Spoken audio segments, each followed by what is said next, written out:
back again, Charlie. I hope you are doing amazing. So guys, today we are trying Airbnb. I hope you're excited just as I am. Okay, so I'm currently here at a place called Afariwa, which is about 15 minutes drive from Tema and about 10 minutes drive from Ashama. So let's see how the place looks like and let's see what to expect if you decide to spend a night or two here. Let's go.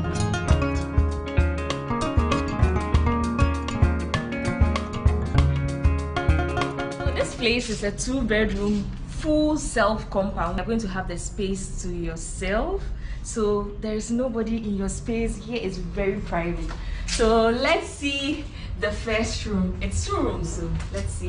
So I'm here with Henrietta Ajete and I'm sure she's chilling in there, so let's see. Let's go.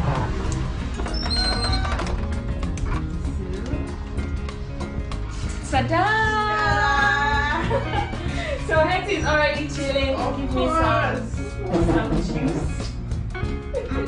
Cheers, guys. This is to my first Airbnb vlog here in Accra, Ghana. And cheers. This is how the space looks like. It's very spacious. Then they have TV with cute chairs which you can study on. You can have breakfast, lunch if you decide not to have lunch outside the pergola.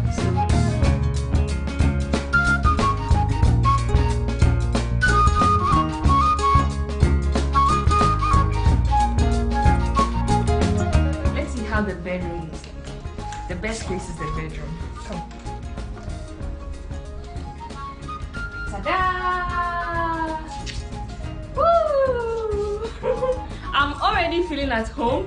This place is very, very nice. It comes with an AC, a fan, and of course, a beautiful bed, which you can do 1 or 2 things if you decide to come. So come, let's see. So they have like a small storage area where they have like the towels, the ironing table, some toiletries, and this is it's a very cute bathroom. I really like this. Look at this. This is so cute. To hang your towels.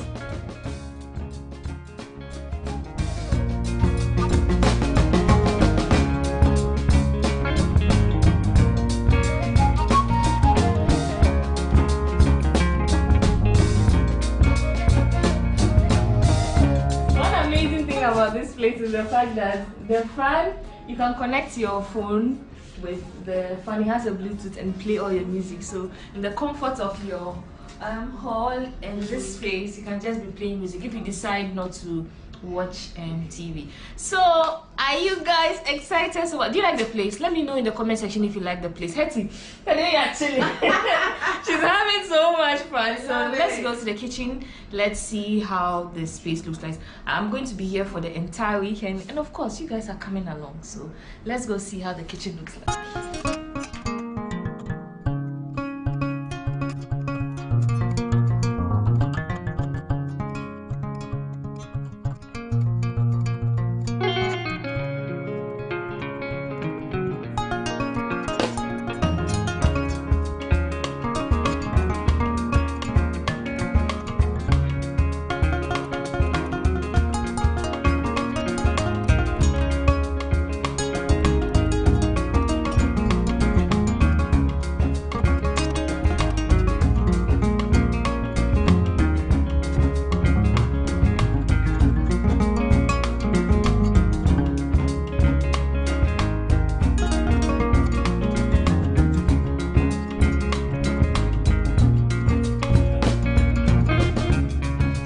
Let's see the second room.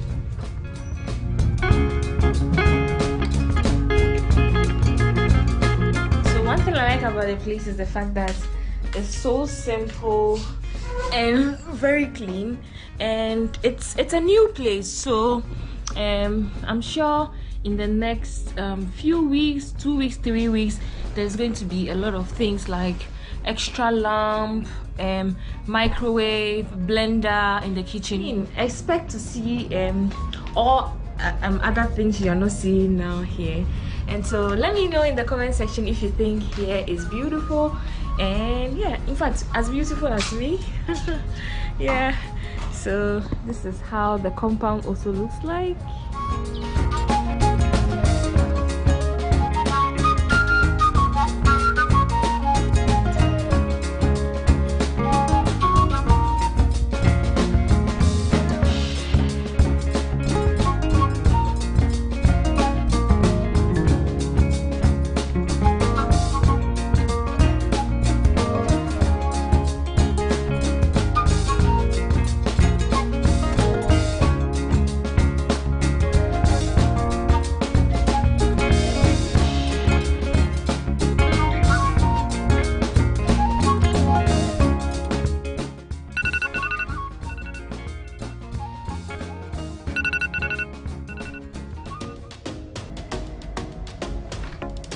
Good morning. Good morning. Good morning. Good morning. So guys, last night I had a good sleep. How was your night, Hetty? It was great, like I overslept, you know already. Yeah. I really did. So it's about 7:30 now, and we're about to go get some items to cook. What are you cooking? Eggs, sausage. We're getting some items for breakfast. And what have you got so far? Just going to prepare some sausage. Yeah, and it's very, very close to the Airbnb. Yeah. So really, really close. yeah, it's just about 2 minutes walk.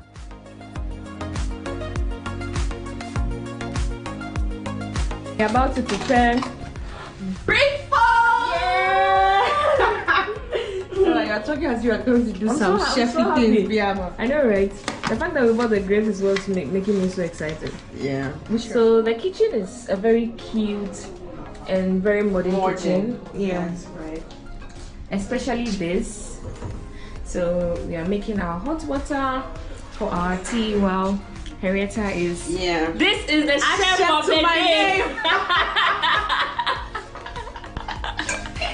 So one of the things I like about Airbnb is the fact that you get to cook whatever you want. And today we have decided to enjoy our breakfast. I got some bread, about to toast it. So my breakfast, in fact our breakfast is ready from Chef Special Hetty. Guys, you all are stop booking me. Stop booking me for your weddings, parties. So you're all invited. Cheers, Hetty. This is a cold beverage. So guys, I'm fortunate to have Mommy Joyce here with us, and she's the owner of this beautiful space, and you're welcome. Thank you. In fact, you should be saying you're welcome. Yeah, to it. Yeah. Oh well, the thing is, you're making it's your place now, Yeah. so obviously At the you moment. have to welcome me. Yeah. I'm your guest, literally. Yeah. Okay. But it's a beautiful space. I mean, last night, especially when we came in, like the lighting, Yeah. it's just so beautiful. So beautiful. So why did you choose Ghana for your beautiful Airbnb space? Yeah. So the origin of this place is many years ago we got the plot, and then we decided to put up something small and leave the main place for future development. And as it were, they thought leaving it there, someone will come and stay. People came and stayed and left and just wrecked the whole place. So just out of the blue, I just thought, you know what, maybe with the Airbnb coming up and or maybe doing something like that in Ghana might work. So it's actually a trial for me. I just want to see how it works. Okay. So the property was there. We thought we'd just turn it around and see if it works, then good. Okay, so where were you coming from? Or where are you coming from? Which country? UK. UK. UK represent. We don't say, we don't do it. But when they come, they always tell us in it. Oh my God, no. My son hates it. So, I mean, obviously last night we were here, we loved the space, we had a good night's sleep. Like the style for the rooms and everything is just so beautiful. Yeah. What's the inspiration behind that, or what kind of experience are you hoping guests will have once they come and live in your space? The thing is, when I decided to do it, my husband always says, oh, when I want to do anything, I go the whole hog. That's how he puts it. I don't know what he means. So for me, having a place where someone wants to stay, I want it to be like where I would want to stay. Okay. And where I know that I feel comfortable. So if I want that, then I should extend it to whoever wants to stay. That's the main thing. So it's not like I'm not the one staying, so it can be just anything. Yeah. So that is mainly what it is, that if it's good for me, then it should be good for somebody else. That's the main thing. So I didn't have anything big. It was just, I was just thinking of it as we went on and just added on things as we were going. That's really, it wasn't like planned that this is how I wanted. I just wanted a white and black gray kind of theme with it. That's it. And for me, white is clean, so and it's calm, soothing. So that's the only reason behind it, really. So is there anything you would like to share to anyone watching this video? I just want to say that well, if people want to come and spend time when they come around here, or people within the country who maybe live outside Accra or just want a different environment just to chill or while away time away from everything, I think that this place will be suitable, I believe. Yeah. So it's just like get away from all the noise and everything, come and have a quiet time to yourself with a few friends, then maybe you should think about here. Yeah, and the fact that it's close to, if you want to go to Shire Hills, if you want to go to anywhere after Akosombo, the eastern region, it's actually at a good area. The compound is very big. It is. You So can you do have your events or small parties and stuff like that. Actually, I don't mind here tomorrow. and there's mommy just say that.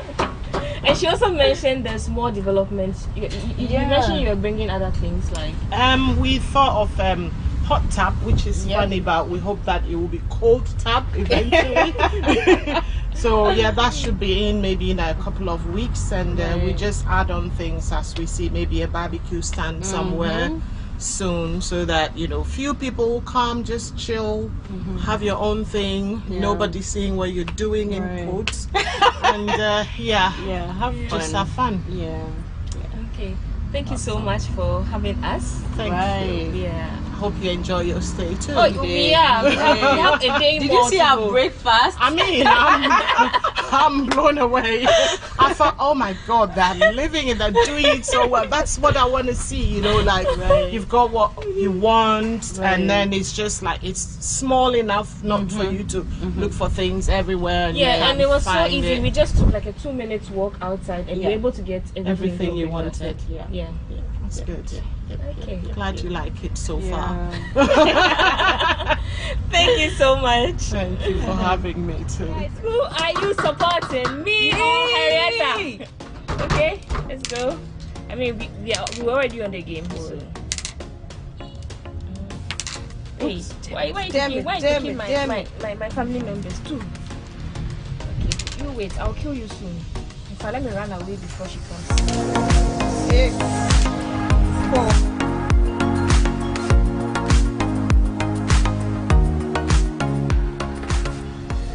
Guys, this brings us to the end of this vlog. I hope you enjoyed watching this video as much as I enjoyed being here. I'm also going to leave all details to this place in the description box. If you would want to spend a good time here for yourself, have this entire space for yourself, this is your plug, and it's right here in town, which is the outskirts of Accra. 10 minutes from Tema, and it's very close to Shire Hills, it's very close to Akosombo. So yeah, until next time on my next video, I hope you enjoyed watching this video. Watching this video. Until next time, I love you all.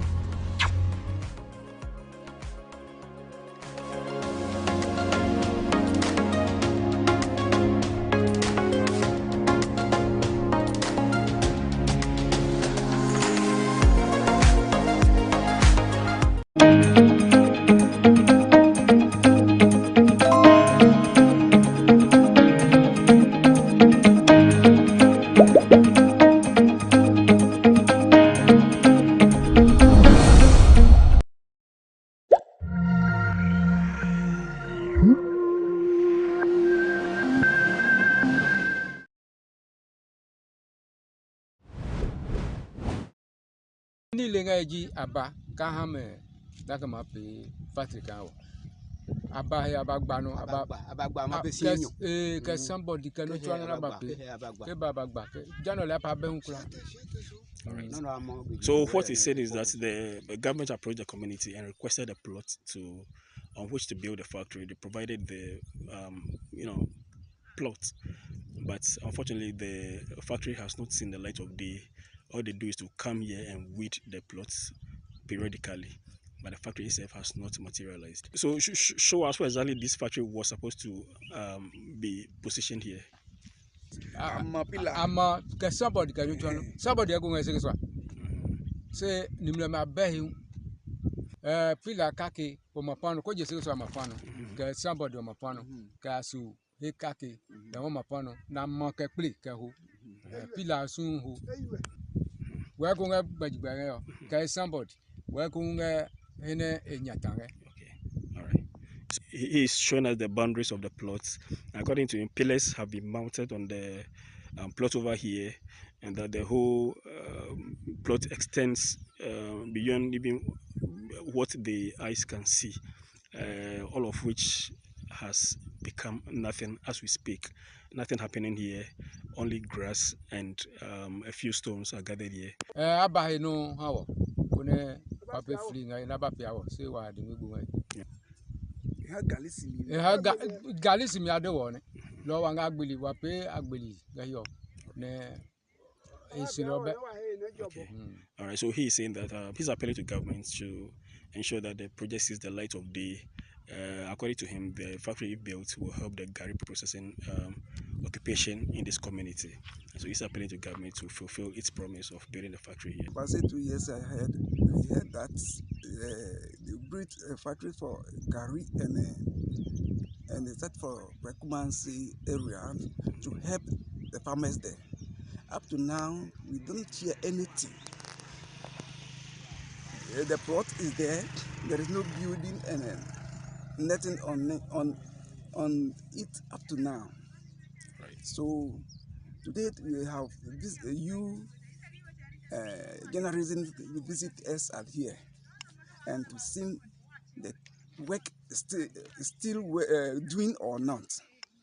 Okay, when we come here, there's nothing.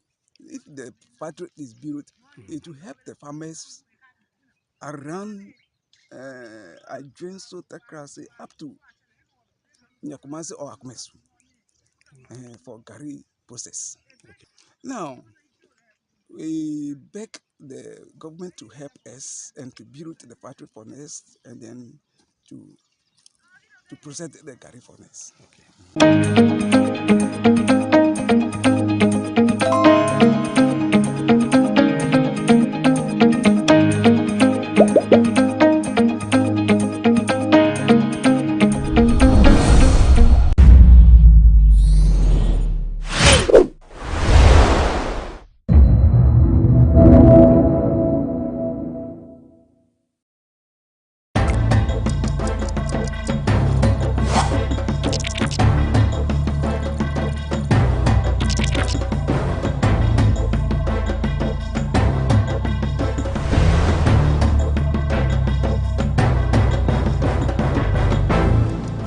Welcome to the Lowdown on GhanaWeb TV. This is your most informative socio-economic program you could find online.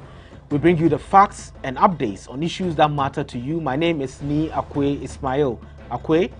In this edition, we are going to discuss some of the issues that are happening around the country, specifically the economic hardships that Ghanaians are facing.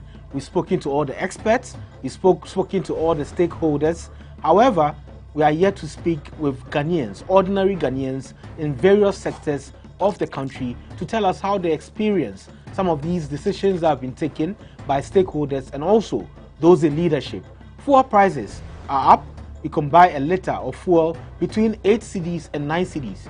The dollar rate is really high. Dollar is selling at 7 cedis, 30 pesos. And there's more to it, and we would discuss this with people who are like you and myself, common Ghanaians who purchase stuff, don't get per diems, and also work so hard to make ends meet.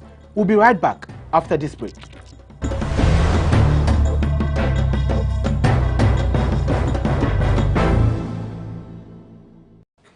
Welcome back from the break. This is the Lowdown. My name is Ni Akwe Ismail Akwe. This discussion is very important to you and me, and we are going to talk to ordinary Ghanaians who are going to speak about the issues that are going on in the country that are leading to the hardships that we have.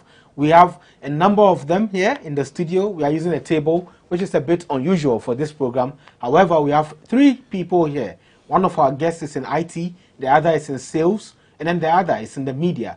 Let me start introducing our guest for today, and we have Alexander Ajiman. He is an IT specialist, and we have Fatima Adagbela Tahiru, who is also in sales, and we have George AC. He is a media personality and a journalist. Welcome, guys and lady. Thank you. Let me start with Alex. Have you eaten today this morning? Yes. What did you eat, if I may ask? I drank porridge and bread. Is that your typical breakfast? Oh. Usually I would go with a croissant and then coffee. But then the way the economy is standing upside down, these days you have to cut costs. So cocoa is a bit cheaper than your regular croissant and your coffee. Yes. Okay. What about you, Fatima? Oh, I drank Lipton, plain Lipton, and then bread. Is the economic situation of the country a direct influence to the Lipton that you drank? Yes, because on a regular, probably I might do red, but now red is now expensive. That's quite interesting. And what about you, George? Do you also have the same situation? Yeah, I mean, it's still been the usual banku early in the morning, except that this time around you are having to buy more because the size has reduced, and when you are buying more too, you are thinking of how much it is going to affect you and all that. What's the most significant change that you've seen in the past 1 year that really shocked you? For me, it has to do with the prices of transport fares.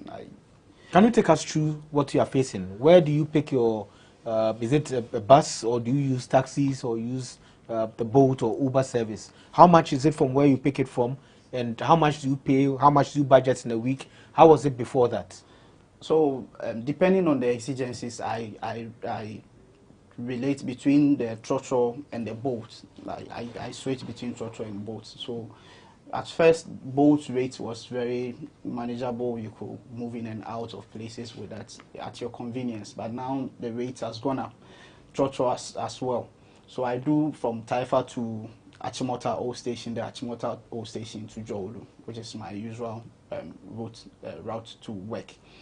So it's the case that transport has gone up, and it is something that I find mind-boggling when it comes to my movement from Achimota to Jolu, because you are coming to work the same route, you are coming to work, you are paying something different, and when you are going back, it is something different. It's something I've always struggled to get my head around, the mathematics. Why is it that the same route, when you are coming, it's the cost is different, and when you are going, the cost is different? But then they say it is. So how much do you pay averagely? So from last year, it was around 150. I think the early last year, mid last year to 150. No, 1 cedi 50 pesos. 1 cedi 50 pesos yes, for the trotro. It's quite from Taifa to. No. I mean Achimota to Jolu here. It's pretty short. Achimota to Jolu is 1 cedi 50 pesos. That was back then. Okay. Between then and now, it has gone up to 3 cedis. 3 cedis from Achimota to Jolu. Yes. And that's about a 15-minute journey. Not even up to 15 minutes. Not up to 15 minutes. When you take out the traffic issue, 5 minutes maximum. Okay. So let's say 1 cedi 50 pesos now is 3 cedis. Yeah. So when you are returning, that's another 3 cedis, Yeah. and that's 6 cedis. Yeah. And then from Taifa, do you continue from Achimota to Taifa as well? I think that has also gone from between 2 cedi 20 pesos to 3 cedis. So that's also another 3 cedis. Yes. So both will be 12 cedis a day. Yes. 12 cedis a day to work every day. Yes. So let's calculate this. You work 5 days a week. Yeah. So 5 days a week, 12 cedis by 5, that will be 60. And then in a month, that's 4 weeks. That's going to be 240 Ghana cedis. And I do work weekends sometimes. Sometimes. So averagely about 300 cedis on transportation in a month. So imagine someone is paid about, let's assume 800 Ghana cedis, or 1,000 cedis. 1/3 of it is gone into transportation.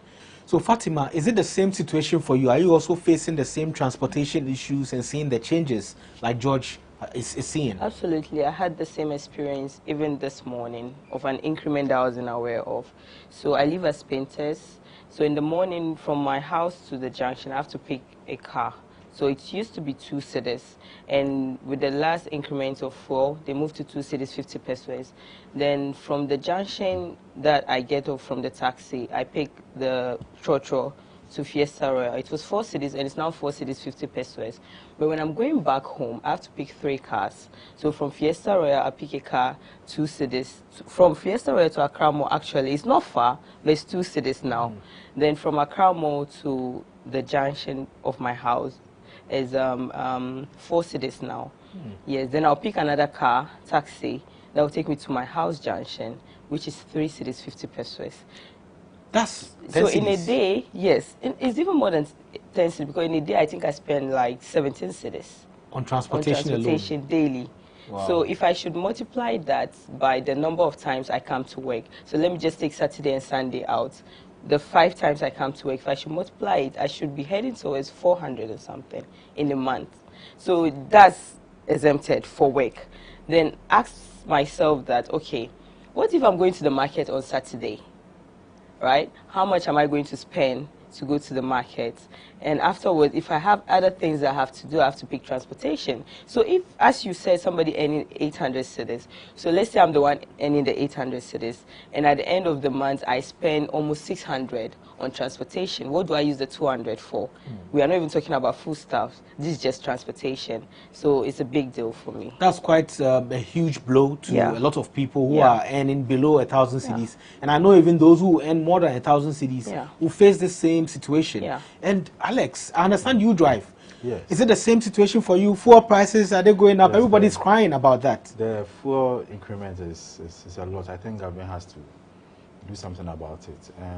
A month ago, around February 16th, fuel was 7.90 per liter. And then just this Tuesday, it was 8.220. Yesterday, it was 9.60. A week, I buy, initially, that's February, I was buying 300 cedis a week because I do Tema trips. I live in Tema, so I do it 5 times in a week. So, and I started buying, after the 8.22, the Tuesday increment, before yesterday's increment, that was Tuesday, I was buying 350 a liter. And then I'm yet to calculate the new one, that is 9.60. It's a lot. Like, I'm heading like 1,600, spending that just on fuel. For a month? Yes, for a month. So is it better to drive, or is better to get onto the 300 CD or 400 CD range? You see, driving is a necessity. It depends on the type of job you do, where you live. It brings some comfort. But as of now, it is becoming a punishment because the fuel is a lot. And I think fuel increment affects everything. It affects transport. When fuel is increased, transport fares automatically gets increased. It affects goods and services, the price of commodities, everything goes up because market women, they'll be going to bring food stuff, they'll charge. Like, they'll start charging higher fees for food stuff. So I think what government needs to do is the tax on petroleum products, he needs to, decrease it or cut some more so that we the citizens can, the pressure is too much so that we can, I understand there's going to be a meeting on that for some of the taxes to be taken out and then to bring some kind of relief to Ghanaians. However, has it affected your mobility? Do you move around as you normally do? No. Because I understand a lot of people now park their cars to just stay at home and go nowhere. These days, all my movements are calculated. If I move, then it's geared towards money. If I'm not getting money, I don't move. No, fancy driving around as before.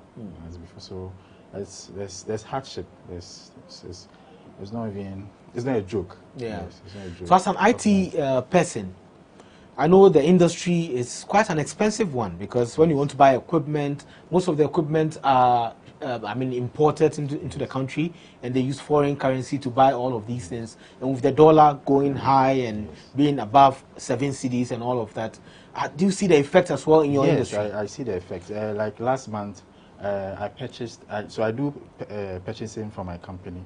Last time we purchased an external drive. That was a 1 terabyte. It was around 300.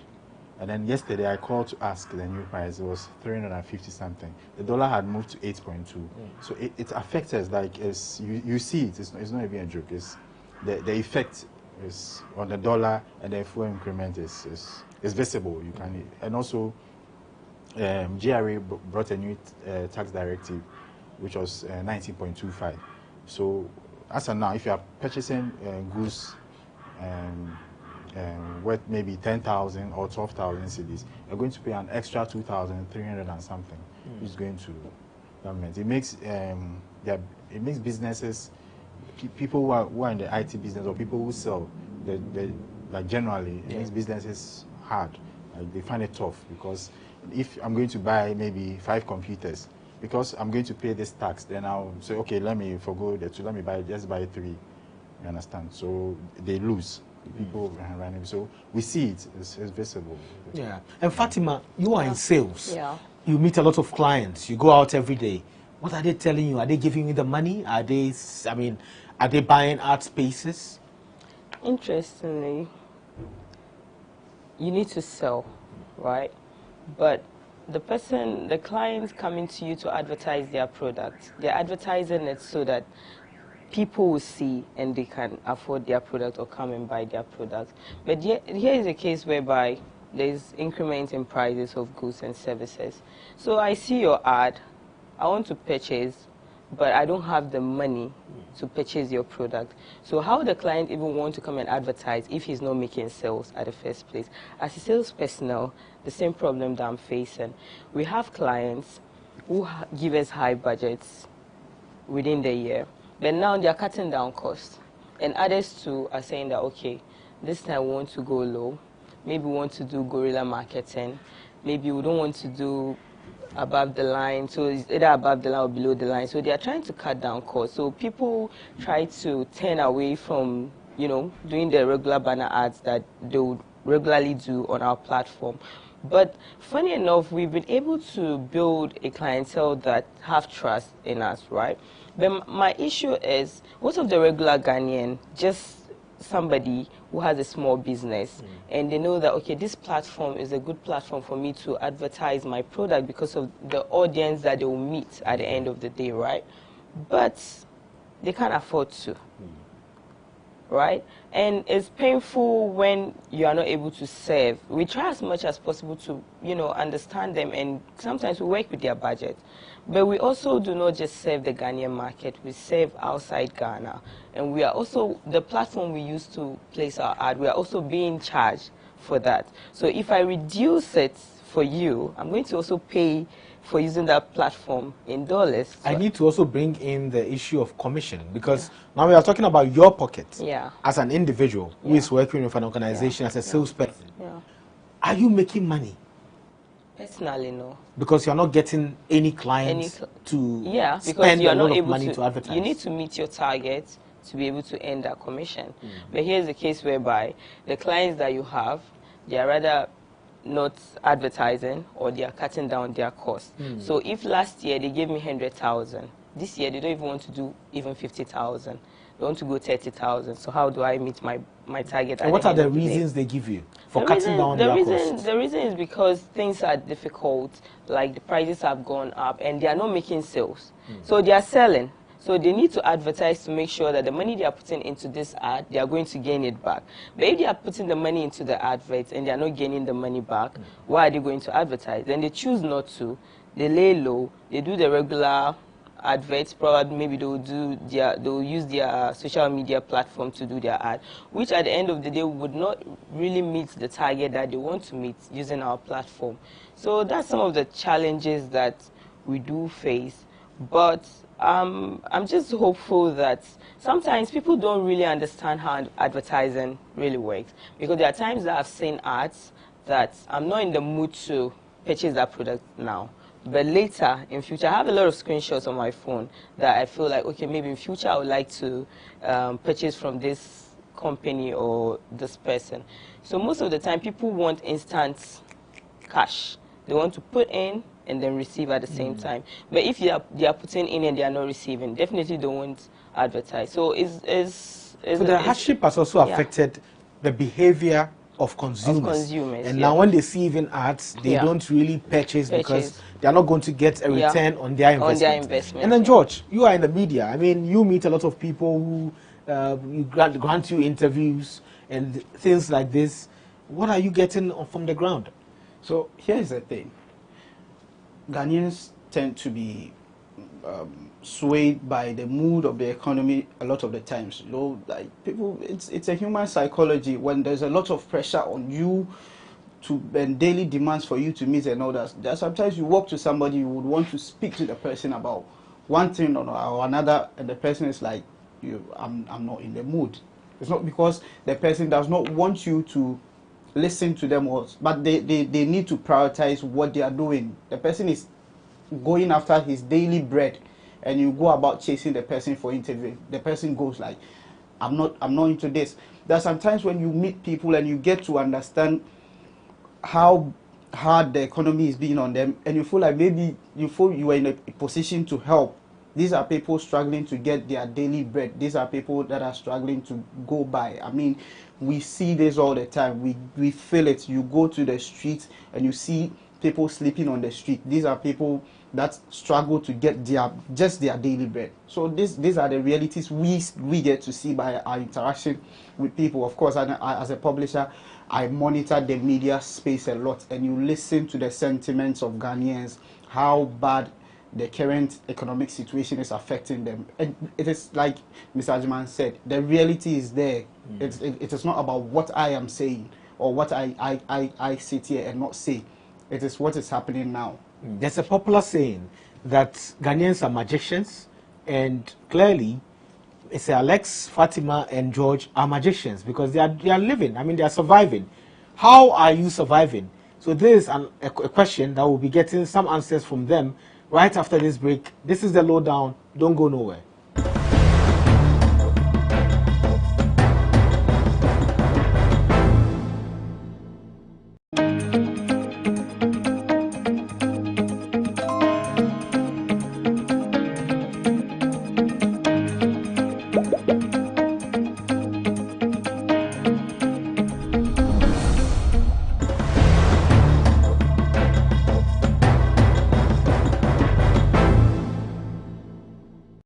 Welcome back from the break. This is the lowdown. My name is Ismail Akwe, and we are discussing the hardships Ghanaians are facing, this time from the perspective of ordinary Ghanaians who are working in various sectors of the economy.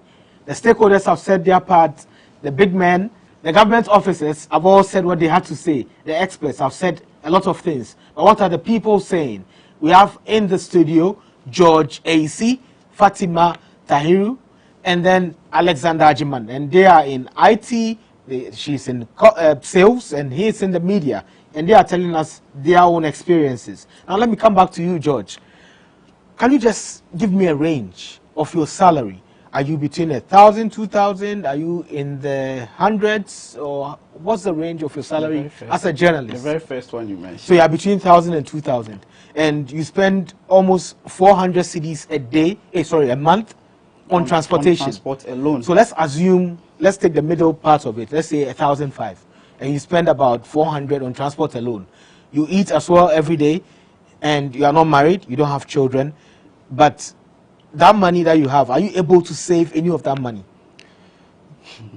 So that's the issue, because like you said, I spend over close 400 or more just on transport alone. Then comes other costs, utilities, everything, water, electricity, rent, and all that. And then you move on. Sometimes, I mean, like you said, I'm not married, but then you have somebody you need to, maybe somebody that calls you here and there that depends on you, something. These are all things that I have to think about and all that. There's a need to save. I'm schooling. And sometimes, like, it is just a matter of grace. Sometimes you are done at the end of the month and you look back and you're like, how did I do it? Where can we find that grace? Because I'm sure a lot of people who are watching us would also be thinking, how can we make it? How are you doing? Is there any secret besides the grace? You just need to be measured in your expenditure. Okay. That is how you get by. And if there is the possibility for you to get into something by the side, a business or whatever it is, then yeah, you do. So that. is that what you are doing? Do you have a business on the side, or you stop partying with the big boys, as they say? I've been trying to get a business on the side. That is still in the balance, but hopefully, and that is one of the downsides, because it takes money to make money. Okay. That's how come like the rich always keeps getting richer and the poor stays poor. So even if depending on how big you are able to invest, it determines how much you can recoup. So those are all the things that sometimes you look at and you feel like you are cornered, because even though you are willing to make some investments to at least sustain you on the side, you look at how much you have and what the business world is out there, and you see that it will be hard, because setting up a business in this country is not easy. It comes with a lot of constraints. Of course, people will say these days there's social media for you to like try and sell to people on the side and all that, but it's not that easy. It's not that easy. When you want to go big, there's a lot of constraints. Even when you are doing it small, the cost of the things even when you are into production, the cost of input materials. When you are in, so I tried doing some little importing on the side, like buying clothes and other stuff from outside the country, China to be precise, and then moving them. But then you ship, say 1 month ago, and sometimes let's say when you are doing pay on delivery, you ship the goods and you are calculated and told that, oh, the CD or the dollar rate is at X, and so when the goods arrive, you are expecting to pay this. The goods arrive in a month's time, and you go to the warehouse and they tell you, look, we can't do that anymore. The rate has gone up, so you need to add up. Maybe you have already planned, you have already made your budget allocations and all that. Here comes the case that when you go to take the goods, it means that you have to transfer the extra cost to the consumer.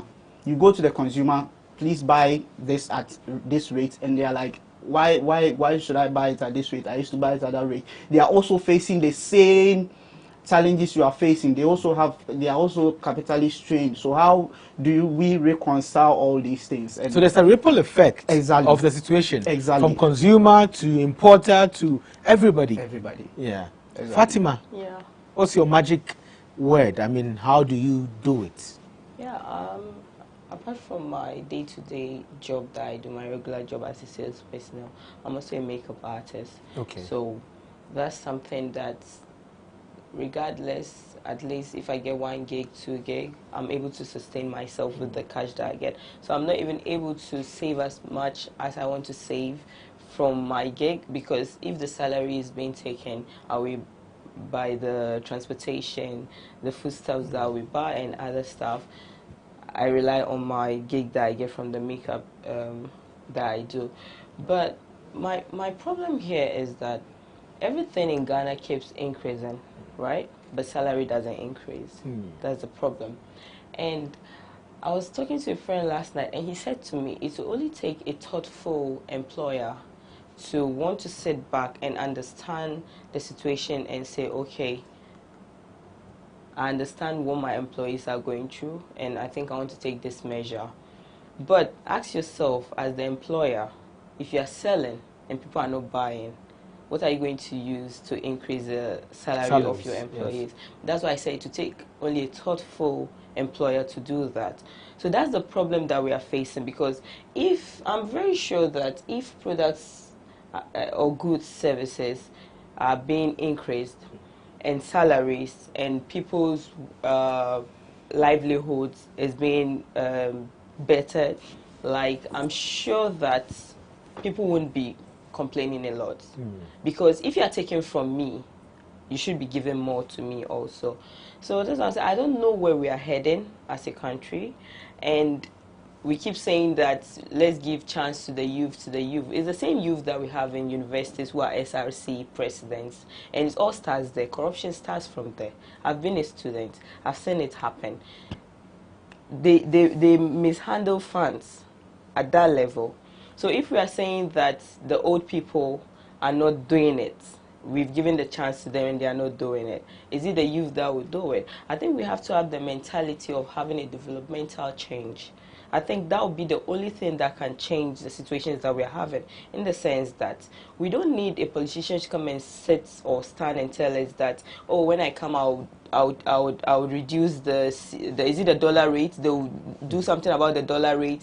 They'll reduce fuel prices. They'll do this. They'll do that. Those are promises that we've heard over the years, and that's why we're agitating, because we are like, you said you do this, so why is dollar going up? Why is the fuel prices going up? That's what we are talking about. So if we have a developmental change mentality or plan, whereby if it's backed by law, any government that come in power, whether you are old, you are young, because as I said, the reason why I bring the comparison between the youth and the old is because we have youth in positions in universities, right? And these are the same people that come out and join politics and they become leaders today, right? So I'm saying that when we have this plan in place whereby we know that we don't need to go for rallies for this person to come and promise me reducing dollar, increasing salary, reducing fuel prices and stuff like that. Okay, if you come to power, this is what you're supposed to do. If it's 2 years, if you're supposed to build more hospitals, we are supposed to do this or that, it's a developmental plan that has been set and is backed by law. So when the person comes, we know that this is what they are coming to work on. So they will work on that. Because if we want to make Ghana Dubai, we can make Ghana Dubai. We said we have Dubai. But was it a developmental plan? No, it wasn't. If we really want to make Ghana Dubai, we can make it. Dubai is not different. They started from somewhere.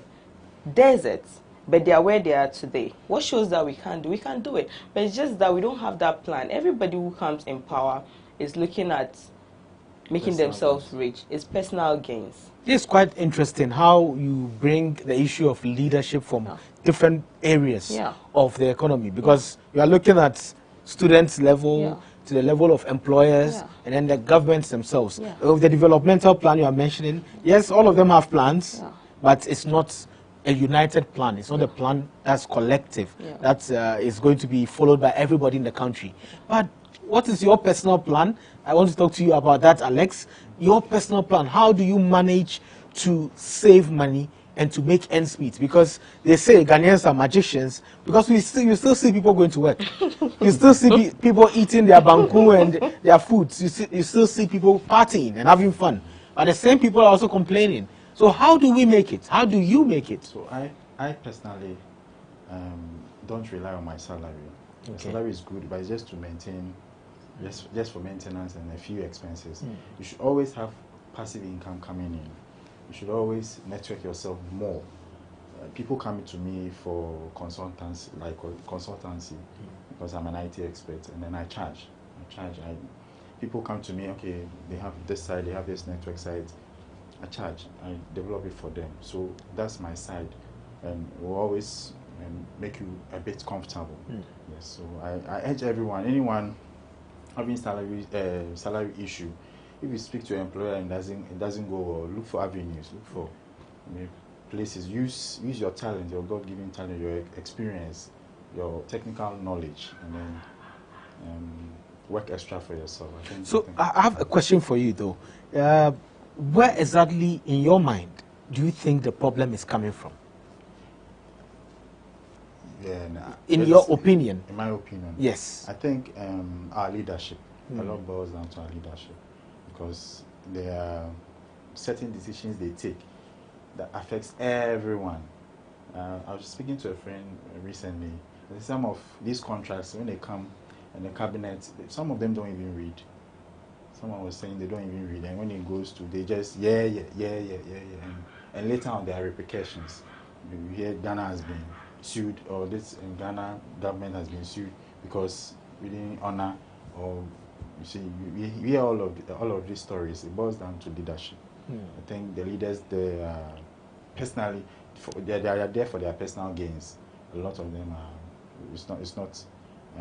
They don't think about the ordinary Ghanaian. Yes, because I'm saying this because recently there's e-levy talk, and then you can see most of the leaders are, oh, e-levy, but the Ghanaians want to understand the rationale behind it, the reasons why e-levy should be implemented. There's not so much education. So we want to know why, because when VAT came, I remember, it was the same, but then it was explained well. We understood, okay, so this is, VAT will help, build, more infrastructure, the economy will, so Ghanaians, okay, then let's accept it. So similar with e-levy, we want to know what the Ghanaian is paying for. You see, what the Ghanaian is, so that we, so that's basically. So for you, it's leadership. It's leadership. It's leadership. Yeah, what about you, George? Where do you think the problem is coming from? Is it from the Ukraine-Russian war? Our politicians would want us to believe such, but let's look at it. We live in a country where those who make a lot of these decisions that have this rippling effects on us are not necessarily affected by the decisions. You look at the fuel. We all know that those in leadership do not necessarily buy fuel, right? They go to their institutions and they are giving coupons for their high consuming V8s and they are gone, they are good to go. Recently, the government announced that it is taking 10% of every teacher occupying a government accommodation as rent. How many of these, the president is not paying rent? His ministers are not paying rent. They occupy government accommodations for free. So if we are talking about how rent is affecting a young person like me, who is at this point in my life looking forward to beginning something, like establishing something reasonable for myself, I need to start a family, I need to do this, it all takes money. And I go, my landlord calls me at the end of the year and tells me that I am increasing rent because cement prices have gone up and all that. These people don't get those calls, so they don't understand what it means for my landlord to talk about cement price increases. The teachers are paying rent now, they don't pay.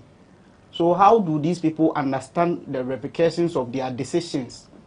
When Ghanaians are saying that we want e-levy or we don't want e-levy, what forms the basis for the average Ghanaians to resist their e-levy? I think they need to understand things from the average Ghanaian's perspective, and then also make decisions in the collective interest of the entire Ghanaian citizenship. Now in Parliament, it's all about the majority and the minority. Everybody has taken an entrenched position. E-levy is not passing because minority is against it. E-levy must be passed by all means because government wants it to pass. But collectively, what do we want? This one says, I'll give free SHS. This one says, no, let's work around it. Can we just have a national dialogue? Can we all understand what we need collectively as a country and not what a government needs, what a party needs, or what an individual needs? We can keep on having these conversations each and every day, but then it comes to action, taking action. We live in a country where between 6 a.m. to 10 a.m. every morning, across all the media platforms, people sit on these radio and TV stations and bring up all the problems we face from our 19 whatever, 18 whatever, and prefer solutions, workable solutions between that, say, 3-4 hours of the day. We do that every single day, Monday to Friday. They do it Saturday, they do it Sunday. But then we are still where we are. It is about time we speak to ourselves and say, no, like we need to go beyond just the talking. Just, maybe I may reduce fuel. Just say, maybe I may see the is stable. We need to be proactive in managing things because things are not looking too good for us. We need to go beyond the talk. We'll be right back. This is the lowdown. We'll speak more about the issues of hardships and what solutions our guests would have for the government and also for the people of Ghana. We'll be right back after this break.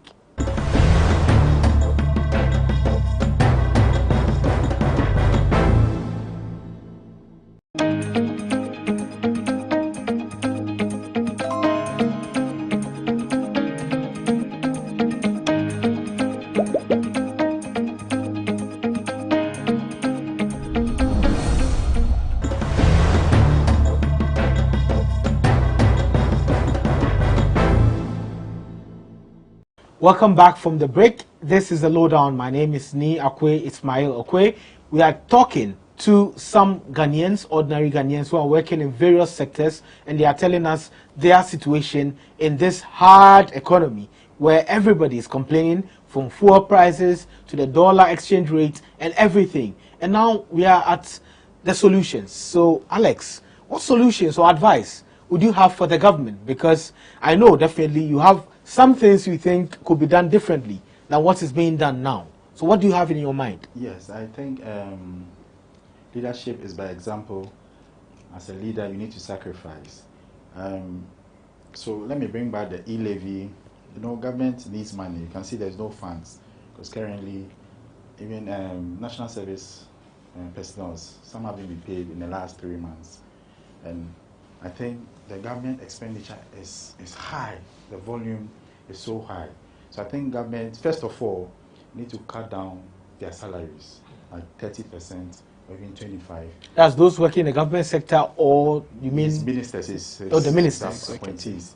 They need to cut down their salaries. They need to pack their V8s. You know, and a lot of V8s. Like anytime you are driving, you see the V8s with their lights just passing, and it's a whole convoy. They can just pack it, use their private cars, their salon. They only pick it up when they have, when they are traveling, and I think that will also save costs. As Ace was saying, the fuel coupons should be stopped, should be halted. They should use their personal money to buy fuel. Then they will feel it. If you are riding your own personal car and it breaks down and you are maintaining it, and it's all coming from your salary, then you will begin to feel what the ordinary Ghanaian is feeling. You know, experience is lived. So if you don't live the experience, you actually, no matter what you do, you can actually feel what the ordinary Ghanaian is. So for you, it's about the feeling. So when they feel, do you think that will bring solutions to the problems of the country? Because then they'll be just like, they'll think like us. They'll be like, okay, it's true. Hey, these days my expenses, since I packed this V8, hey, my fuel, since these fuel coupons were stopped, now I'm buying fuel maybe 2,000 or 3,000, so I need to cut costs. Then they will understand the plight the ordinary Ghanaian is going through. Because definitely they are the ones who put together the policies. Yes. And if they really understand and they can look for solutions however they can, I think, yes, that will change some of the situations of the poor Ghanaians, especially, who can't afford anything. Fatima, do you have any advice, any solutions in mind? Well, I think with my solution would be my earlier submission that I said that we should go back to having a developmental plan backed by law. That's what I was trying to say, backed by law, so that if the government comes in, there's a plan. This is what we are doing. It goes that way. If you don't go according to it, then the law should hold you. But what's a plan without a will to get it done? There could be a plan. Yeah. Because Ghana has always had a plan. Yeah. But the law, it never happens. Yeah, because this is a situation whereby we have different parties coming into power, and we neglect old projects that are going on, and we start new ones because we want to show that when we came into power, we did this, we did that. And I'm saying, when we have projects that are ongoing, let's stick to those projects, complete them. It doesn't matter who started it or who ended it. Currently, there's no money in the country, and that's why the taxes are coming in. That's why the decision to go to IMF or bring e-levy is still rife. So we should hold them accountable for all the taxes that are being taken from us. Let's see what the taxes are being used for. I feel like we don't hold these leaders accountable for things that they do, because most of the time we come and talk and say, give solutions and say, and it ends there. We don't hold them accountable. We are demonstrating and we are saying all the demonstrations that we've had, right? Fix the country, and doom so and so. And I'm saying, are we holding them accountable for the promises that they gave before we voted them in power? We are not. We are talking about it, but we need to hold them accountable. Let them understand that you promised us this, and this is what we want to see. We can demonstrate. What I've realized is that you can demonstrate, you can do whatever you want to do, but their ears are locked. Whatever they want to do is what they want to do. So that's what I was saying. Even if we want to change, we want to bring the youth to lead, is it going to be different? My question, personally, I feel no. That's what I'm saying. It starts from university, SRC presidents. I've seen it. I've witnessed it. What they do in there. Corruption, it starts from there. And they're the same people who come up because they are affiliated to these political parties.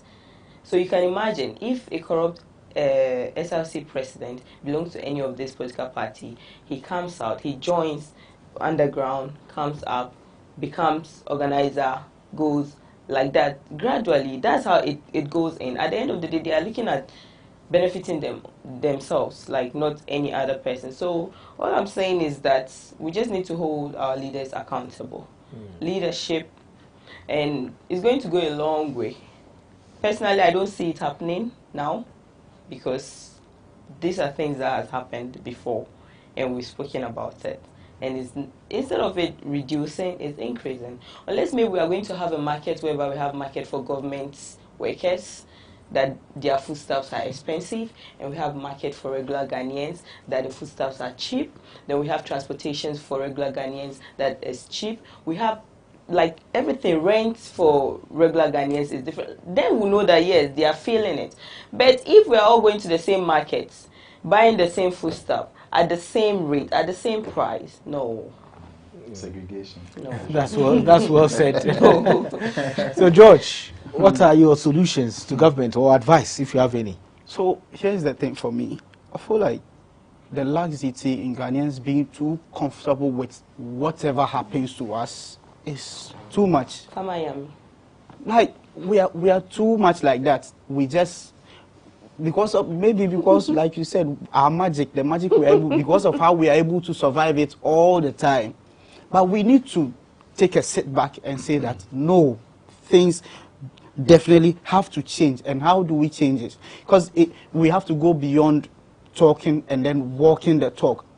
You bring the very people who are responsible for whatever has happened now, whether it is the politician, whether it is the civil servant, you bring them here and they will sit here and tell you the very things that we are saying right now. They will be able to identify the same problems that we have. Like I said, we do this every time on our morning shows between 6 a.m. to 10 a.m. We profess all the workable solutions that there is. So why aren't we taking the right measures to make it happen? We can. And it is time we sit back and say that, yes, let's do it. I mean, come on, we live in a country where if the police is working, it is a problem. If we have gotten to a point where not even a single institution in this country can be singled out and say that this one, for this particular one, it is working perfectly. Why is it so? Our power sector, there's always challenges. Water sector, there's always challenges. Health, what have you? Of course, we cannot get up and solve all our problems in a day. But once we have a sense that, yes, it is working, we can all support it. The IGP came into office and we all could see how things were changing. I don't know if it is still in that direction or probably he has also been affected by the whole situation. But then that is it. We need to understand that there is the need to work towards something. There is a collective goal for, come on. We talk of Malaysia and all these places.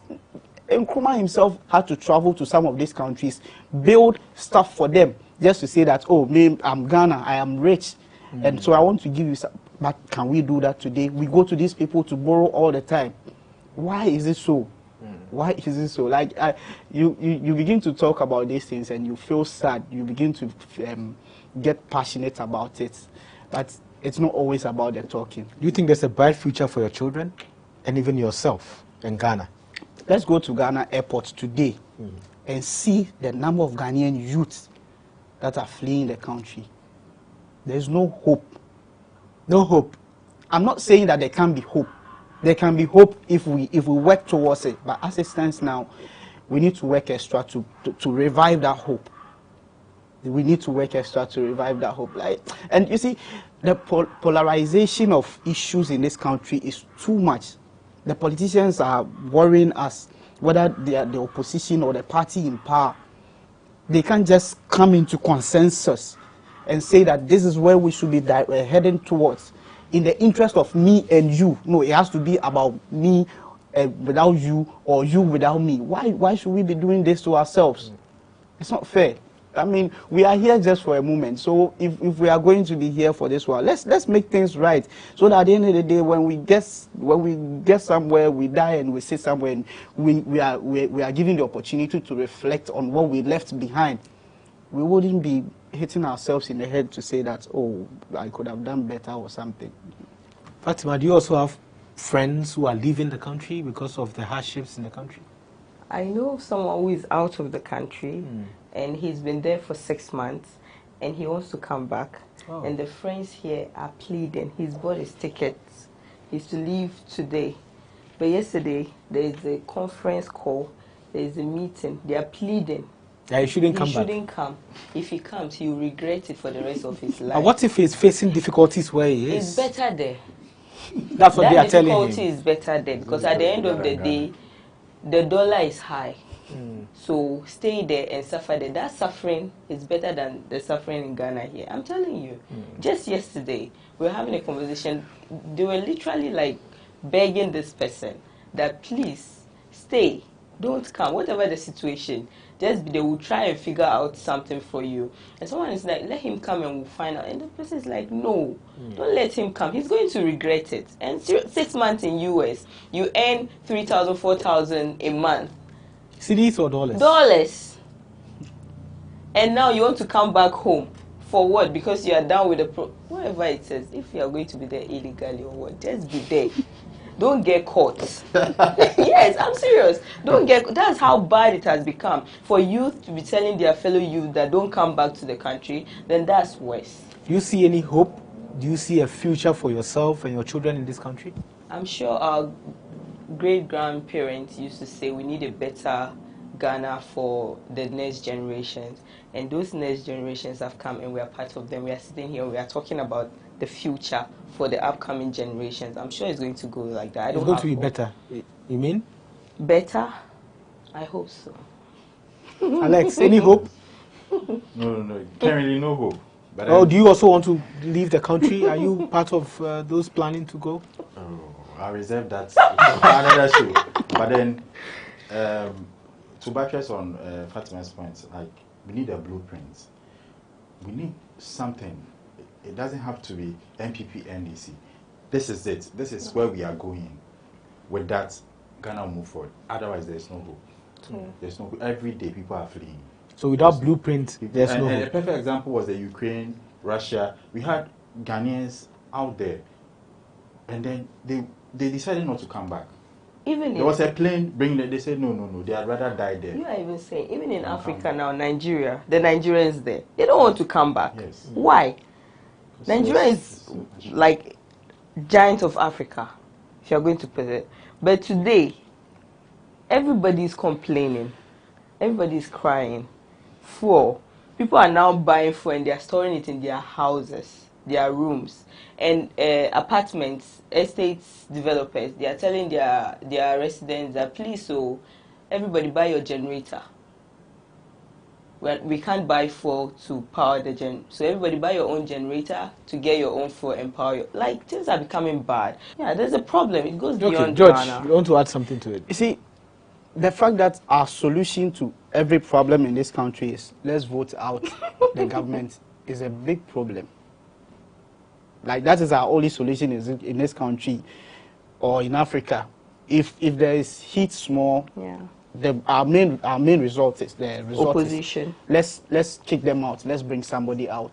But these are people that we've rotated each and every maximum 8 years, 4 years. We kick one out and we bring, and they've become accustomed to it. Now we live in a country where the opposition knows that by hook or crook, unless maybe something divine happens, 2024 they are coming into power.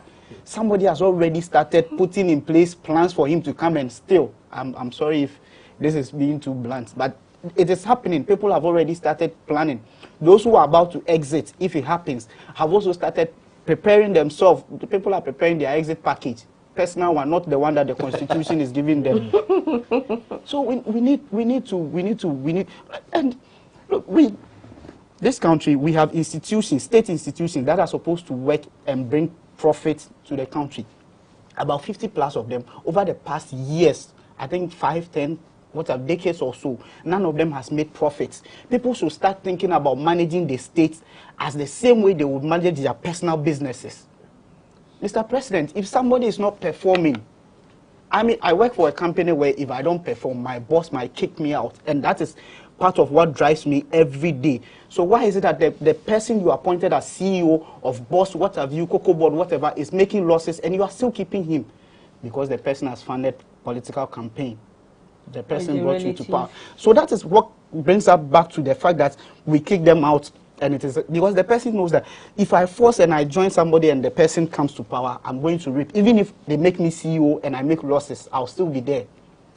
We need to rethink how we manage our state institutions as well. If we have stronger state institutions, things should start getting better. At least, if we can't say anything at all, let's look at the police service for once. When the new IGP came and we all started confessing to the changes that were happening, let it cut across. Let about 4, 5, 6, 7, 8, 9, 10, or all our institutions start to exhibit such changes. We will begin to see that things will, because it's a block of pieces that comes together to form the economy, to form the nation. If the Ministry of Finance is working effectively, if Cocoa Board, if Boss, if each one of them is functioning better to an extent, collectively it comes and then it drives the nation forward. So we should look at all these things and hopefully then the hope we are all praying for will come. So strong state institutions drive the nation forward, and these are the words of George A.C., our guest. He is a media professional. Thank you very much for coming. Fatima Adagbila Tahiru, thank you for coming too. And then Alex Ajiman, he is an IT expert. Fatima is a sales executive. Thank you very much for coming, lady and gentlemen. This is the Lowdown. Watch us every Monday on GhanaWeb TV and on all of GhanaWeb's digital channels. My name is Ni Akwe Ismail Akwe. Stay safe.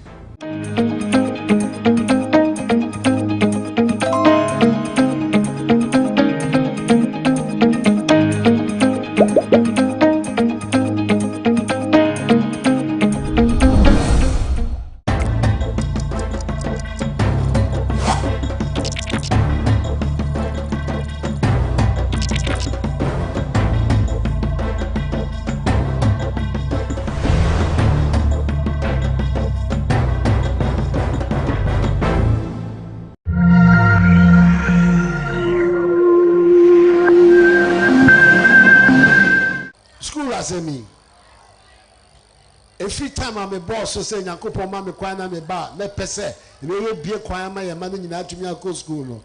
When the men you waiting yet, you are. They're going first in an electoral gimmick. I feel to me yet, the mayor cry, didn't fear you noon. And you bet to me, I you cast a little bedray. Say, say. And so say, now say, what do you say? When you are to more, you engine to more. The air can say, yeah, be review policy, no. Now review your policy. Review your policy. Yeah, can policy, and I will say review. Review your policy. No, be a cancer on pay. No cancer review. I don't need the over cancer. It is a more baby, yes, sir. Yeah, Babbitt now, I'm not your baby. Yeah, play no net and play the snap. See about the trouble. Yeah, play no net and play the snap. Ghana for and play and the baby trouble. School at the end of the Abano. Yeah, call me say, wah. I deserve. As no one, no core. Give him.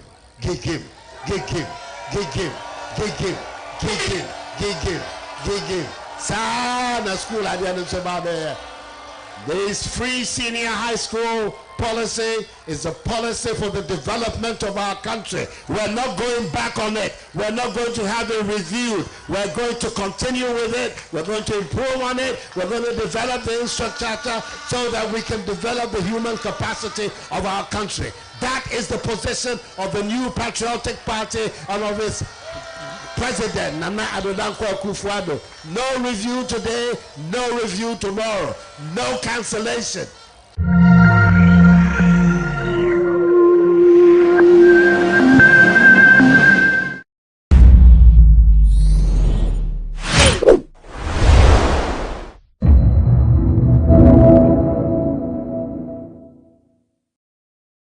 This program is about the West African Police Information System, a program which was conceived by the West African Police Chiefs Committee and adopted by ECOWAS, and which, with the support of Interpol, the European Union, ECOWAS itself, and other stakeholders, started implementation somewhere in 2012. In effect, we are exactly 10 years since the implementation of the pilot project consisting of 4 countries in 2012, and later bringing on board all the rest of the 15 ECOWAS countries and adding Mauritania as an additional country. 10 years is a long time, and the purpose of today's gathering is to take stock of what has been done towards realizing the objective of the WAPIS program, which is to fight crime in a collaborative way, such as to make the life of criminals in a way that they will feel very unwelcome, be it in Ghana, be it in Togo, be it in Nigeria, or any part of the sub-region. And dovetailing that into other regional information systems so as to make life uncomfortable beyond the sub-region to the African continent as a whole, and more importantly, extending it across the globe. For as the saying goes, by extension and with technology, we have become a global village. So whatever happens in one community, and for that matter, one country, affects all other countries. And it is in this spirit that we appreciate the support of the European Union, the support of the African Union, the support of ECOWAS, and the support of all stakeholders in bringing us to this far. So the purpose today with this 3 days seminar and conference in connection with WAPIS is to ensure that we take that stock and see where we are and what we need to do so as to make sure that we meet the relevant deadlines to have a full implementation of the system. The next purpose for the meeting is to deepen the already ongoing sensitization of the benefit that WAPIS will bring to bear for individual countries and for the sub-region and for the African continent and for the world at large. And when we get to that extent, then everybody will understand, will come on board and get us supported. We know the challenges that since implementation we've been facing, and that will be a subject of detailed discussion going forward. I want to make one suggestion. It is true that WAPIS was conceived by police chiefs. It is true that the name is called West African Police Information System. But the question is that we know that it's not limited to police. And therefore, in order to encourage everybody to come on board, I would like, at this point, to make a proposal to all the stakeholders and the key partners for us to consider changing the name to what I call West African Security Information System, so that everybody, be it a police officer, immigration, NACOP, prisons, and even the military, will all have a share and feel part of the whole process than maintaining the name West African Police Information System, so that it becomes something that everybody feels part of. It's not something that it is a police business, and therefore we are just out there giving them a helping hand. We want the ownership to be holistic and to be total.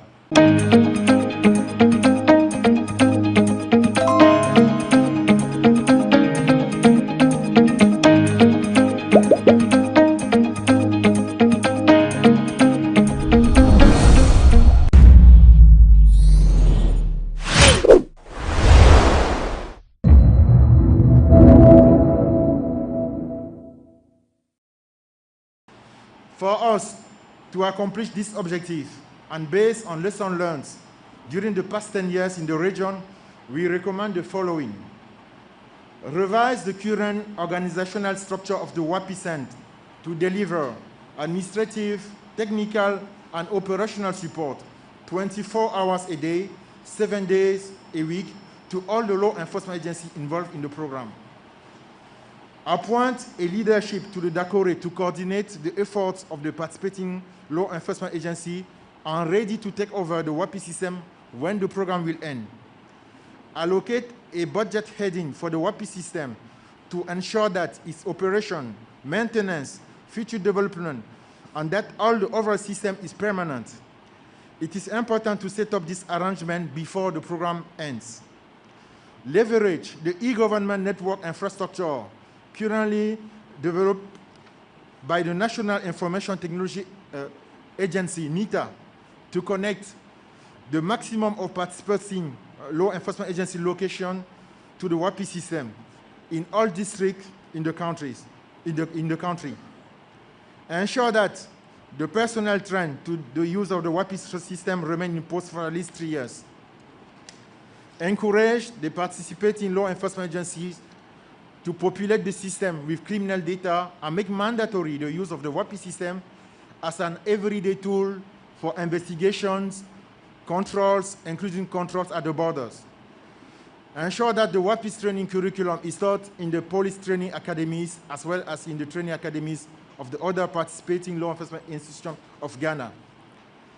To reciprocate the effort of Ghana, Interpol will continue to support the country to extend the WAPI system to more law enforcement agencies located in Accra and also beyond in the region, for example, in Tamala, Damongo, or Kofori-Tidjua, to deliver more equipment to support the Ghana to implement standard operation procedure on the use of the system, to deliver or support more trainings. The success recorded in Ghana will not have been accomplished without deliberate efforts made by all the stakeholders. Therefore, let me, on behalf of Interpol Secretary General, thank the European Union for providing 100% funding for the implementation of WAPI's program in West Africa. Thank you, Your Excellency. Without the political support from the ECOWAS Commission, I must state here that it would have been very difficult, if not impossible, to implement the WAPI's program in this region. Therefore, let me thank the ECOWAS Commission for every standing by Interpol on the implementation of this program. For the demonstration of political will by the government of Ghana, please permit me to express my profound gratitude to the Honorable Minister for the Interior for the leadership demonstrated within the implementation of the program in Ghana and also in the region as the chair of the West African Forum of Ministers in charge of security. Honorable Minister, the committee meeting on WAPIS you shared 1 year ago has produced tremendous results. Thank you, Honorable Minister.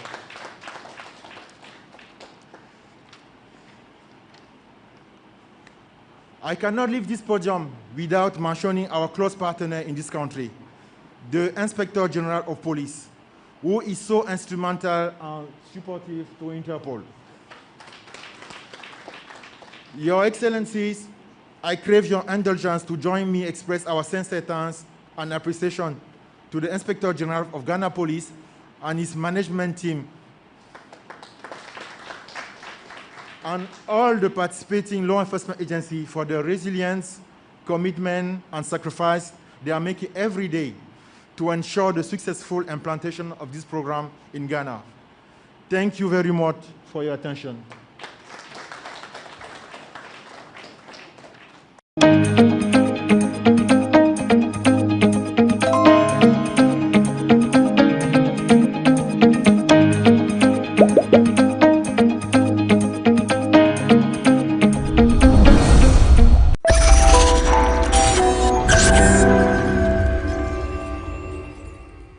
Hello, welcome to another episode of Say Loud on GhanaWeb TV with me, George AC. Today, our location is Kaswa in the central region of Ghana. We are meeting up with a family of a final year student of Swedru Business School who was recently attacked by some of his schoolmates and has since been left traumatized. The student and his family believe that the school administration and in an extension, the police have not been managing the situation well. They are demanding for justice. Join me. Yeah, good to see you. How's it? Cool. Yeah, you're welcome. Thank you. So welcome back. This is still Say It Loud with me, George AC, and as indicated earlier, I have my guest, Ismail Ejay, a student of Swedru Business Secondary School, and he's going to tell us about an attack on him by some mates of his in school, which has left him traumatized. Ishmael, welcome to Say It Loud. Yeah, I'm Ishmael AJ from Cedro School of Business, and I'm in Form 3. So, anyway, before we get into the conversation, how are you? Yeah, I'm doing great. A little bit. I'm recovering from the injury I had, and it's a little fine for now. Tell us what happened to you. You said you are, by the way, what form are you in? Form 3. Yeah, I offer visual arts. So tell us what happened. What happened to you?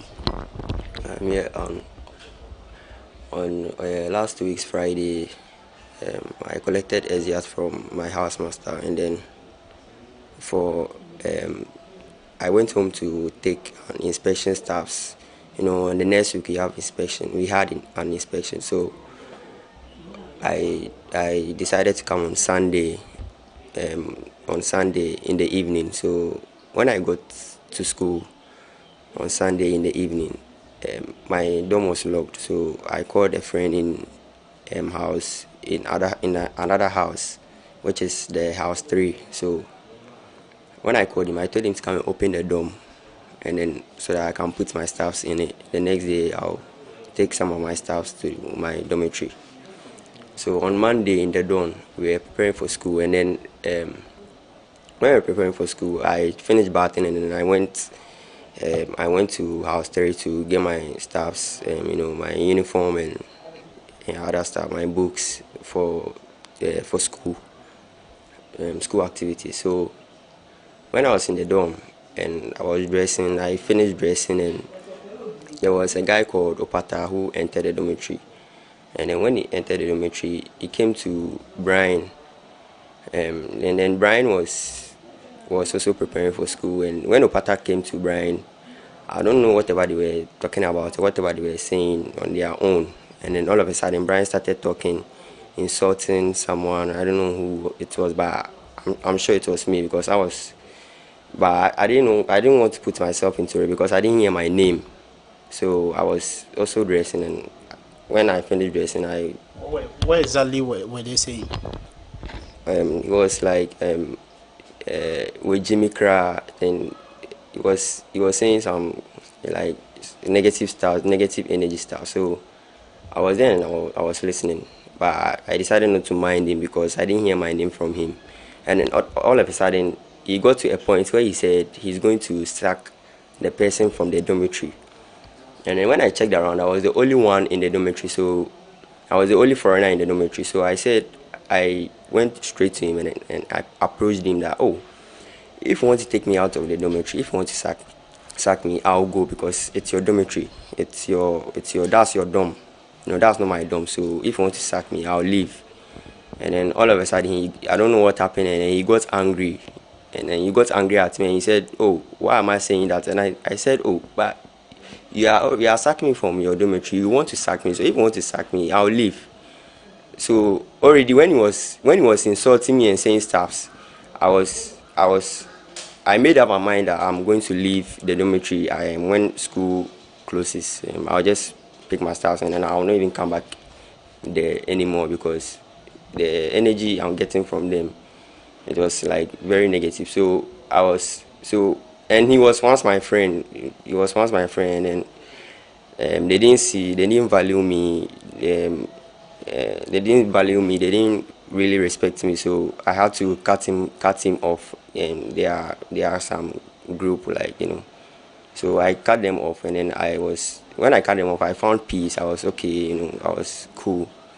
And when I'm walking around the campus, if anyone asks me, why are you not working with Brian and his company? And then I'll be like, then they see me John.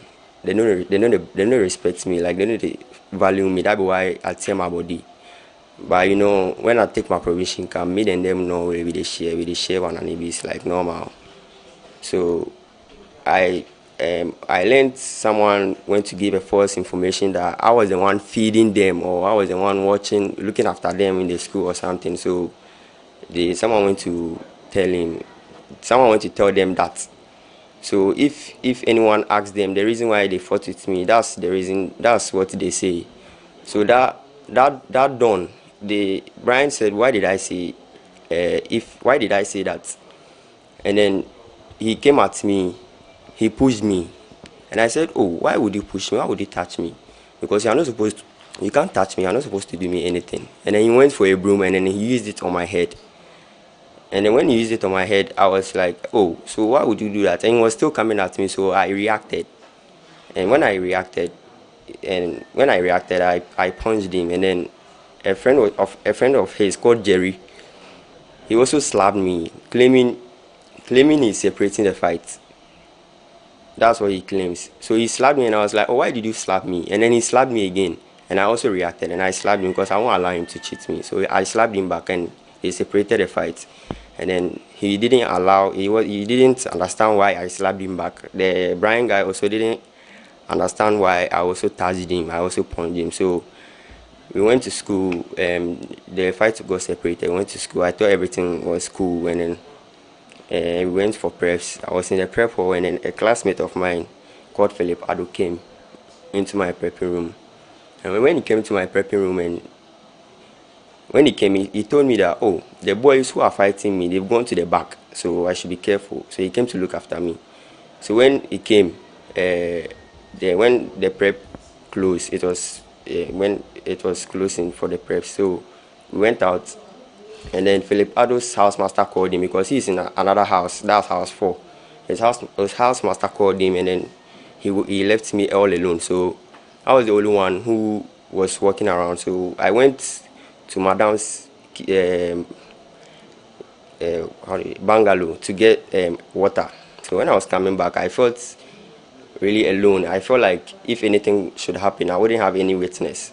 So I saw the house prefect, that's my friend, and I went to him. When I went to him, I was like, we were having a normal conversation, not even concerning these 2 boys or anything. So we were talking, and then all of a sudden Brian was approaching me. I thought he was going to buy water, not knowing he was coming at me. So when he got to me, he threw his hand and I held his hand. And then when I held his hand, the other Jerry guy was also approaching me. So I decided to concentrate on Jerry, leaving Brian so that I won't get hurt by anyone. So when I concentrated on Jerry, Brian decided to bite my shoulder. So there's a bite over here. So he was biting my shoulder, and then I was feeling the pain. So I hit his head, and then I punched him to the ground. And then when I did that, Brian went away a little while, and then I was talking to Jerry. Jerry said, "What would I do?" And I said, "Oh, I wouldn't do anything because I don't know what I've done. Like, but if you touch me, I'll touch you." And I asked him, "Why do you want to fight with me? What's all these reasons behind you or both of them fighting with me?" He didn't answer me. He was still saying, "What should I do?" And then he slapped me. So when he slapped me, I also reacted. I punched him, and then the fight got separated. So the people around told me to leave from there. So when I was moving backwards, I was being cautious. So in order for me not to get beaten by any of the 2 boys. So there was a gutter. When I was moving back, there was a gutter at the back of me, and then I unbalanced and I mistakenly fell in the gutter. One of my friends helped me out of the gutter. When I got out of the gutter, Brian was coming with speed with a knife in his hand, and then it was too late. So when I saw him, I tried blocking the knife. He was trying to stab me, so I blocked the knife with my left hand, and then so I blocked the knife with my left hand. And then he kept cutting me, and I kept blocking it. And then he stabbed me on my shoulder again. That's the place he was biting. So he stabbed me over there. And then when he got satisfied that I was bleeding and stuff, and then he was okay, and he started running away. And immediately someone called my housemaster, and they came, and then I was rushed to the hospital. All along, you felt unsafe, right? When this whole thing started, you felt a little bit unsafe. So why didn't you report to your senior housemaster or class teacher or somebody? Yeah, actually, when I I didn't feel unsafe till after preps when a classmate came to tell me that the two boys have gone to the back there. So that's when I felt unsafe, because I thought the whole day, I thought, oh, everything is past, you know, everything is cool, and I'm the type who don't like those kind of stuff, fighting, and I don't get angry that much because I like playing. You said you were friends with these people. What are their actual names? Opata, yeah, for Opata, I know that was the only name I know. Opata, and Brian Botte, and then Jerry Willington, and they are. How close were you guys? From Form 2, so from Form 2 to Form 3, we were really close. And then you just decided that you... Yeah, I just did because of how they saw me.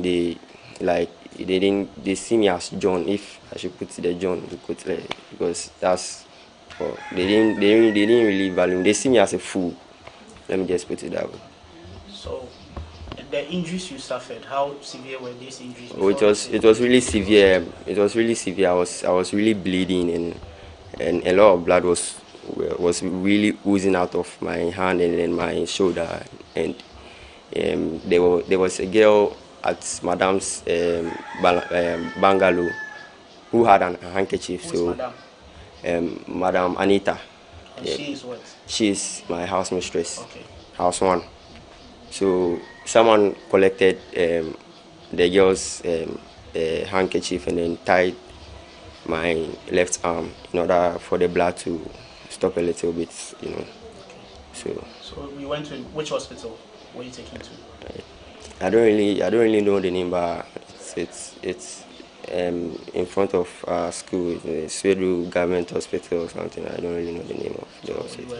You were what when you went there? What did they do for you? When I went there, I was rushed into the hospital, and then they told me to sit a little bit in order to, because they had other people to take care of. So yeah. So after them, I was next. So they sealed my hand. It was everywhere, every part that was cut and then stuff. Because my hand was really deep. It was really. So yes. Before you go on, you said they attacked you with a knife. Where did they get the knife from? It's not the Brian guy. Brian. I don't know. Yeah, I don't know. Okay. Where did they get the knife from? What type of knife was it? Oh, it was a cutter, a trimmer. You know, you have to pull the knife out of it. So the one students. Yeah, you use for visuals. Yeah. Okay. That was it. Okay, so we've been speaking to Ishmael Ejay. He was attacked by his schoolmates for some very weird reasons. He suffered some serious cuts and has been home receiving treatment since. He believes that the school administration has not been fair in dealing with this situation. We'll be right back to speak to him on how he feels about the whole attention the school administration has paid to this situation.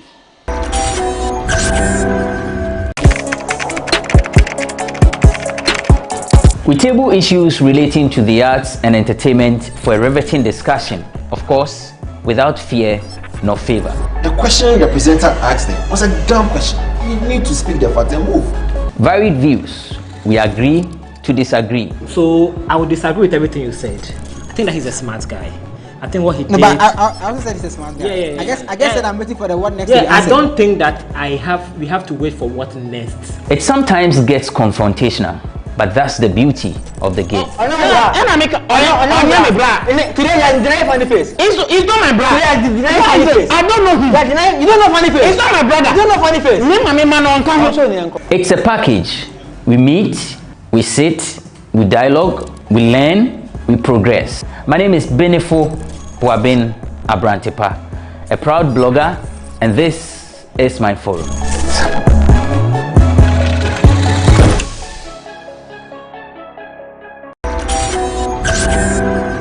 So welcome back from the break. This is still Say Loud on GhanaWeb TV with me, George AC. We've been speaking to Ishmael, and when the information came that he had been attacked, his father dispatched some members of the family to visit the school. The delegation was made up of his uncle, Mr. Wahab, and some other people. So we'll be speaking to him before we speak to his father. Boss, welcome to Say It Loud. Thank you very much. You went to the school after you were called. Yes. What transpired? Okay, so the incident happened on the 28th of February, and the mother went to the school the next day, which was 1st of March, I think, yes. So she went to bring him to the house so that the family can actually give him the proper care and all that. So he came. When he came, the next day the family met, which was a Wednesday. The family met. We wanted to discuss the issue. So we met in consultation with a lawyer, and he advised that given the fact that it's an attempt on the boy's life, he advised that we should report the matter to the police, and we should send the issue to the courts for it to be addressed. So on Friday, we went to the school, and as courteous as we went to meet the headmaster, and we made him aware of our intentions to report the matter to the police and proceed to court. So when we met him, to be honest with you, I wasn't enthused by his response, and for 2 hours he kept asking that we shouldn't report the matter to the police. What was his justification for that? So after I made our intentions known to him, his first response was that given the fact that the boy seemed to be, he's getting better, that should be where our focus should be. He's getting better, so that solves part of the problem. That is his opinion, but I told him that, well, that is how he feels about it. But as far as the family is concerned, it goes beyond just him getting well. This is a crime, and the state actors must be made aware of. And at that point, he had not made you aware of any internal measures to address the situation. So his response was that he's given us his full confidence and that the boys will be deboarded. But I felt that if someone commits a crime, which is an attempted murder, and I know by the statutes of this country, it's felony, if not, it's felony. It's a serious crime, which I know is supposed to be a very serious crime. So if someone does this and the punishment you want to prefer is to deboardinize the students, then what are you teaching the other students to do? You understand? Yes, it's a no-no. So you eventually went to the police? Yes. So eventually we went to the police.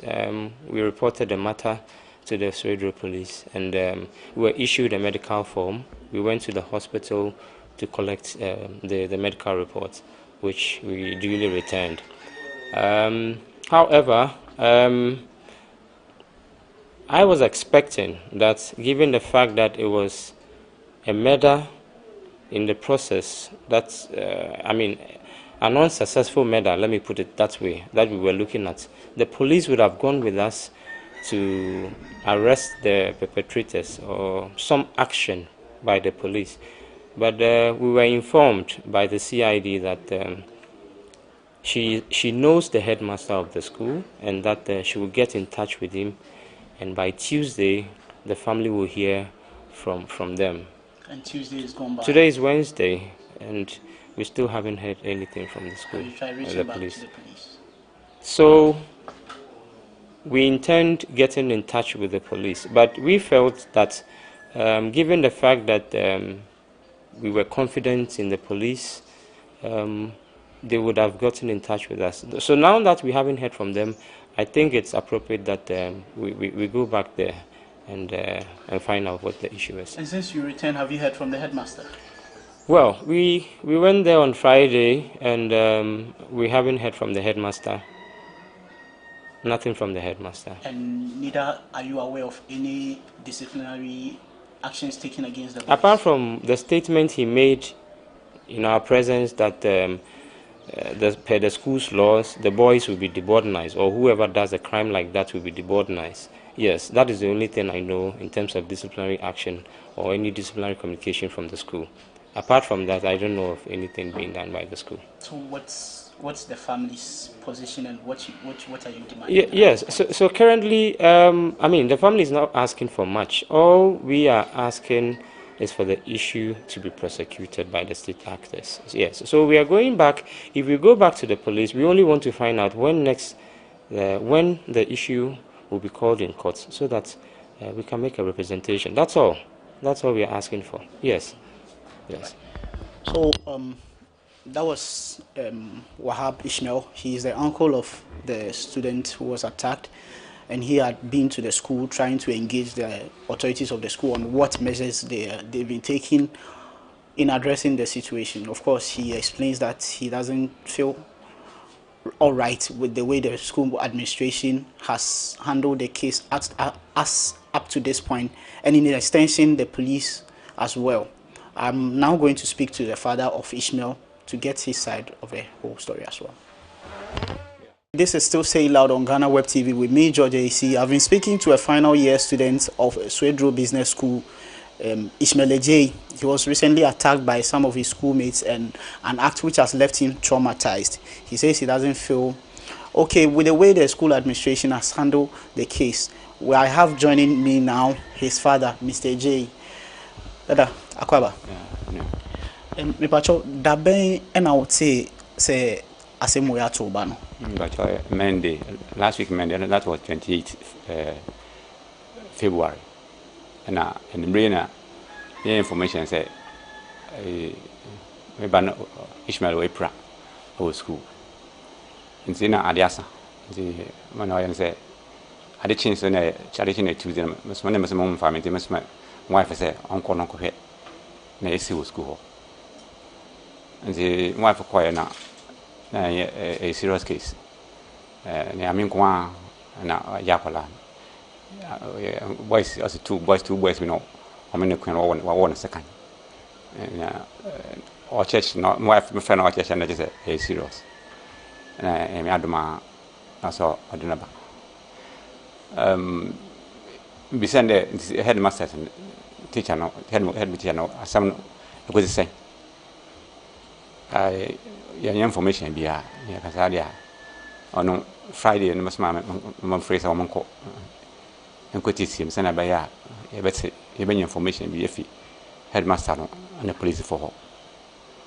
Stray and Timasin be a Colano Coyana, also a report. What am I police for? Now, one can say, you call me information. Well, as some days, police for police for the bed for referring, and I had my son grab a friend by a Stray and Timothy. Tuesday, no, in the day, say, shall say, a beco, yeah, my case in the nice. My final report, I would have now police for her. Now, Yahunia, the Shanabisi, and Susanna Yamanity. So far, the Monte she fee police for no homo yet, but my case or I kiss her. But Monte she neither one of them no cars and cover friend. But Colana Mamma, I'm afraid, but now, problem, I can say, case Nanka say yet information if he police for not until I say me and film. Now, Osi Omukoy no Osma Momukoy, Omuni headmaster, Echo Dean in San so, and Comobo no Omuni headmaster is a D and a dena if he mobile. Okay. Headmaster, the one shall I can't. I say, me, oh, yeah, what do you call it? When I mean, compo, oh, yeah, to some encouragement. As just some answer, some crime be a.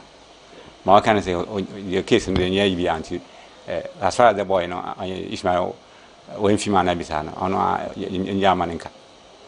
But what buy must know. We so would Jan as a Colanico school cry. I say you be scared. They be no. I say we'll be council. I say Saturday. I say I will find a be free. She take serious measures. Yes, you know. I'm when I old school and cry over there. I yet I shall be. I say. Sasem you see no. And now for Isman now for take serious measures and see. Send a bias. Case in the cry. Ministry school. But near Washington near Ecosystem, do you believe that the head teacher has not been fair in the management of this case at this point? Yes. There me di hu ya pass nka say headmaster nka so o take in charge of that case nearby no. Ne mo no to okay be train say oh we are monya abotre na say na mpese sa procedures anana sa kwan na mpese nka me faso na mema bia boy na o praise meron now for baba nanka ya tena se nanka case no kwa ya settle simple but I say o di agro asa agro bi na o di boys no what's your parents in can.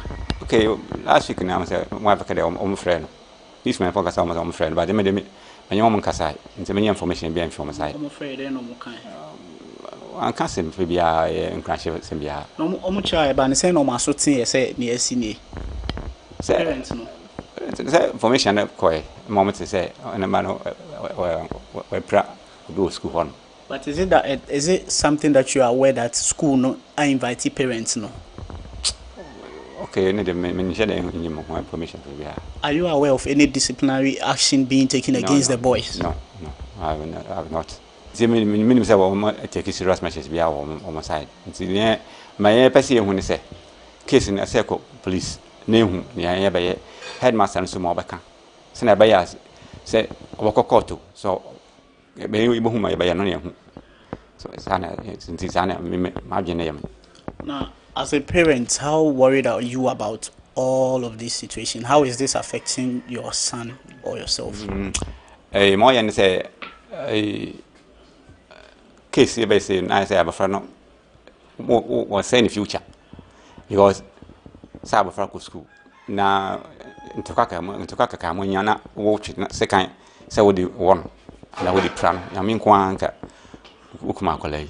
And at the same time, some man share man can't a seven the case and yet, etc. Akolano Crocus school and my canon, Okosqua, on your peace of mind in Siado school. So as I say, and so I send me take his messages out. A very serious woman say, case in a very bibiajo. Bibiajo, etc. Fine. But Biat and Master say, I such been all which Colana near one say, that's such me a one say, one little bit or more, what one say one letter we crack away near trust. Mobian school, Mobian, say Mobian, say. Now, as a yaba. Oh, parents, you are part of PTA. Have you tried getting in touch with the PTA? Have you tried taking this up to the PTA level? No, my friend got PTA level. My first time PTA, and I'm called cry. Ishmael Abedi pay 1 week of here. Say now, shall the condition say. Say now, shall I know. I won't say. Sometimes the crab knows. Sometimes I knows. My wife I can't ask him. Don't have a knows because again, I say,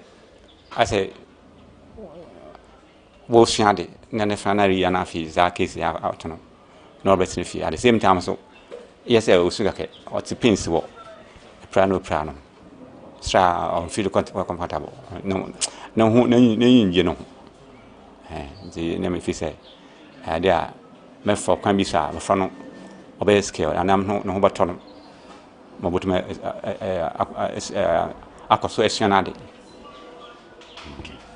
So yes, this has been Say Loud on GhanaWeb TV with me, George AC. Today we were in the home of a student of Swedro Business School, a final year student who was attacked by some of his mates. Ishmael J feels like the school administration has not been fair in handling with this situation, which has left him traumatized. His father, Mr. J, is concerned about the safety of his son and is hoping that the school authorities will take the right measures in making sure that his son, when he returns to school, goes back with the right state of mind to be able to complete his education. This has been Say Loud with me, George AC, and until we meet for our next episode, bye.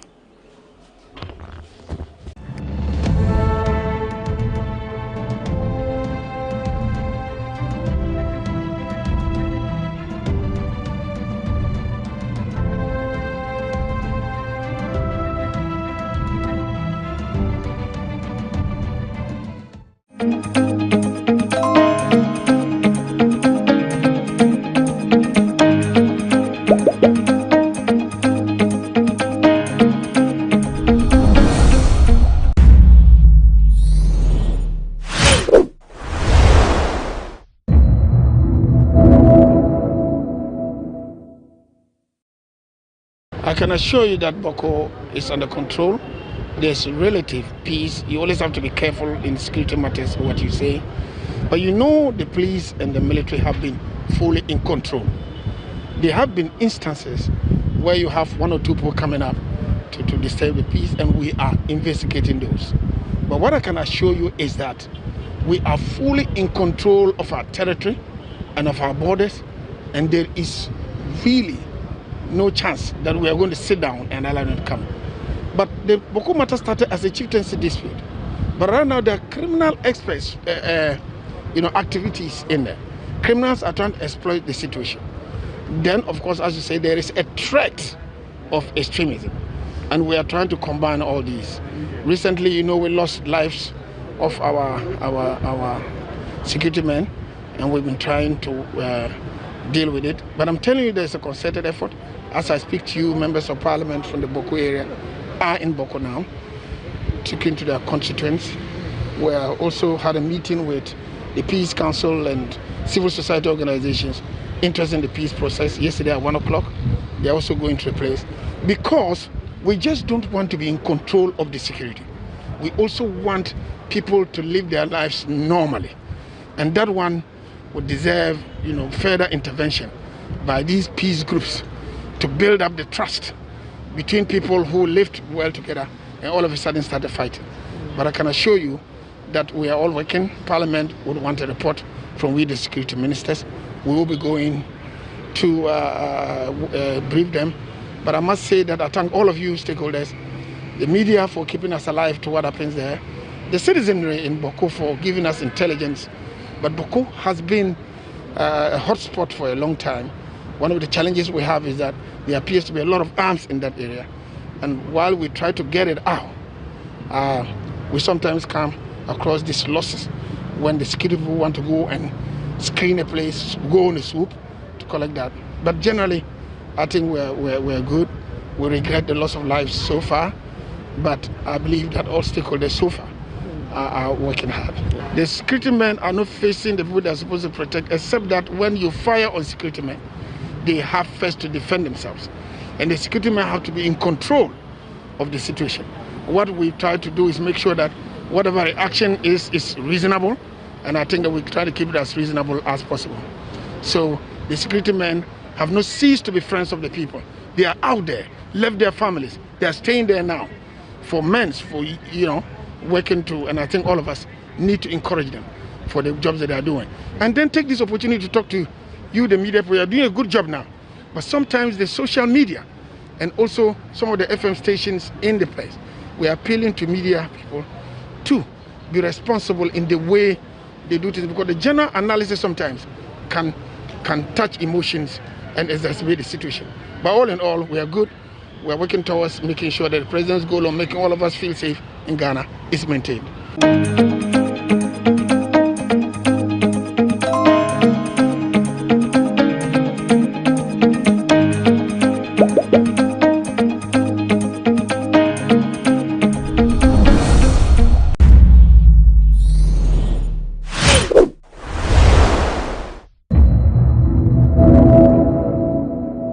And try to do the usual politicking that we do.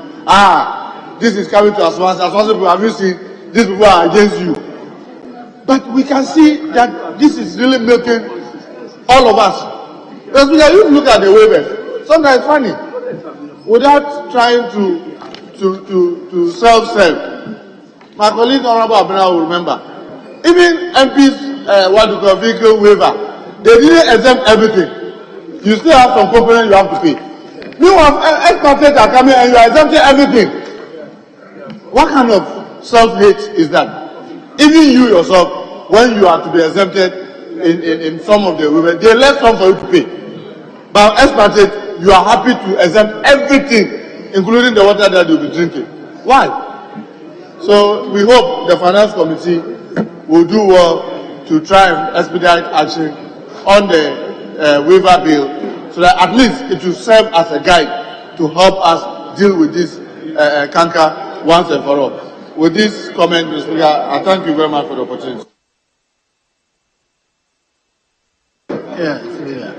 Speaker, I think the importance of this motion, and this facility is not lost on us. The chairman has mentioned it. I don't want to overly flog the matter. The fact that there's oil discovery, there's mining activity, and therefore we need to look at these road construction. That is important. But, fact be told, I can say without any shred of doubt or equivocation that probably this is one of the surest way we are losing revenue as a country. And there is a study done by some experts that in developing countries or parts of third world countries, it's more or less become an avenue for losses that are, accounted. So we really have to pay attention to this. It's gratifying that the committee, with its magnifying glass, was able to identify some shortfall and was able to deal with it. And to that extent, we need to commend the committee. But it is not gratifying also, on the other side of the coin, that the bill is still with the committee. We will want to plead that the leadership of the committee, both the ranking and the chair, as passionate as they speak to the matter, they should be able to. I recall this matter generated a lot of debate. Tax waiver generated a huge concern on this House floor. So we may have to facilitate and bring finality to this matter. Otherwise, we'll be ripping ourselves as a country, particularly in the times we find ourselves in, where the president has shown leadership, calling for sacrifices and a certain behavioral change towards what we can do to crystallize our effort in making savings towards our national development. So I think that maybe before we rise, and I hope I'm not being hard on the committee leadership, maybe before we rise, the committee, I am reliably informed, are already working on the bill. Maybe before we rise, they should bring finality to it, bring it to the House floor for us to take a definite decision on this call for a drastic change in the tax waiver regime that we have as a country. It's critically important, and we cannot pretend about it. Speaker, I thank you for the space. Yes, Chairman. Mr. Speaker, I've taken note of the references made to the committee and our treatment of the exemptions bill which you referred to us. The only reason we have not started a serious work on that bill is that, Mr. Speaker, you also referred to us the fees and charges miscellaneous provisions bill of 2021, which feeds into the current appropriation. That is the only thing that is preventing us. But beginning next week, we will start treating that bill, and I share the optimism of the Chief Whip on the majority side that before we rise, the bill will be brought to this House and hopefully passed, and then the provisions therein would govern going forward how we exempt individuals and items from the payment of taxes. I thank you, Mr. Speaker. At the conclusion of the debate, all in favor of the motion, say aye. All against, say no. The ayes have it. The motion is carried.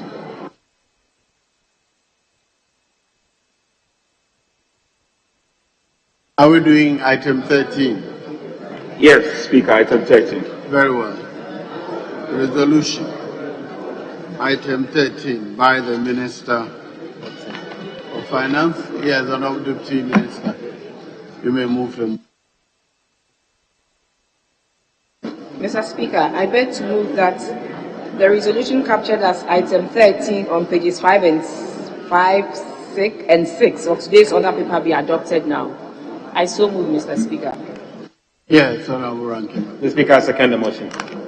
Honorable members, the motion to adopt the resolution number 13 on today's order paper is moved and seconded. All in favor of the House adopting that motion, say aye. Aye. All against that, say no.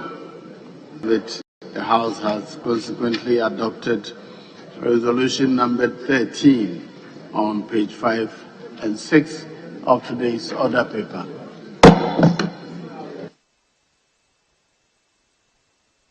Yes. Speaker, we should be going to page 7. Today's order paper and take item 14. With your leave.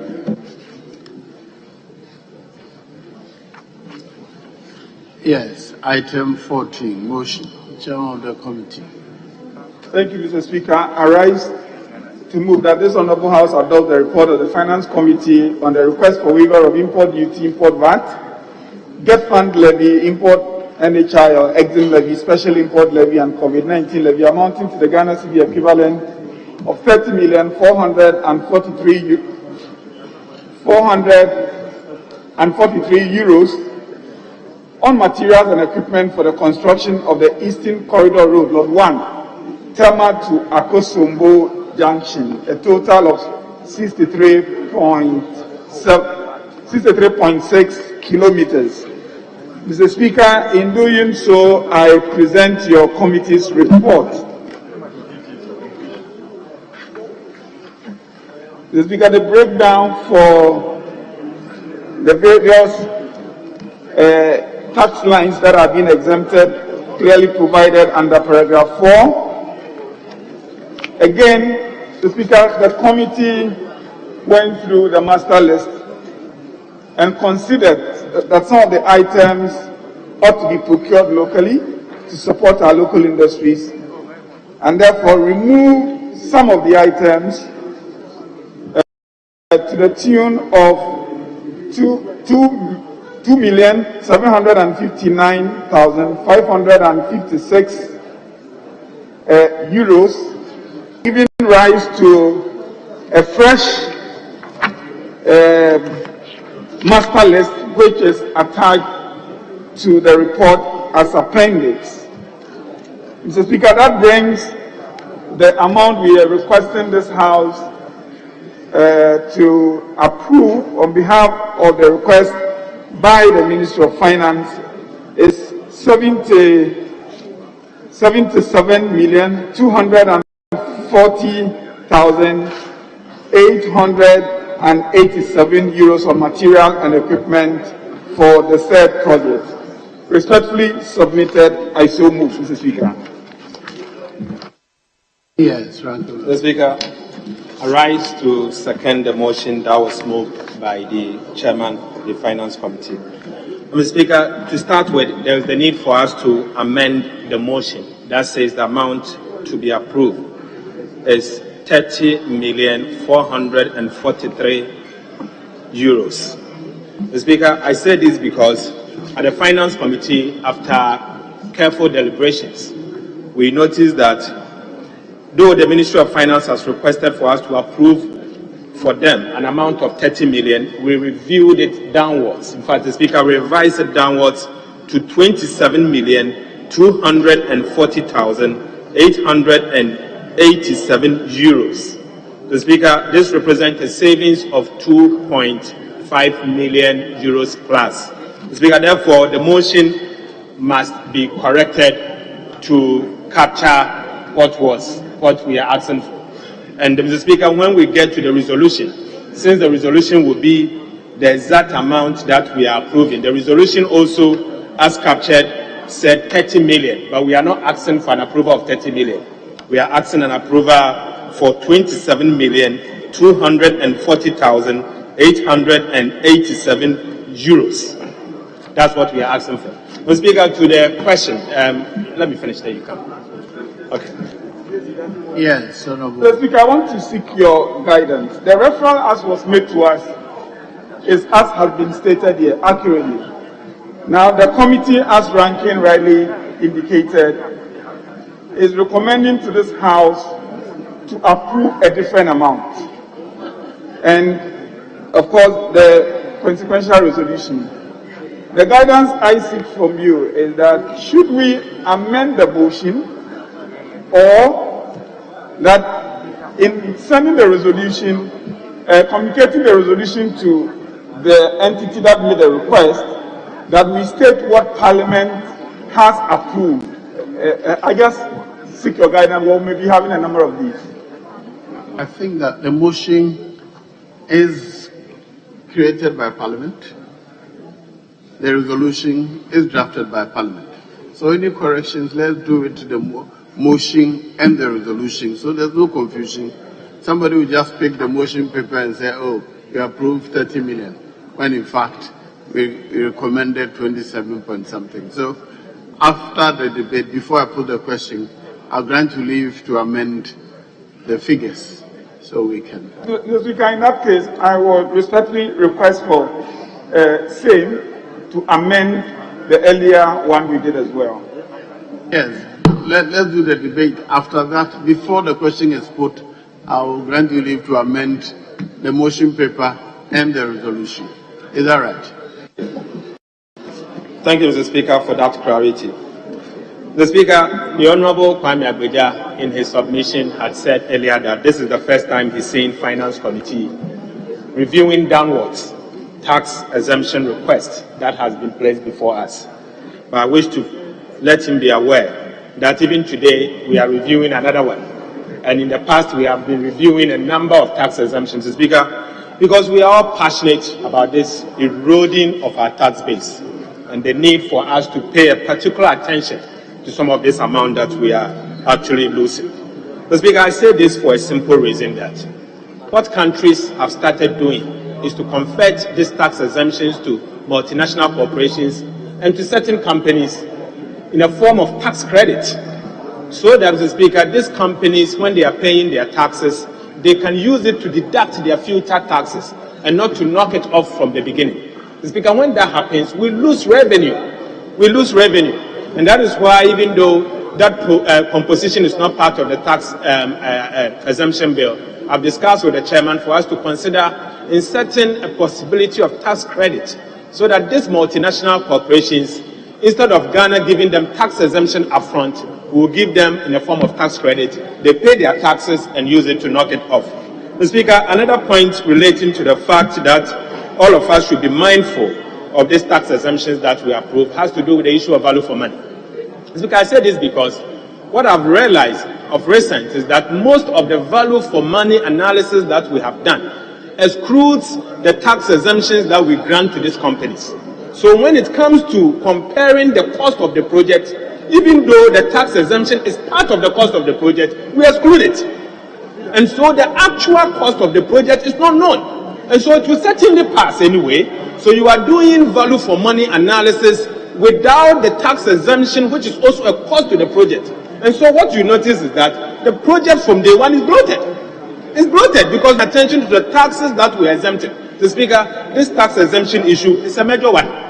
It's a major one. And I'm glad that all of us seems to sing from the same hymn book, to the extent that we believe time has come for us to review these tax exemptions. Mr. Speaker, we cannot do that without the cooperation of the House and without the cooperation of sector ministers, those who are signing the commercial agreement. It's the commercial agreement that gives rise to these tax exemptions, and not at the Ministry of Finance. And that is why I'm saying that even though we are bringing the tax exemption bill, and some of these things will be addressed in it, what happens to the old contracts that this Parliament has approved? What happens to the old contract that the sector ministries has approved? Mr. Speaker, probably it may mean that we have to grandfather them, to the extent that we will have to continue granting these tax exemptions because there's a contractual agreement between us and them. There's no other option than to grandfather them. So we'll be coming. We'll be coming as and when the opportunity calls on us for us to review them. But I can assure you, Mr. Speaker, that we will ensure that those items that they can purchase them locally, we will deduct them. To the extent that some of them, they are calling on us to approve tax exemption on quarry stones, sand, tax exemption on sand. I mean, who does that? So we have decided to remove all of them from all what we've been asked to do. So on the master list, you will notice that most of the items that we are requesting, in fact, all the items that we are requesting that we grant tax exemptions on them are the items that they are importing. And if there's anyone that we feel strongly that they can purchase them locally, we are saying that they should buy them locally, so that local companies can also benefit from the project. Thank you, Mr. Speaker. Yes, Senator Beja. Right, Honorable Speaker, once again I thank you for the opportunity. Mr. Speaker, The few comments I have about this is yourself, a member of the Roads and Transport Committee. This project, as we speak, Mr. Speaker, they are not on site. They are probably still going through design and approval. So it is difficult to understand how come we are able to determine that we need between Temamoto Way and Adomi Bridge, how we are able to determine we need 55 heavy-duty tipper trucks, 11 bulldozers, 20 passenger vehicles of various sizes and costs, 16 excavators and other things. Mr. Speaker, the fact is that what we are doing is basically hypothetically assuming that they may need these things. And as and when they bring it, we give them tax exemption. Mr. Speaker, if you see the attachment, some items are in units that are difficult to understand. For instance, when they say small equipment, poker vibrator, iron rod, bend machine, 150,000. What exactly are they talking about? They are technical, but these items ought to be classified in a way that people will be able to understand. Otherwise, we are just, some of the units also are like in huge numbers. And you ask yourself, metal structure, steel work, 15 million lots. What are we talking about? Mr. Speaker, I think we are being fed with an information that probably is vital, but it's not in a character that we may be able to appreciate and understand whether we need all these things. Mr. Speaker, there's one thing we all complain about. Mr. Speaker, every developer in this country, and we know some developers have got 2, 3, 4 projects. Some of the projects last 2 years, 3 years. But Mr. Speaker, you'll be surprised that developer A comes and gets project A, requires everything, including vehicles, 200 kilowatts of generator and everything. The next project, which is phase 2, 2 miles away, he requires the same amount of things, as if immediately they finish the project in 2 years, everything they've acquired is disposed of. Mr. Speaker, I believe we can do something about this and save some money to our country. Between Temamoto Way and Adomi, we all know the kilometers. But if you see the number, in fact, I don't know of much forest along that road. Go and check the number of chainsaws we need to cut down trees on that stretch of road. And by the time you break this project down, I know there are one or two flyovers along that stretch. If you break it down, Mr. Speaker, somebody will say that this project will become a kilometer will be so much money. But we've done that before. Mr. Speaker, do you know what the problem we have? When we do this, we say they should do value for money. Mr. Speaker, can we direct that anytime we say that they should do VFM as condition precedent, eventually they should provide that VFM to the house. So we will get a guide that the last time we did this project, it was this level of complexity, we paid this. Then we can be able to have a determination of build an in-house capacity like the majority leader is talking about. But if we pretend that every project is new and take between the beach road, what we are doing, that developer is doing some works here. But go and look at the number of equipment we are paying for. And today, let's go and check whether the number of equipment we have actually given tax exemption for are actually on site. I think the committees of both, any committee that gives approved commercial agreement should not end there. We should go and find out what we have allowed them to do, if they are doing it. Otherwise, Mr. Speaker, we may consider ourselves as doing our part. But the oversight really is on the ground. And Mr. Speaker, if we don't do that, we might not be helping that. Mr. Speaker, with these few words, it is important we build roads. But Mr. Speaker, anytime we do this, I have a feeling that somebody, somewhere, is taking a little more money from Ghana than they ought actually to be paid. And if we save all that money, we probably will be doing more roads than we are doing now, Mr. Speaker. I thank you for the opportunity. At the conclusion of the debate, the question is all in favor of the motion, say aye. All against, say no. The ayes have it, the motion is carried. Yes, sorry. Now, the question and the motion, I will have to amend the motion paper and the resolution, and then I'll put the question again. So, yes, Honorable Chairman of the committee. Mr. Speaker, I seek your guidance. In respect of 12, you actually did put the question. I don't know what treatment you would advise. We will rescind that and put a new question on the amended motion. So, then, Mr. Speaker, with your leave, I request this House to rescind this decision in respect of motion 12 so that the necessary amendment could be effected. We move the motion that the House do rescind the... I move, Mr. Speaker, that we rescind the decision we made in respect of motion 12 on today's order paper. Speaker, I second the motion. All in favor of the House rescinding the motion moved in error, say aye. All the ayes have it. The House has rescinded the motion moved in error. Now kindly move the amendment and the amended motion. Thank you, Mr. Speaker. I rise to move that we amend in respect of the motion listed as item 12. Out of the discussion we have had, the figure 7,156,585 euros. We amend that to the figure 6,840,345 euros. I so move, Mr. Speaker. 6,840,345. Yes, please. 6,840,345. Very well. Honourable members, all in favor of the House? Yes, sorry, Ahmed. This week I second the motion. Thank you. All in favor of the House adopting the motion as amended. Motion 12 as amended. Say aye. All against that say no. The ayes have it. Motion 12 as amended is adopted. Now, item 13. Honorable Minister, I guess you will also amend the figures in the resolution. Sorry, is it item 15? Very well. So, kindly move for amendment of the figures before we take the motion.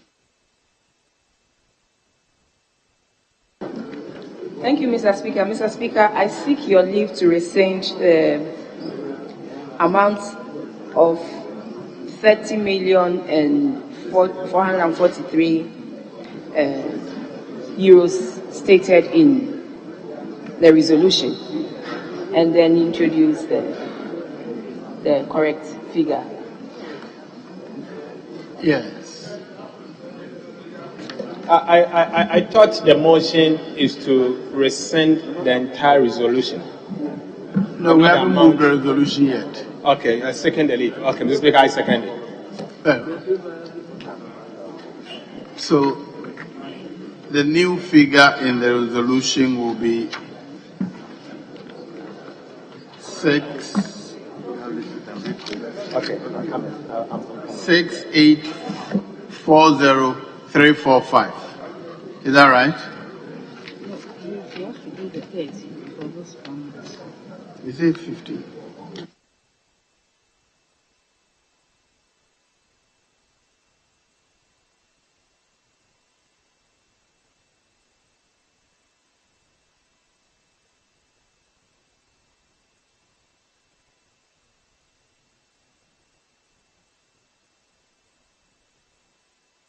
Yes, I think you answered to move 15, but no, we're doing 13. We just finished motion 12. Is that right? So we go to resolution which is 13. Yes. And it is that the figures. Mr. Speaker, with the greatest respect, first she has to rescind the resolution. A question will be put and agreed. Then now when she is now reinstating the new motion, then that's when she will do the amendment. So we need to take them one after the other. We can't mix the two. Just like the chairman of the finance committee did, he first rescinded the motion, and question was put and agreed. Then now in moving the substantive with the amendment, then he made the amendment, and then the question was put. So the resolution, she did move it, but the question was not put. Hasn't moved the resolution yet. So I'm permitting her to amend the figure in the resolution. Yes. The Speaker, we are not there yet. The Speaker, we are not there yet. What she did was to seek your leave to rescind, and I seconded it. So it's for you to put the question.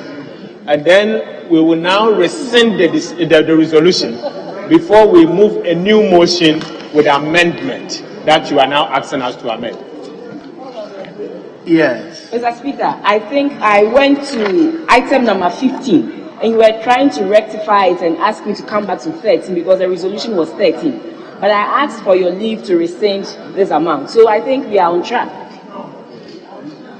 Sorry, we want to be clear. What are we doing? The figure in resolution 13 is where the challenge is, right?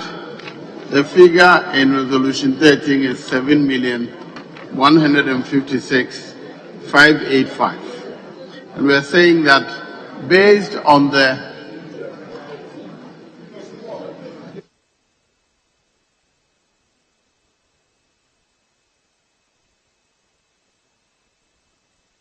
Mr. Speaker, it's a very simple matter.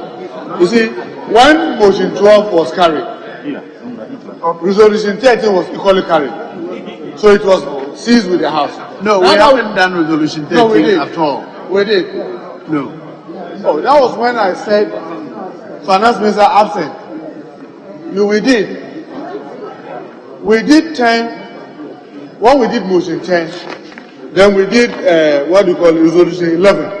Then we did motion 12 and resolution 13 before we moved to 14 and 15.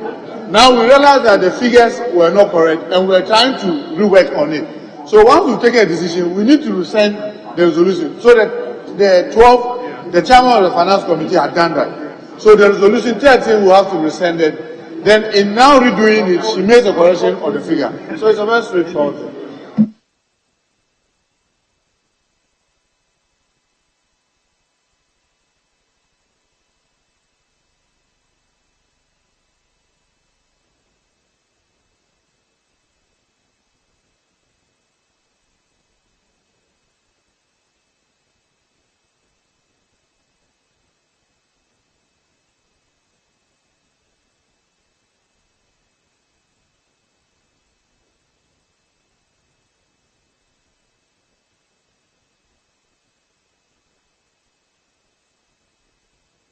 Now it's clear to me.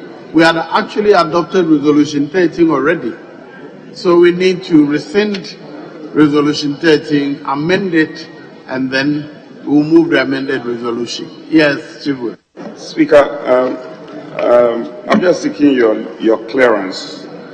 I thought at the outset, the chairman has sought to amend the figure in motion item 12, which is a motion.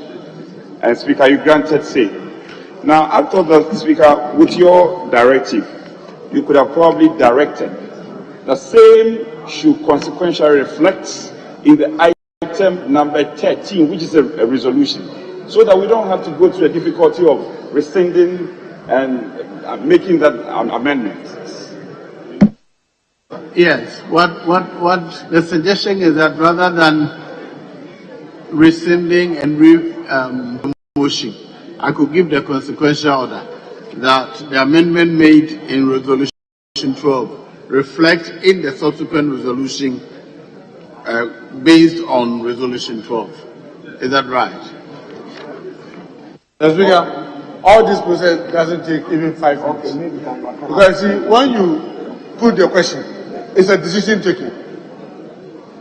So it's like it's no longer before the House. To rebring it, you have to rescind. If you don't do that, in the capturing, because remember all the things that we are saying is being captured both in the Hansard and then they vote and proceed it. They may not get it right, and if you are not careful, it goes wrong, and may God forbid there's litigation. Somebody make reference to it, and there's no clarity. But this doesn't take more than 5 minutes to do. Just do it neat way, then you know that everything is straightforward and covered. Well, let's just follow the routine. Can they move a motion to rescind resolution 13? Yes. Thank you, Mr. Speaker. I ask of your leave to rescind resolution number 13. I move the decision made. You guys are confusing me. Mr. Speaker, I ask of your leave to move to rescind the decision made on resolution number 13 on pages 5 and 6 of today's order paper. Thank you. Yeah. Mr. Speaker, I second the motion. Honourable members, the motion has been moved to rescind the decision adopting resolution number 13. All in favor of the motion, say aye. All against, say no. The ayes have it. Resolution number 13, the decision is hereby rescinded. Now, kindly amend the figure in resolution 13 and let's put the question again. Mr.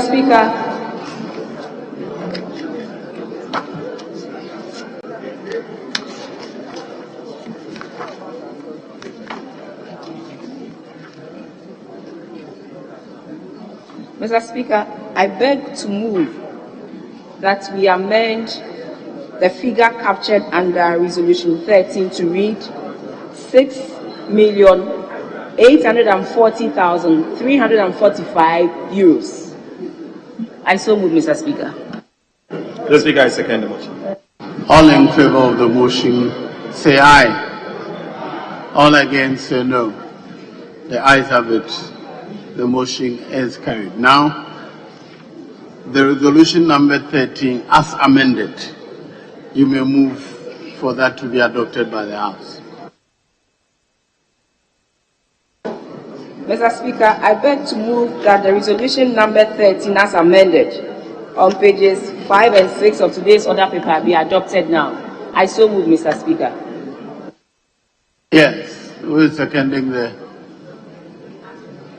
I second the motion to the amended resolution. Mr. Speaker, I second the motion. Honourable members, all in favor of the House adopting resolution 13 as amended, say aye. Are you paying attention? I'm putting the question again.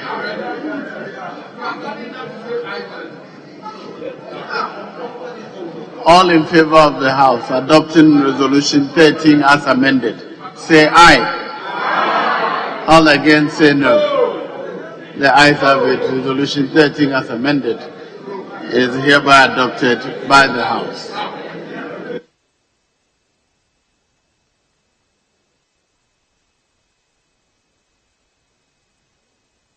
Yes, what next?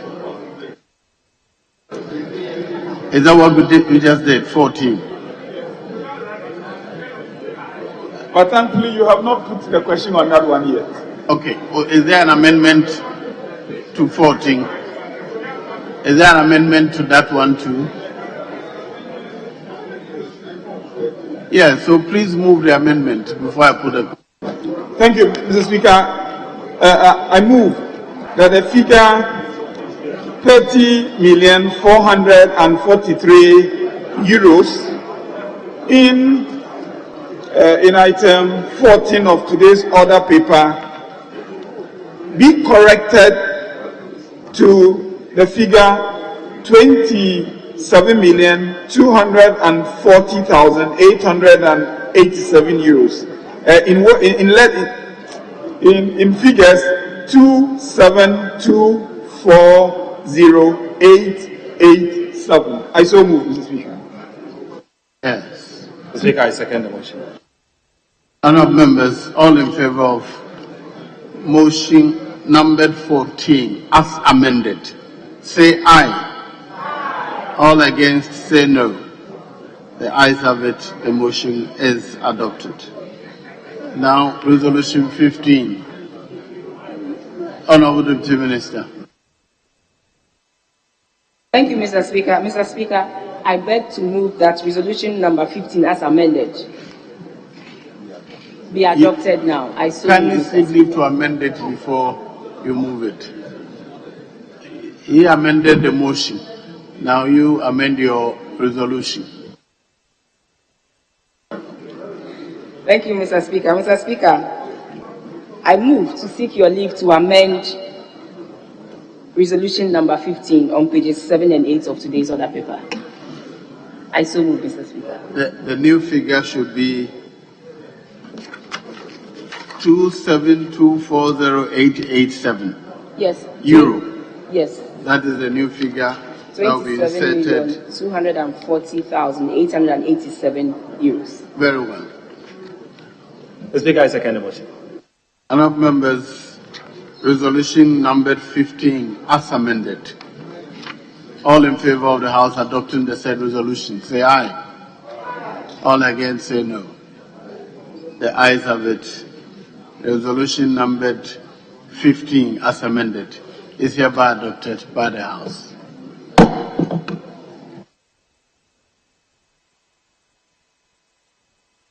Yes, Speaker, may we now take item 5, with your leave. Item 5.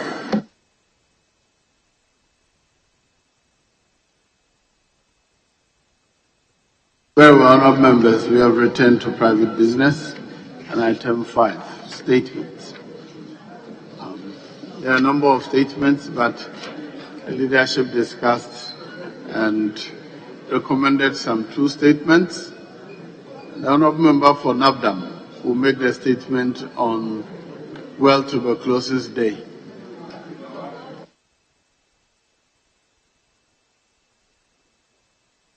Yes, honourable member for Nabdam, kindly hold on. Kindly hold on. Yes, Honourable Speaker, I want to come under Order 51.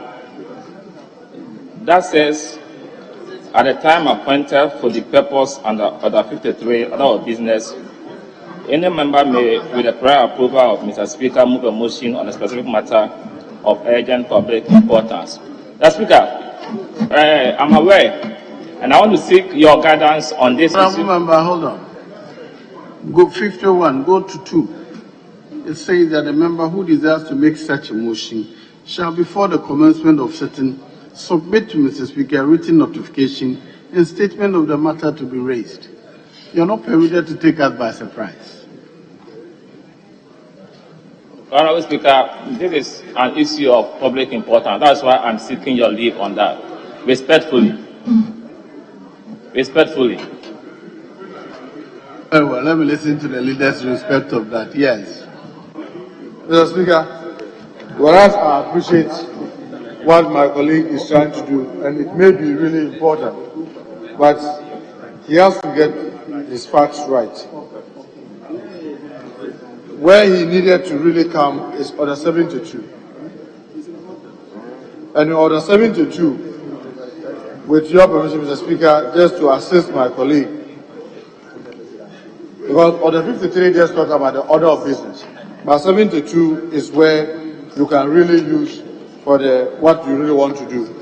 But like Mr. Speaker is reminding you, you are to give Speaker a prior notice that when we get to this point, you'll be interested in doing ABCD. The Speaker is in the room because currently Speaker didn't mention anything to us in leadership. So even while he's seated, we could have written a note. The Speaker may look at what the issue is and agree with you and probably hint leadership. So I want to believe that maybe the matter may not die today. You can have an opportunity tomorrow if you can get Speaker so that we are all in the know what you may want to do so that we can assist you to do that.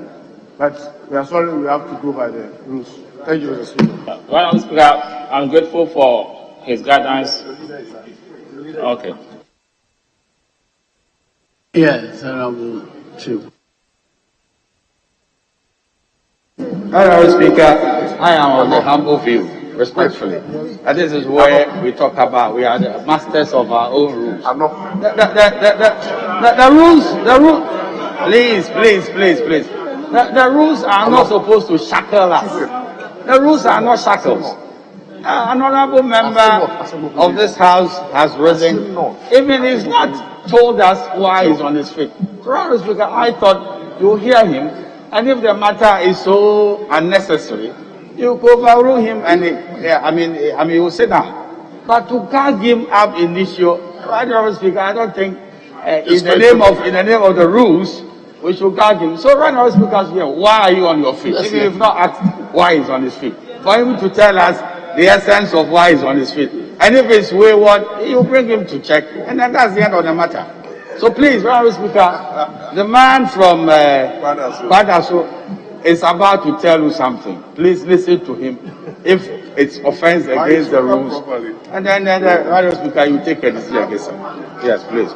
Not to come from me. Yes, Chief Whip, I give you the floor. I didn't know you had ceded it to another person. I would only want to plead with you to indulge, and also particularly plead with my colleague to indulge. We've always encouraged members to read the rules and to apply themselves to it. This is a typical example, and we may all have to use this as an example. Leadership is always available. My colleague is one member who is very punctual and has more often than not related to leadership. I expected him to relate on this matter. But be as it may, Speaker, I only want to make pleadings with you that you indulge the member and will listen to him, and particularly plead with my colleague to bear with him as he's still getting to understand the nuance of the orders of the House. Speaker, I'm only pleading and also seeking your guidance and your indulgence. Mr. Speaker, rightly so, our colleague from Kwadaso is one of the colleagues who is always in the chamber and eager to learn. Mr. Speaker, I just want to draw the attention of my colleague, Honorable Atatian. The reason for prior notice or mention to Speaker is we are a statement. Statements are not supposed to generate debate. So Speaker gets an idea what the issue is. Is it going to generate debate? Is it likely to degenerate the House? And hint leaders. That's the only reason why that is done. Mr. Speaker, since we don't know why he may be raising, whilst we don't know why he's raising, our prayer is that maybe why he's raising may not be debatable and may not degenerate the House. So I'll oblige the majority whip to probably ask you to grant him leave. So let's hear him. If what is going to raise is debatable, obviously I know you apply the rules fully. Thank you, Mr. Speaker. Very well. In the circumstance, I apply myself to Order 72 instead and grant you leave to make your statement of public importance. Honorable Speaker, I'm very grateful to you and also to my senior minority chiefship.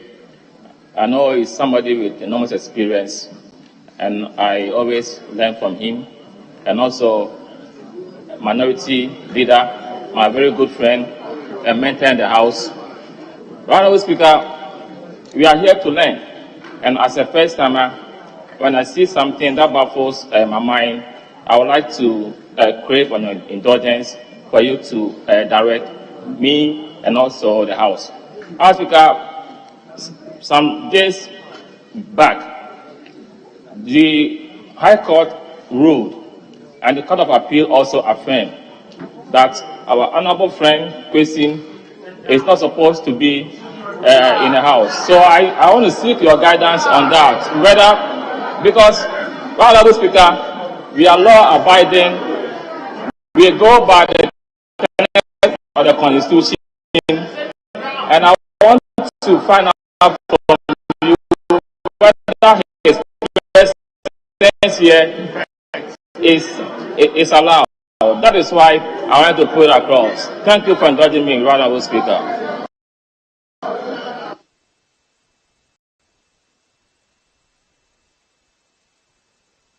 Thank you. Yes.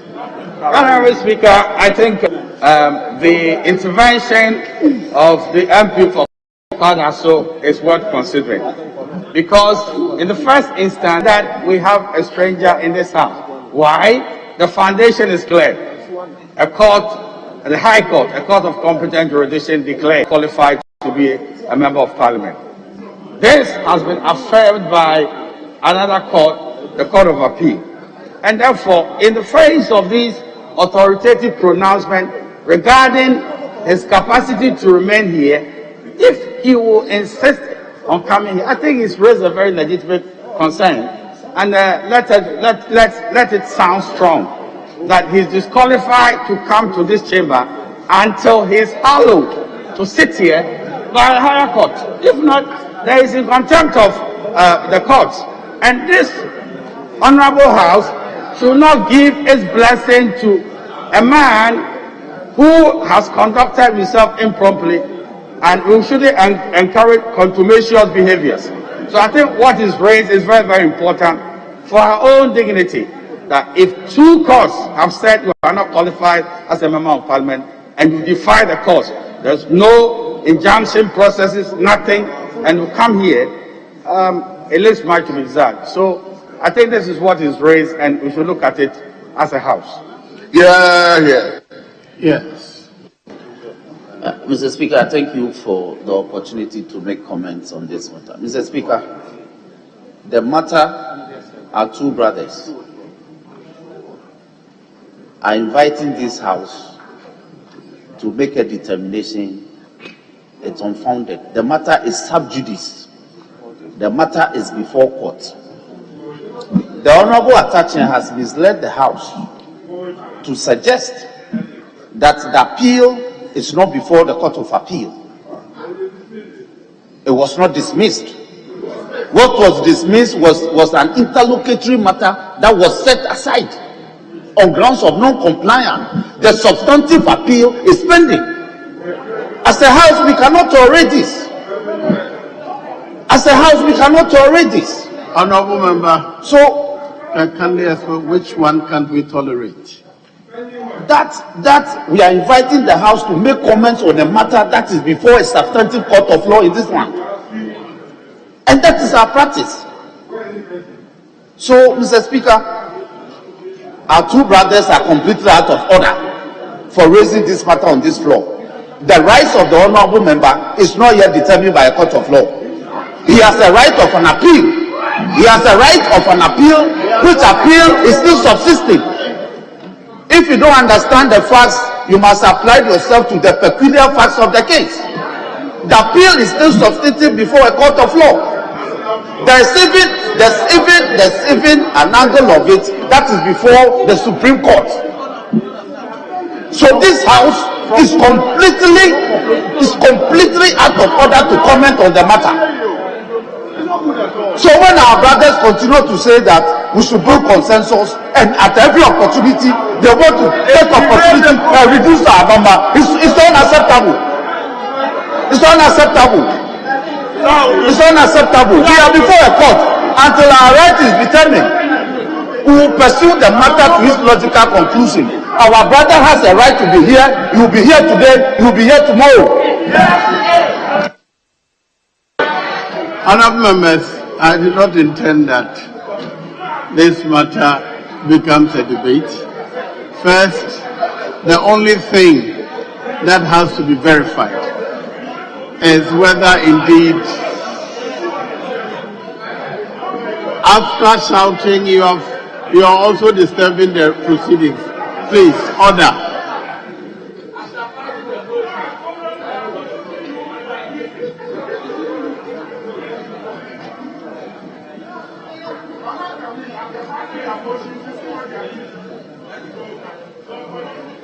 Can I have some order, please? The matter, what matter there is a fact to be determined. Whether or not the appeal has been determined, that is a question of fact. It's not a question of law. And I do not intend that we do that at this moment. I will discuss that with leadership, and then whatever steps we have to take, will take after that. Thank you.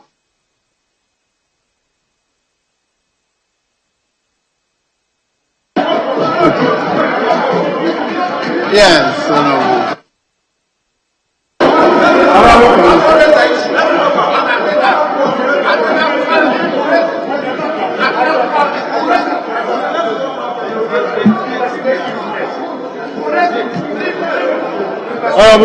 Mr. Speaker, I can only thank you. I can only thank you for the direction that you have given. I must say, I'm really disappointed and worried because we were adhering to the rules strictly. And some of our colleagues said, oh, can we just give him a window of it? And we didn't hear him. I thought the moment he raised the issue, a ruling was going to come that, no, this is not something that will be entertained for now, as Mr. Speaker have done. But unfortunately, the statement that followed from my colleague, Honorable Atasia, is making me believe I may be wrong and I may be alleged that he and my colleague planned to do what they did. And that was why he was insisting that it should be heard. And I'm assuring him, because of what you've done, you have broken trust. You have broken trust. The next time you want to do anything, I can assure you will insist on adhering to the rules to the fullest. And when that comes, don't say we are being incessant.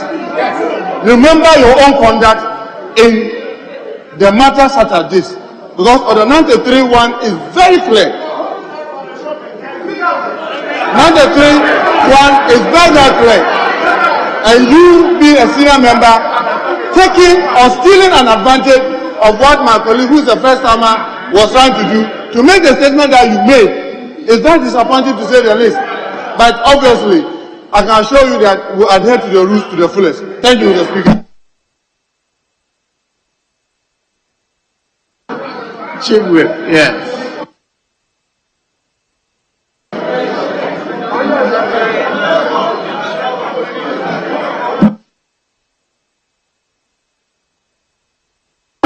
Yeah, colleagues,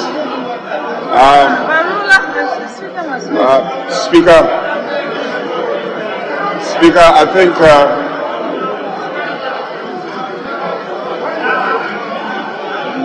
Mr. Speaker, colleagues, I heard the minority chief whip.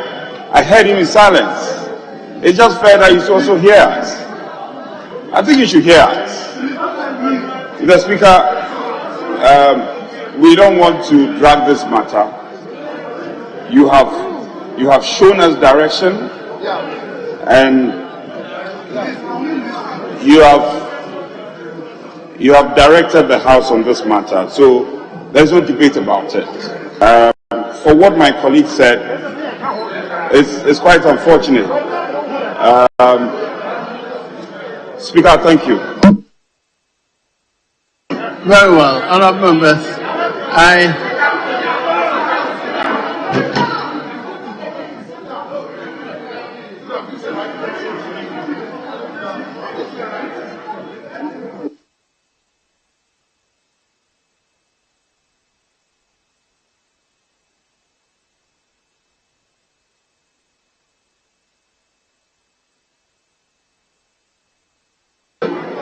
Very well. So if I had moved on to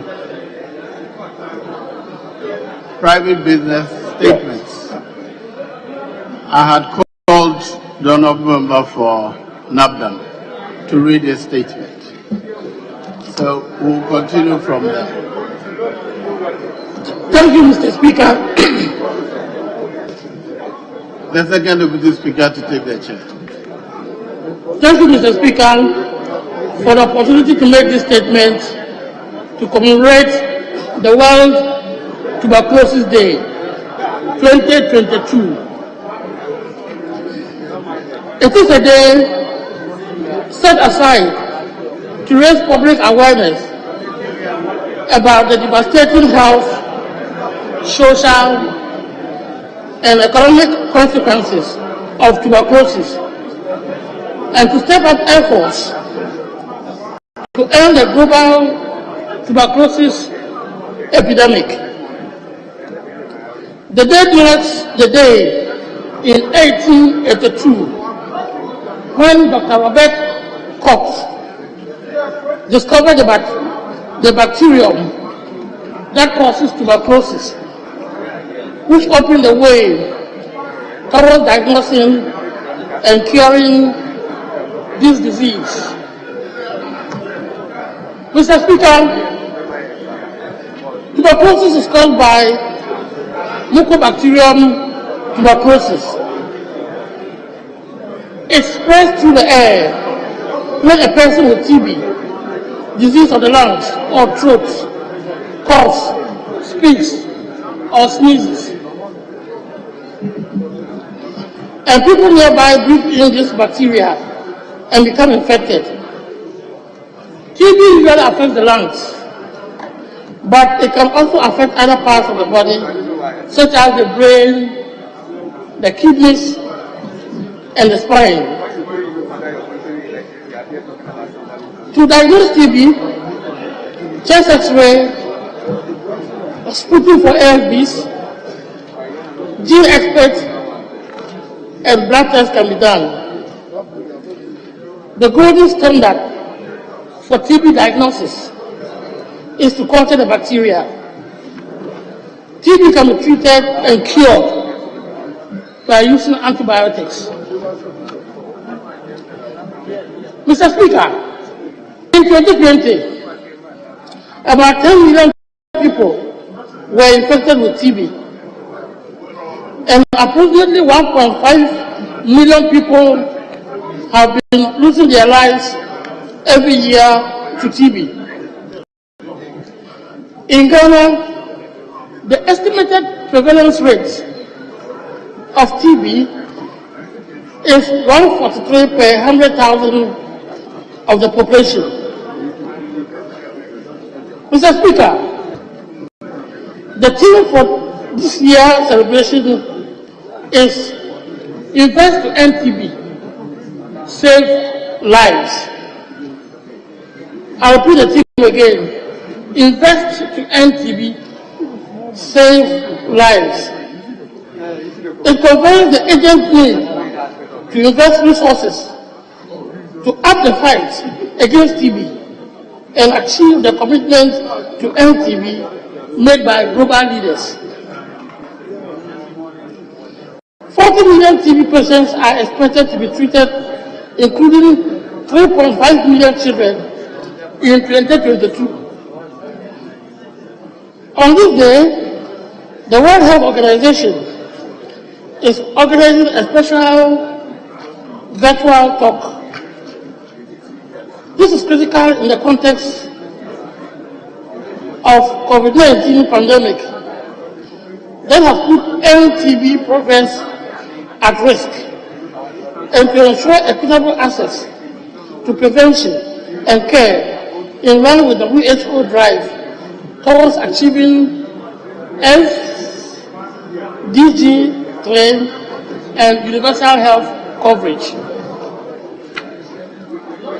The main speakers will include ministers, leaders, and other high-level government representatives. Mr. Speaker, data shows that Ghana is not doing well in TB control, due mainly to limited financing of the program. An estimated 15,500 Ghanaians die every year from TB.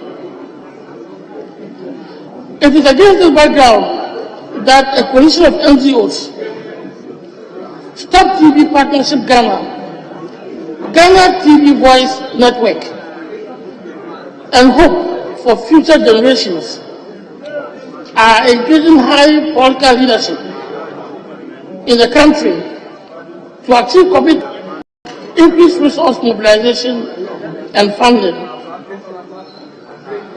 Currently in Ghana, the HIV/AIDS, TB, and malaria are funded by the new funding model 3, or in short, MFM3.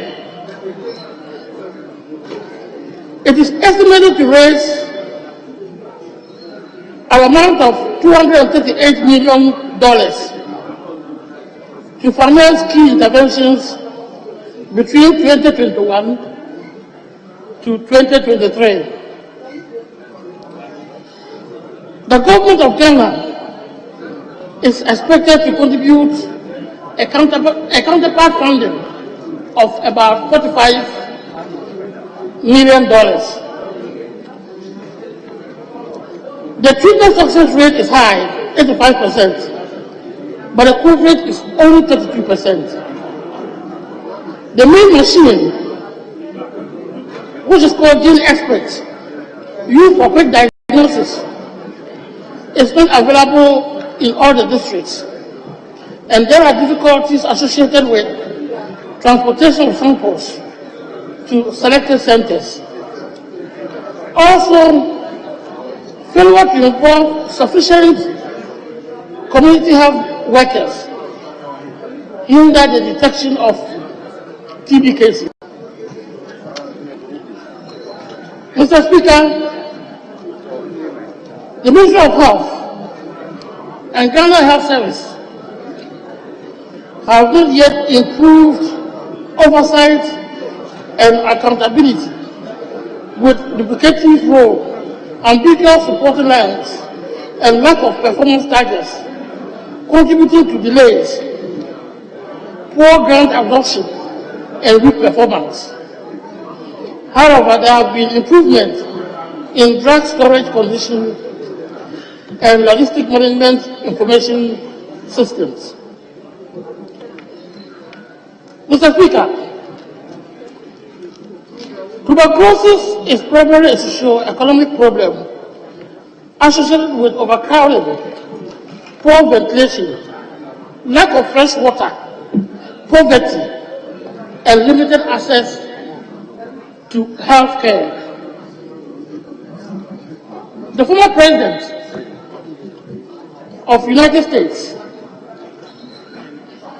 Bill Clinton, on the occasion of World TB Day 2000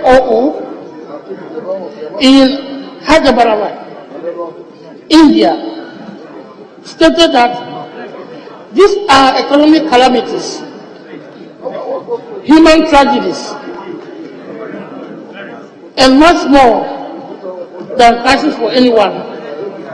They are crisis for the whole world.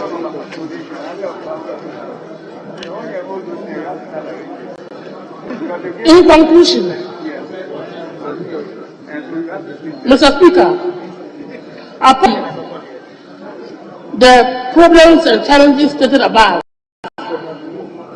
which require rectification, there are certain areas in Ghana here that act as breeding grounds for tuberculosis because of the inhumane living or working conditions.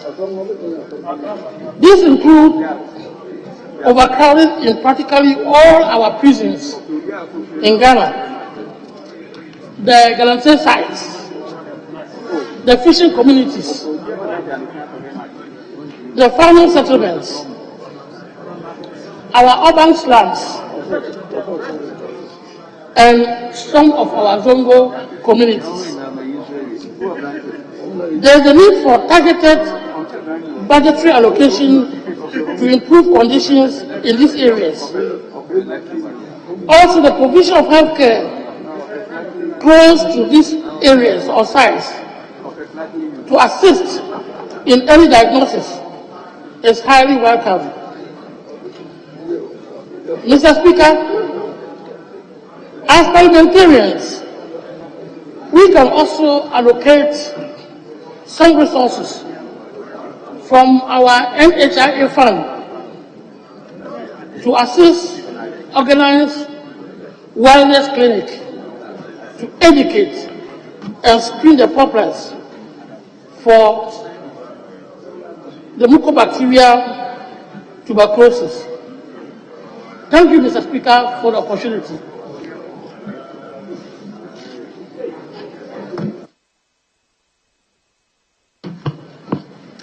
Very well. Yes, let me invite member of Mentionov. Thank you, Right Honorable Speaker, for the opportunity to contribute to the statement made by my deputy ranking on the Health Committee. Mr. Speaker, meeting the tuberculosis control programs directors and the knowledge that they share about tuberculosis and its effect on the human body and on an economy, Mr. Speaker, I've come to realize that tuberculosis even have to be given much more attention than even COVID-19 has been given. The mode of transmission, as they said, and as we have come to know, Mr. Speaker, is not through the use of cups, spoons, or utensils by affected individuals, Mr. Speaker, but it is purely airborne. It therefore calls that, Mr. Speaker, the wearing of nose masks should have even preceded COVID-19 because of the effect and the way in which tuberculosis spread. Much more worrying, Mr. Speaker, is the statistics about tuberculosis. It is said that almost about 45,000 individuals that are affected by tuberculosis, an approximate number of about 40%, cannot be traced, Mr. Speaker, for treatment. And with the nature, Mr. Speaker, of how tuberculosis spreads, it is therefore worrying, Mr. Speaker, if these numbers cannot be traced. As it was said by the ranking member in the statement, the Honourable Member for Nandam, increased advocacy on this matter, Mr. Speaker, is therefore needed for us to draw home the debilitating effect of tuberculosis and its effect on the human body. Because one, all the organs of the human body can be affected by tuberculosis: the brain, the liver, the lungs, and even the kidney. This year's team, Mr. Speaker, invest to end tuberculosis, save lives, calls for a greater impact in investment, that is financial support, into the control of tuberculosis. Currently, out of the 260 districts that we have, according to the tuberculosis control program, about 50% of them, that is about 130 of them, have machines and equipment that they can on-station test tuberculosis and diagnose. Those that do not have to transport the spectrum, Mr. Speaker, to where there are these facilities for the diagnosis and treatment of tuberculosis. I will therefore add my voice to the call, Mr. Speaker, for financial support to be given to this program so as to be able to acquire the needed equipment and infrastructure to help diagnose, treat, and eliminate tuberculosis in our social fiber, so as to be able to have a greater workforce that is healthy, Mr. Speaker, to help contribute to the development of this country. With these few words, Mr. Speaker, I thank you for the opportunity to contribute to the statement ably made by my deputy ranking member on the Health Committee. Thank you very much, Mr. Speaker. Thank you very much. Yes, member for Insheso.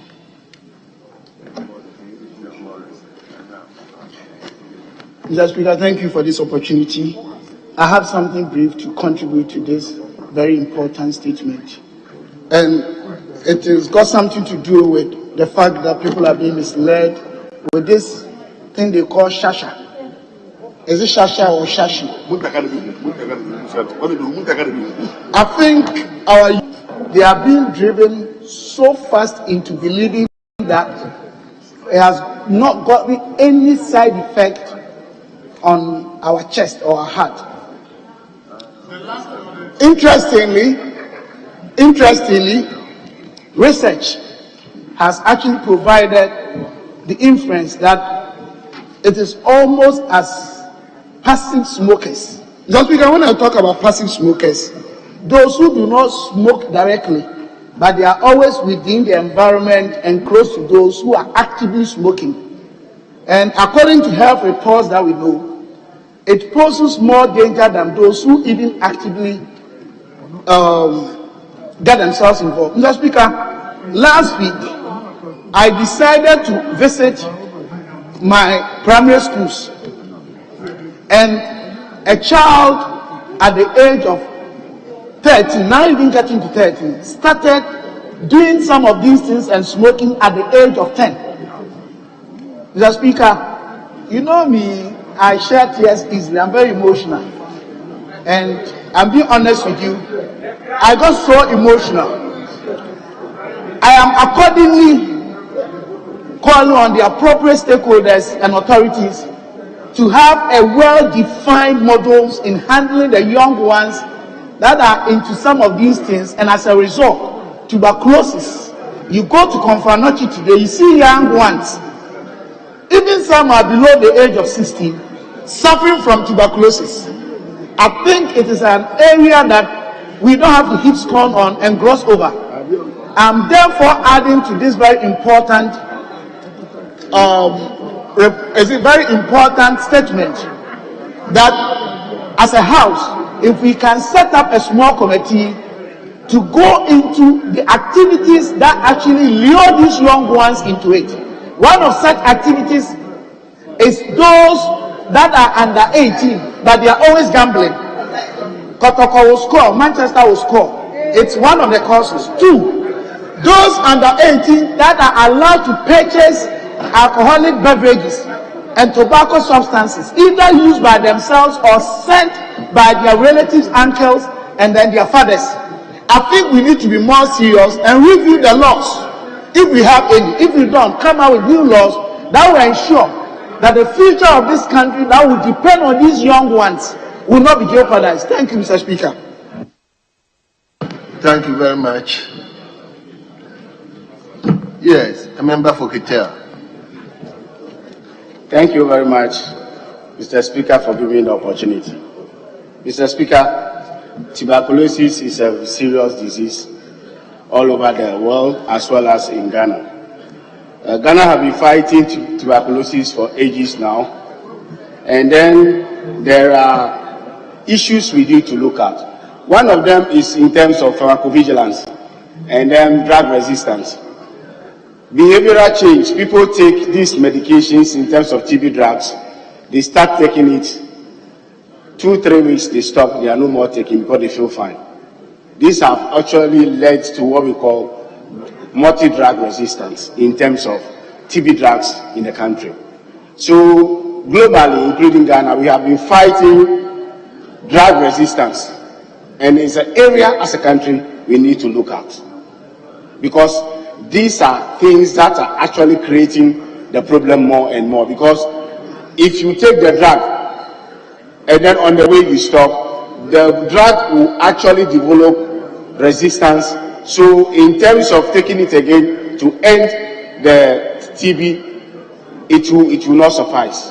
And it is an area we need to look out for. So as a country, the Ministry of Health needs to really look at what we call behavioral change communication, where we need to behavioral change, because it's the attitude of the people that is leading to creating that confining factor for the resistance of the drug. So we need policy direction too.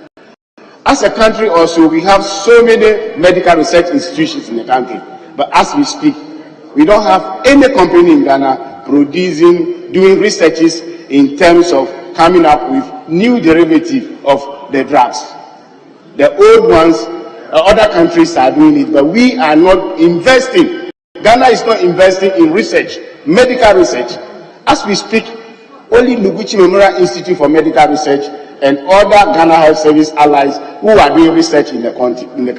And that one is for the university. As a country, we don't have commercial research institution in the country. What we will call is a medical institution established by Ghana to actually its focus should be on medical researches. We don't have in the country.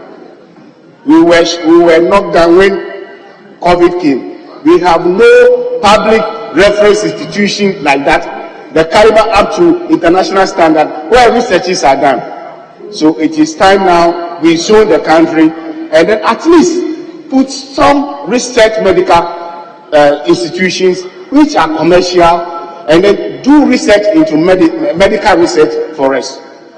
As we speak, in terms of juvenile TB is also on increase, and then we need to look at. And then if you look at the factors that are contributing to that, we can also see that rural areas in terms of pollution, our air dust and all that are also part confining the problem. So, Mr. Speaker, we need to plan and have coordinated effect in terms of behavior change communication, where we actually go down to educate the people who are victims of TB, and then supposed to take the drug judiciously to about 6 months before the cure and they go through the necessary tests at the end of the day to ascertain whether still we have the bacteria there or not. Mr. Speaker, on this note, I'm calling on the Ministry of Health to do the needful so that they do allocate enough resources for TB. Because as we speak, it was only donor funding. Donors who are contributing in terms of TB, only donors are contributing funding to that. As a country, as a ministry, as a country, we suppose also to dedicate some fund in terms of eradication of TB or fighting TB. On this note, Mr. Speaker, I thank you very much for the opportunity.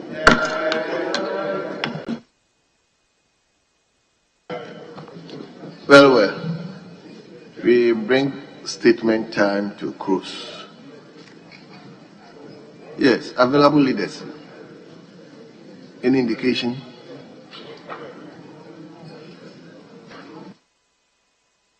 Thank you, Mr. Speaker. The leaders are not here, but before the Deputy Chief Whip left, she conferred with the Minority Chief Whip. So I believe we've had enough for the day, and all things being equal, we can close for the day and come back tomorrow morning before noon as usual. Thank you, Mr. Speaker. Very well. Yes, available minority leader. Mr. Speaker, we are entirely in your hands. It's 1:30. Can you now move a motion?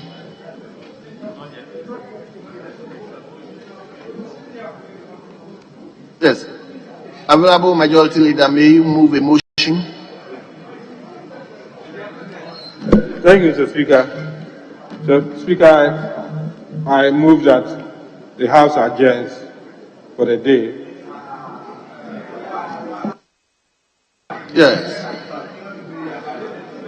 Mr. Speaker, I second the motion since we don't have any business to conduct. Honorable members, the motion for adjournment has been moved and it has been seconded. The question is, as many as are in favor of the motion say aye. Aye. Those against the motion say no.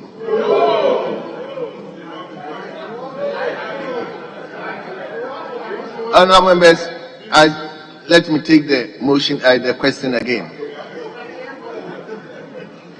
All those in favor of the adjournment moved by the available leader say aye. Aye. All those against the motion say no. No. Honorable members, the ayes have it. The motion is adopted and the House is accordingly adjourned to tomorrow 10 o'clock in the forenoon. The House stands adjourned.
amazing. As part of my experience here at the Royal Kuzi Hotel is a safari experience. You guys are coming along. Let's see the animals here. I hear there are lions here in the safari. Did you know that? I'm yet to see it for myself. So let's go. Let's experience the place. I like the view. I love the West. I love the Upper West. Let me know in the comment section if you're enjoying my Upper West series so far. Let's go. Let's see what they got.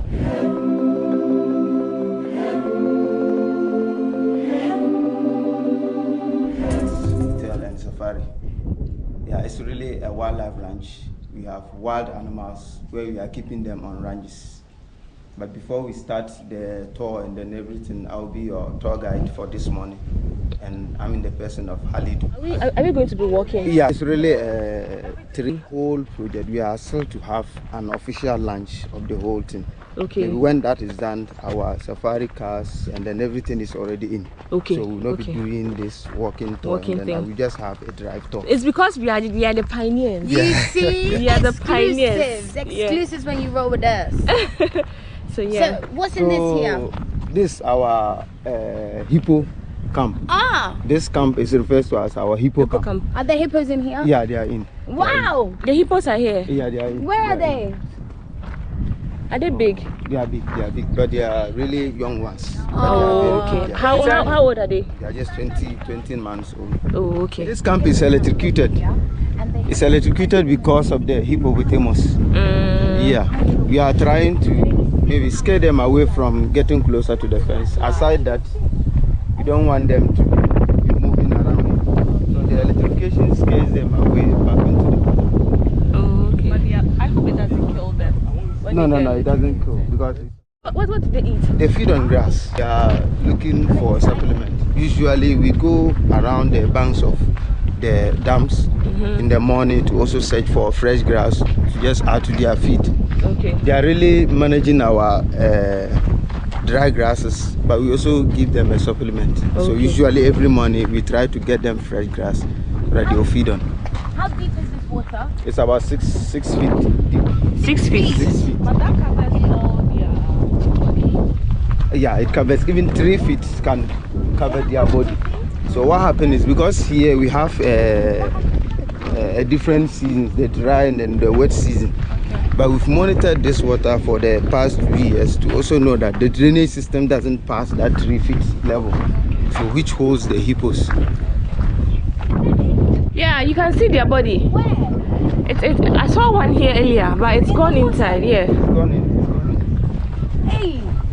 Looks like the hippos here at this safari, they don't like us. They don't like you. No, They don't like us. Not that they don't like you. They like you. Basically in the morning, because they're fed during the night, they like to stay under for some time. Yeah, they stay under for some time. So on this water will be getting more dirty. So it's just our way of trying to make this water clean. Oh, that's the pumping machine. Yeah, that's the pumping machine. So and there's a filter over there. So we pump the water into the filter, recycle it, and then pump it back again. Wow, this is so interesting. Aside that, we also have different species, inclusive to the hippo. Inside this pond, we have about inside 3. The pond. Yeah, inside the whole pond. This pond is really large. So it's a man-made pond? Yeah, it's a man-made pond. We have a man-made pond and then a man-made dam. Almost everything here is artificially created. Okay. Almost. How big is the safari? It's about 240 acres. 200. Wow. For the whole project.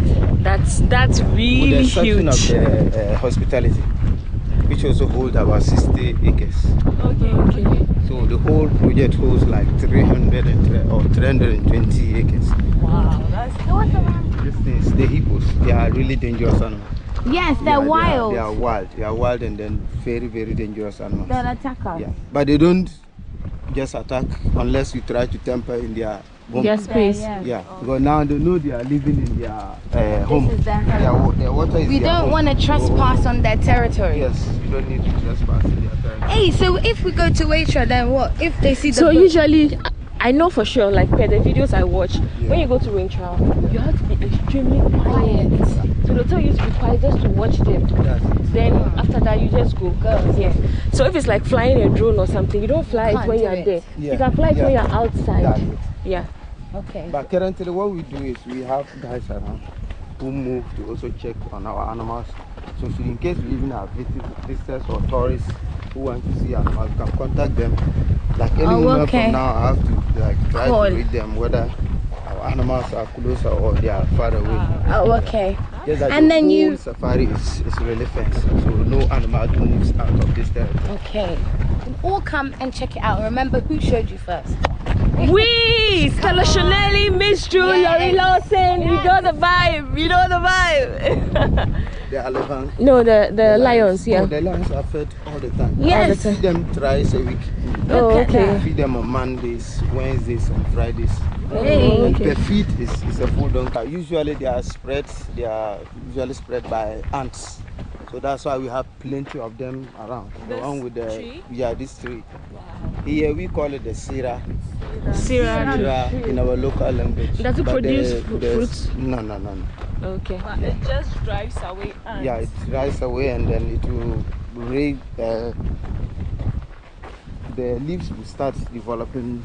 Guys, this is beautiful. Look at them. Look at them.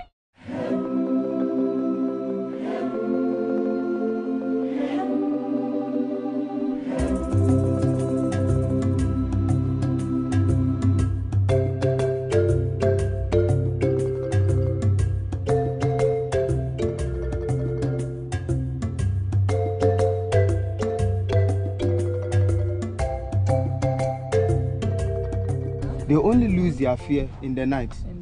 And this is how they stay when they are well fed, and then they don't see any other thing worrying them. They are always, they know they are in their home. So they don't have anything to bother about. Wow. So as they see us around, you see it will get to a time, then they will start looking scary in a way, because they don't know our mission. Unless they stay for some time and then they get to know that these people, they are harmless. What happens is during the hunting stage, these ones, you see how they are staying. This is how they stay to observe animals, just to identify the weak one. So they stay in the bush, like they are even staying inside the bush to hunt. They can stay for almost 2 to 3 days to identify a weak one among the flock. So the moment they put the chase, they are targeting you. Now let's assume you are standing like this. They are able to identify a weak one among us. So the moment they jump out of this fence and they are putting the chase, they can run past you, run past my sister here. Then they are targeting me because they think I'm they've observed that I'm the weak one. And any speed I have, but I can't run past that 800 meters, they will be targeting before they can catch me. And usually that's how they do their hunting. And normally it's the females that hunt. So the females are the wild ones. Oh, right. They are really wild. The females are the wild ones. And they are like cats. She can hear her. Come on. Yes, girl. Yes. Ready. See how I called her? We are harmless, don't worry. Come on. Hey! My goodness! Oh my goodness. You should have seen me. I was just talking about this fence. So this one runs from where we started the tour, the entrance of into the dam. And the reason is we try to stop certain species, almost all the antelopes from getting to this side, because that's where the lions are. The dam is a natural dam, right? No, it's an artificial dam. It's a man-made, yeah. Oh, okay. So we don't want some of the species to be getting closer to the lions. Even though they're in the cage? Yeah, but they may see certain species like the zebras, for instance. That's their favorite meal. So they may want to jump out and then feed on it. So we have to prevent that. Okay. We need to let that thing out of their mind, to have the feeling that they may go out and then put a chase on any animal. So we try to stop all animals from getting to the lion's cage. But then, do you still come around and see some animals? What animals have you seen here? Inside this cage? Yeah. Oh, we have different species. The different species of the antelopes. Okay. You have the fallow deers, the bushbacks, the elands, zebras, and then blackback. You have all of them inside this camp. Walking free? Yeah, walking free. Nice. The first thing we saw right here is the shea tree. If you haven't seen a shea butter tree, this is how it looks like. The skin of the tree feels funny. Yeah, look at it. It's so rough. So, at which month does it fruit? Yeah, April, May. April, May. Start fruiting, yeah, April, May. Okay, by that time the vegetation is green. It's green. This bark, you see that the bark is hard. It's like the bark of the crocodile. Yeah. It prevents it from fire outbreak. Oh, so the bark is really strong. And this same tree is where we get our charcoal from. Though it's advisable we don't practice deforestation, but if you want the best charcoal, it's from the shea tree. But Even hey, don't go do that. the fruit itself is edible. Yeah. It's really tasty. Yes. So after I hear it tastes like pear. Yeah. Shea butter. Yeah, I'm here to taste the real fruit. It's still processed into shea butter. Yes. And you can use it Then for even- eating, yeah. skin, everything. And even after processing it into shea butter, the chaff that is left is not even thrown away. They mix it with sand, and then when you go to some of our local communities, They it is build used houses. yeah, to plaster houses. Oh. You go to some of these local communities, you see house plastered without cement. Usually you mix the chaff with water. And then sand. This You is use it local as- cement. So this is how green, yeah, when it's the fine. fruit looks like. And this is how it looks like. This is fresh. It's now fruiting. But then when it becomes big, then they dry it before they can start using it for shea butter. So yeah, this is how it looks like. And it's really beautiful out here. I like the fact that the weather is hot, but you don't sweat. It's dry. And it makes me feel pretty, like sun, the glow, the extra shea butter. And my mom is like, are you sure you don't add anything? I'm like, nope, just shea butter. So since we are seeing the poop of zebras here, this is how it looks like. He says he's very sure the zebras are around. This area is not fenced, it's the free range. So we are walking in search of zebras. Hopefully, fingers crossed, we are hoping to see zebras. And so how often do you see them? Usually every day. Every day. Okay. So we are very hopeful we'll find zebras. I'm super excited because the only time I've seen a zebra was at Shy Hills, which is caged. So this living free range, I can see their poop all over. What's the name of their poop? Or is still poop? It's poop. It's poop. Okay, poop is poop. So yeah. Are you enjoying the tour so far? Let me know in the comment section. You enjoy yourself, Stella? So we are in search of the Zebras. and we are following their poop. Yes. But we are up the hill. We are still going high. We are not seeing anything. So let's go. Let's hope we find them.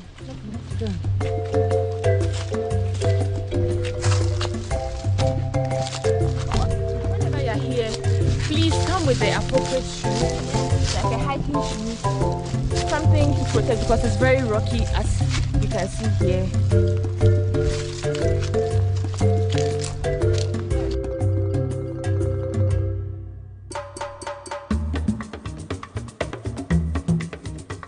So we've been walking.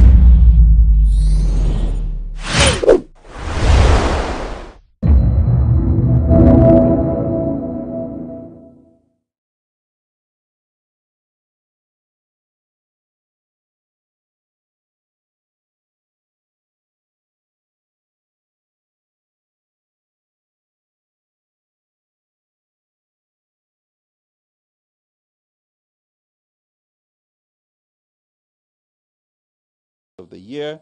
This will affect all new orders, especially four-wheel drives.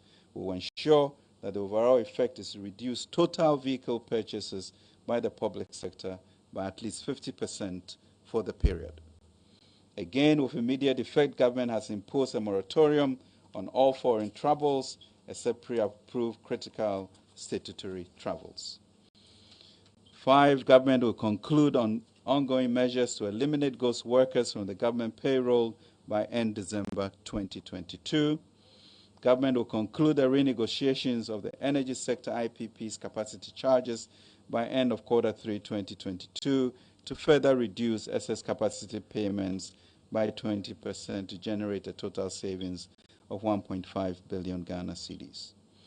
We will impose a moratorium on establishment of new public sector institutions by end of April 2022, prioritize ongoing public projects over new projects. This is to enhance the efficient use of limited public funds over the period by finishing ongoing or stalled but approved projects. Reduce expenditure on all meetings and conferences by 50% effective immediately. Pursue a comprehensive reprofiling strategies to reduce the interest expense burden on the fiscal, and liaise with organized labor and employers association to implement with immediate effect the measures captured in the Quo Declaration of the 2022 National Labour Conference, including reforms towards addressing salary inequities, inequalities, example Article 71, office holders. The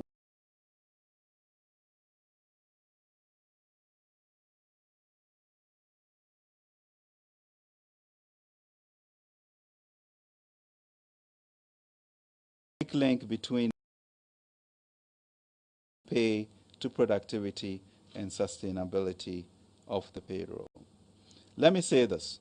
President Akufo-Addo has absolutely no intention to roll back on any major policy like the free SHS. We see education as the best enabler for sustainable economic growth and transformation and social mobility, and will do more to improve on it for it to serve more and better our children. Ladies and gentlemen, in addition, and finally, government approved the ministers and the heads of SOEs to contribute to cut 30% of their salaries from April to December 2022 to the Consolidated Fund. We would like to thank the Council of State in their leadership in complementing the government policy on this. All of these measures, ladies and gentlemen, are aimed at ensuring that we achieve the 7.4 deficit target set in the 2022 budget. Fuel price mitigation measures. Ladies and gentlemen, the rising prices of fuel at the pumps is influenced largely by the rising crude oil price on the international market and the exchange rate depreciation. Though the rise in crude oil prices should have been to our benefit on net basis, Ghana's import of petroleum products amounts to 5.2 times the value of proceeds from its crude oil exports. In 2021, for example, we exported $3.947 billion of crude, of which Ghana's portion was $513 million. However, we imported $2,719 of crude and finished products. So the purported windfall gain in foreign exchange is quite a mirage. From January to date, the average export price of diesel and petrol have increased by 57% and 45% respectively. Unlike in other countries where the hike in crude oil prices and exchange rate volatility are leading to shortages in supply of petroleum products, government is implementing measures to guarantee constant supply of petroleum products. To mitigate the impact of the rising price of petroleum products at the pump for the next 3 months, government has decided to reduce margins in petroleum price build-up by a total of 15 pesos per litre with effect from 1st April. The details are as follows. Bus margin reduced by 2 pesos per litre, Unified Petroleum Pricing Fund margin reduced by 9 pesos per litre, fuel margin reduced by 1 peso per litre, primary distribution margin reduced by 3 pesos per litre. Ladies and gentlemen, these reductions in margins are expected to reduce prices of petrol by 1.6% and diesel by 1.4%. We anticipate that the measures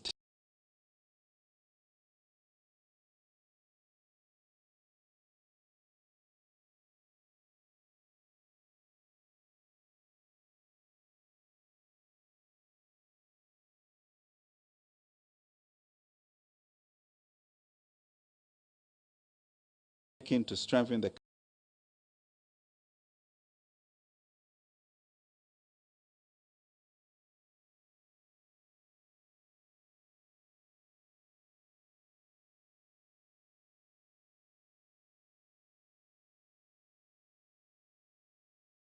currency will help further stabilize the prices at the pump.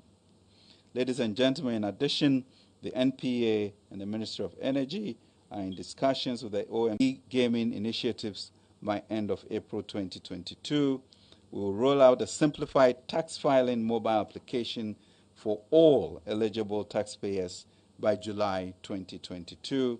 We will impress upon Parliament to fast-track the passage of the e-levy bill, tax exemptions bill, and fees and charges bill.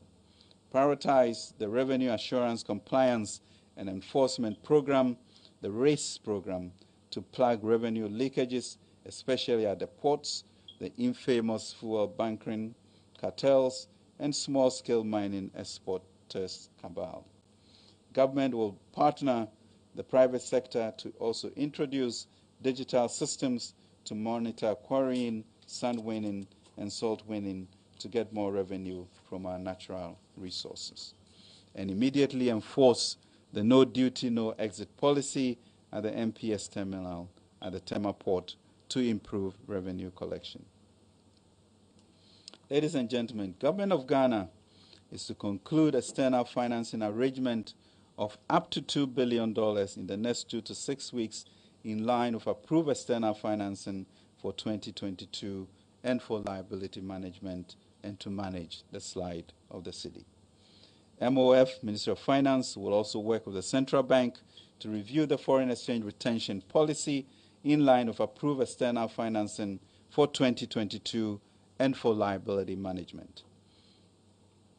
Additionally, the following measures will be implemented over the medium term: wean off public tertiary institutions from government payroll and provide them with a fixed amount block grant instead. Pursue reforms to address structural challenges in public financial management, including procurement and commitment control, payroll management, and human resource management. It is too early, ladies and gentlemen, to say the COVID-19 pandemic is over, but it is good to acknowledge that Ghana has handled it excellently. We have emerged from its deadliest and most economically damaging phase. If the measures we have outlined in our economic recovery program are executed as planned, the Ghanaian economy should return to pre-pandemic levels across most economic indicators by the end of the year. On the other major event driving the global economy, we recognize that the world is 4 weeks into this terrible war, and it is quite clear that both the occupation of Ukraine and the range of sanctions imposed on Russia will have profound effects both in the short and long term for global markets. The longer the conflict goes on, for the greater will be the disruption to the global economy. We shall continue to monitor the situation very closely and make further adjustments if and when needed. We may have no control of the trajectory of the conflict, but it only reminds us how necessary it is for Ghanaians to assert greater control over our own destiny.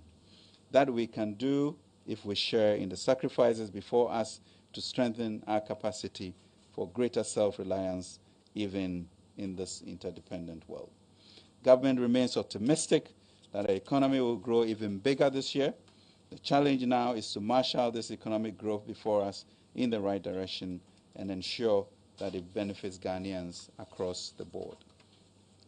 Ladies and gentlemen, we are confident that these measures will address the immediate and short-term challenges confronting our nation. Government remains resolute and committed to entrenching the structural transformation of our economy in the long term. To this end, we are aggressively pursuing key interventions such as 1D, 1F, Ghana Cares, and the U-Start programs to improve our ability to locally produce more goods and optimize the opportunities AFCFTA offers us. It is important that as a country, we reduce our dependence on imports and increase local production. Public institutions are reminded of government's policy to buy locally produced goods. It is critical that Ghanaians reconsider their preference and consume more locally produced goods to support the economy and guarantee decent jobs for our people. Ladies and gentlemen, your government, the Akufo-Addo administration, is determined to turn things around and has the skills, discipline, and compassion to do so. But to do so, we must not allow our fortunes to be misdirected by speculators and naysayers, those who only thrive when we allow avoidable uncertainties to hold sway in the affairs of the nation. I pray that peace be within the walls of Parliament and sobriety within its towers as we go back to Parliament to introduce our revenue bills. Ladies and gentlemen, these measures outlined today will significantly improve the macro-fiscal situation towards a restoration of confidence and safeguard the achievement of the 2022 budget deficit target of 7.4% of the GDP. These measures have been carefully designed to ensure that growth and spending on social protection are, however, not compromised. Ladies and gentlemen, these are truly challenging times globally. No country has been spared. Government therefore calls on all Ghanaians to stand together. Together we shall surely overcome. Ladies and gentlemen, the people of Ghana, we can do it together. This is not the first time an MPP government working together with the people of Ghana has succeeded in overcoming an economic challenge of this nature. We have demonstrated time and time again our ability to overcome with you. First, in 2001, the MPP government, led by former President Kufuor, together with the people of Ghana, brought the country out of severe. Second, in 2017, the MPP government, led by President Nana Dankwa Akufo-Addo, together with the people of Ghana, brought the country out of the economic doldrums in which we were at the end of 2016. This third time, still under President Akufo-Addo, working together with the people of Ghana, will not be an exception. Ladies and gentlemen, I've had the privilege of engaging in a number of town hall meetings from Koforidua to Takoradi, to Tamale, to Wa and Ho, and the resolve of our people to burden share for a better life for all of us is palpable. In particular, they want everyone to pay taxes. They want government to be accessible. They want Parliament to get on with its work. They want employment for our youth. They want agriculture and industry to thrive. They want government to cut its coat.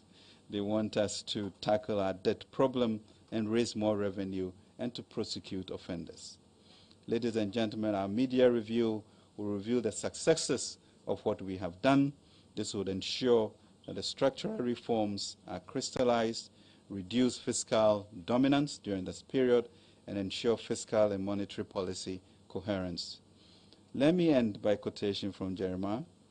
Let us seek, all of us, the peace and prosperity of our nation. Let's pray to the Lord for it, because if it prospers, you too will prosper. Together, we'll confront the macroeconomic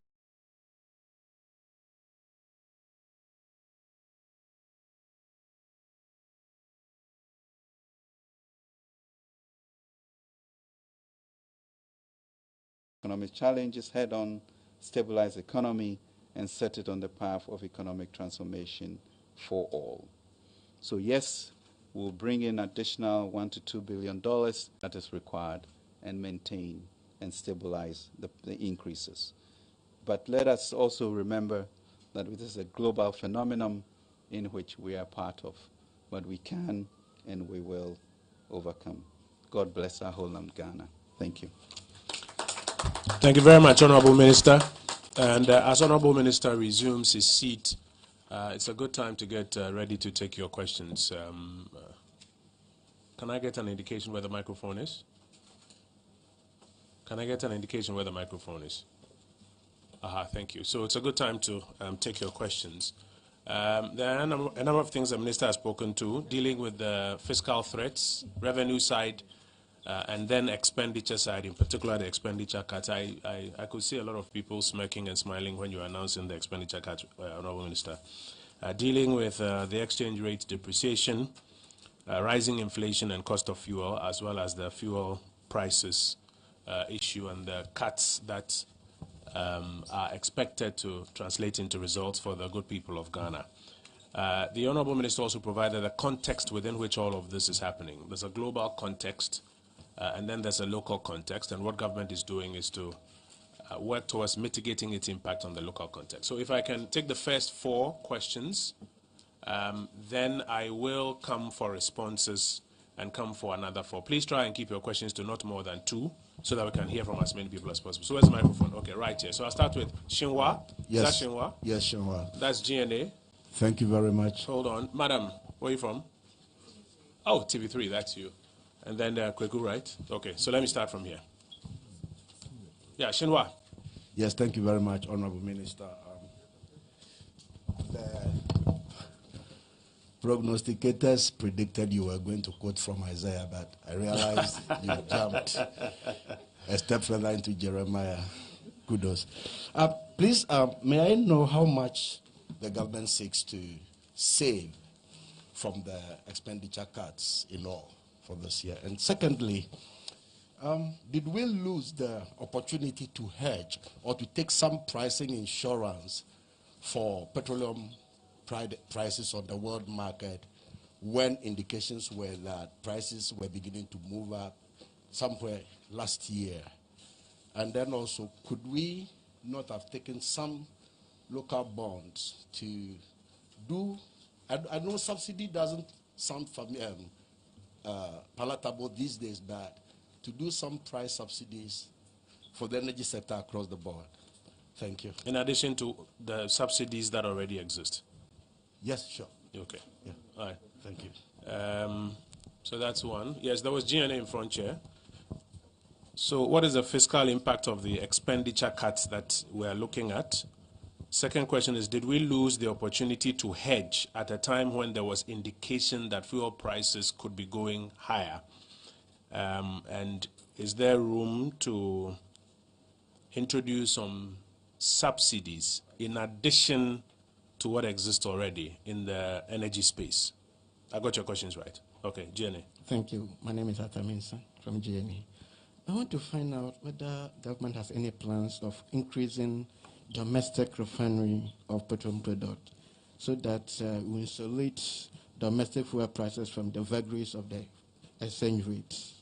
Then 2, has government any plans of introducing contingency fund so that the country can fall on in terms of global economic difficulties? In addition to the ones that exist already? Yes. So do we plan to have extra contingency funds? Because there's already contingency in our framework. But in addition to that, we plan to have extras. Okay, extra contingency funds. Thank you. TV3? Yes.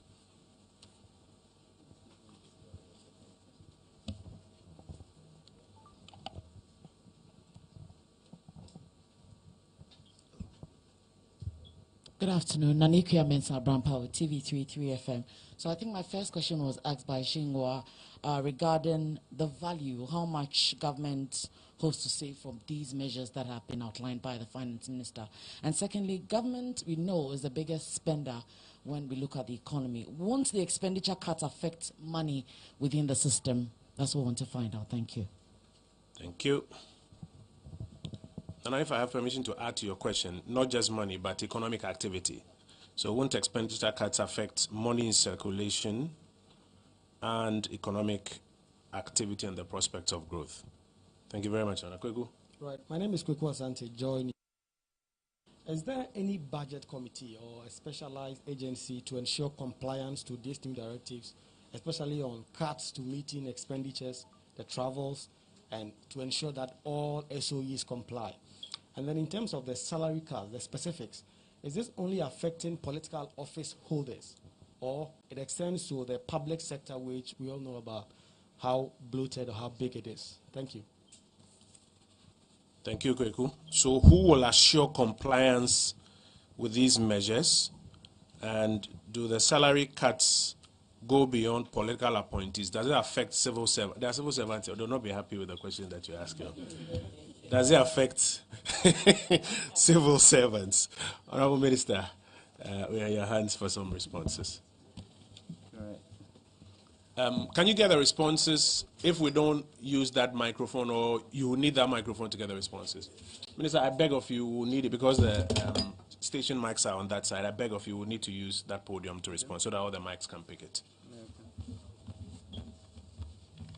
So while Minister is moving there, let me just go over the questions. What is the fiscal impact of the expenditure cuts? Did we lose the opportunity to hedge when there was indication that prices were going to go up? And is there room to introduce some subsidies on energy prices? There's a second question from GNA. Can we look at deepening domestic refining of petroleum products so that in terms of sources, we have local sources that could translate into some cheaper products for us? And in addition to the already existent contingency funds in Ghana's budget, do we think we need to increase our contingency funding here in Ghana's budgets? There's another question. Won't the cuts affect money in circulation? And I added to it economic activity and the prospects of growth with Nanekw's permission. And then the final question, who will assure compliance to these measures? And does it affect civil servants as well? Minister. Thank you very much indeed, and thanks for the questions. Yes, we do have a committee, at the ministry to follow through on these cuts that we have talked about, and I think I might have even mentioned it in the speech. So yes, we do. The cuts, just to allay the fears of the 700,000 civil servants and public servants, has to do with political appointees, including, SOEs, etc. Because it's really an issue of setting the example. And I think it's important, especially given the lack of control we'll have international crude oil pricing, that even as we make these bold moves, I think corporates individually in the country should also begin to look at their usage of petrol in a way in which you recognize that this problem is a problem for the Republic and it's international. And I think that's important. And so we really commend the Council of State when they also joined us to cut down their salaries by 20% going forward. But I think for most corporates and Ghanaians, now being more austere about how we use petroleum products, it's going to be important for all of us as a nation. As I mentioned, we are a net importer of petrol, of fuel, and it's almost like a 1 to 5 point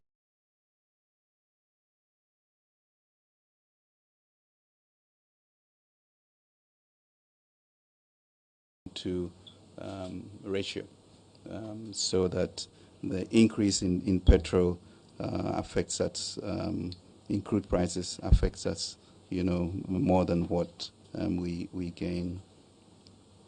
Opportunity that we had with regards to the potential to hedge, those analyses are constantly being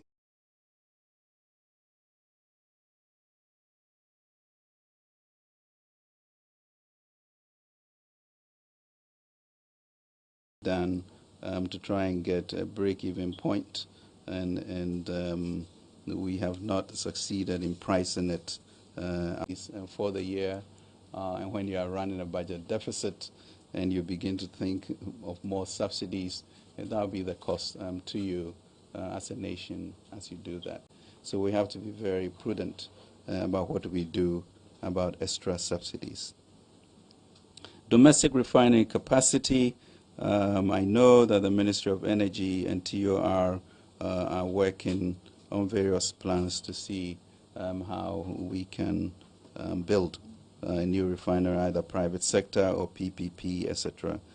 So that certainly is an appropriate idea to be shared. With regards to savings, I mean, in terms of our initial calculations of all of that, will be about 3.5 billion Ghana cedis that we expect to be able to save. But we'll keep titrating and tightening it and ensure that we get as much from that as possible. The contingency funds that was mentioned, good idea, but you really need, we already have our heritage funds, etc. And at this juncture with the crisis, there's very little to add on to. But certainly, we're always looking for ways in which you can build stock for the future. And so that would be done. I don't know, Kojo, is that yes, Minister. I have a sense that the key issues have been tackled. We'll take a second round of questions. Yes, I think there was yes, there was only one that is yet to be responded to. Won't the cuts affect money in circulation and economic activity and the prospect of growth? Well, the question that I guess we have to ask ourselves as a nation, and therefore whether the cost of runaway inflation, what we are experiencing with our currency, and what that will trigger into. And so when you look at Bank of Ghana's measures, it's really to contain inflation, tighten our belts, and not sort of chase up the depreciation of the currency. But there are times in any nation's life in which these decisions have to be made. Difficult times, but if we don't do that, we'll spiral into an arena that we really do not want. So yes, it will bring some tightening, but when you don't have resources and the markets or the global market moves against you, we then have to readjust the way in which we spend things, and within that that band of resources we should be able to do. I mean, note that even last year, from a 0.4% growth in 2020, in 2021, we were able to grow by an average of 5.2%. And the third quarter, as I mentioned, was amazing at 6.6%. So we need to be very deliberate in how we support, the areas in the real sector that would generate the growth and cut down on overheads in governments. Thank you.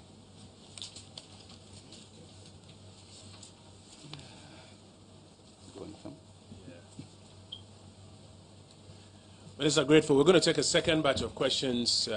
We will be biased towards the ladies as we start. Yes, madam. Yes, madam. And then I'll go to the two gentlemen at the back. That will make 4 for this round. There are 2 gentlemen here, yourself, and then yourself. I'll give you priority in the next round. So, madam, let's start with you. Not more than 2 questions so that we can hear from more people. My name is Agnes, and I report for the Chronicle newspaper. Minister, you spoke of returning to Parliament with regards to the e-levy.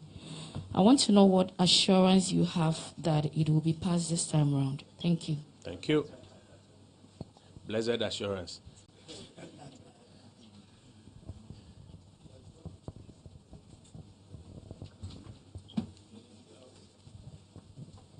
My name is Natalie Nettie from City TV. Minister, please, we want to know how much was spent on fuel coupons in a year so that we can appreciate the 50% reduction that the government is proposing. And also, how much is the government expected to save from all these cuts and measures put in place to revive the economy? Okay, thank you. Natalie, I think the second one was answered already in the first round of questions. But Minister, the question is, can you disaggregate, for example, fuel and other things here and now for us? If you can, we'll be happy to. Yes, sir. Yes. Christian, would like to find Christian, from which media house? GNA and Reuters. Please go ahead. Yes. Go ahead, sir. Yeah, the details, we want the minister to share big details on the 2 billion series. $2 billion, where is it coming from? You just saying external. And how would that help prop up the city? Okay. Say again? Okay, so then I'll come to you. Yes, sir. Right, my name is Emmanuel Abuaji from Asase Radio. Now, my first question is, with a 15%, 15 peso margin off the price built up, is this going to be reintroduced after the 3 months that you mentioned? And have we not taken into consideration the debate that some of the margins have outlived their usefulness and therefore should have been factored into this particular calculation? Now, my second question is the fact that we are going to cut purchase of cars. Now, government is considered a substantial purchaser of vehicles in our country. So how is this going to improve upon our infant automobile industry? Thank you. Thank you very much. Very interesting question. Yes, sir. Is that Daily Graphic? No, Ghanaian Times. Ghanaian Times, okay. Cliff Ekufu. So mine is a follow-up. I would want to find out if the additional 2 billion that we intend to bring in is not going to worsen our already precarious debt portfolio. Yeah. Then, sir, let me give you a take so that we wrap up. Yes, Honorable Minister, thank you very much. My name is Akuo Kokwati, representing Kesbe Media. Minister did mention cut, and I know I know this is interim measures to save the economy. Yeah, because of the problem.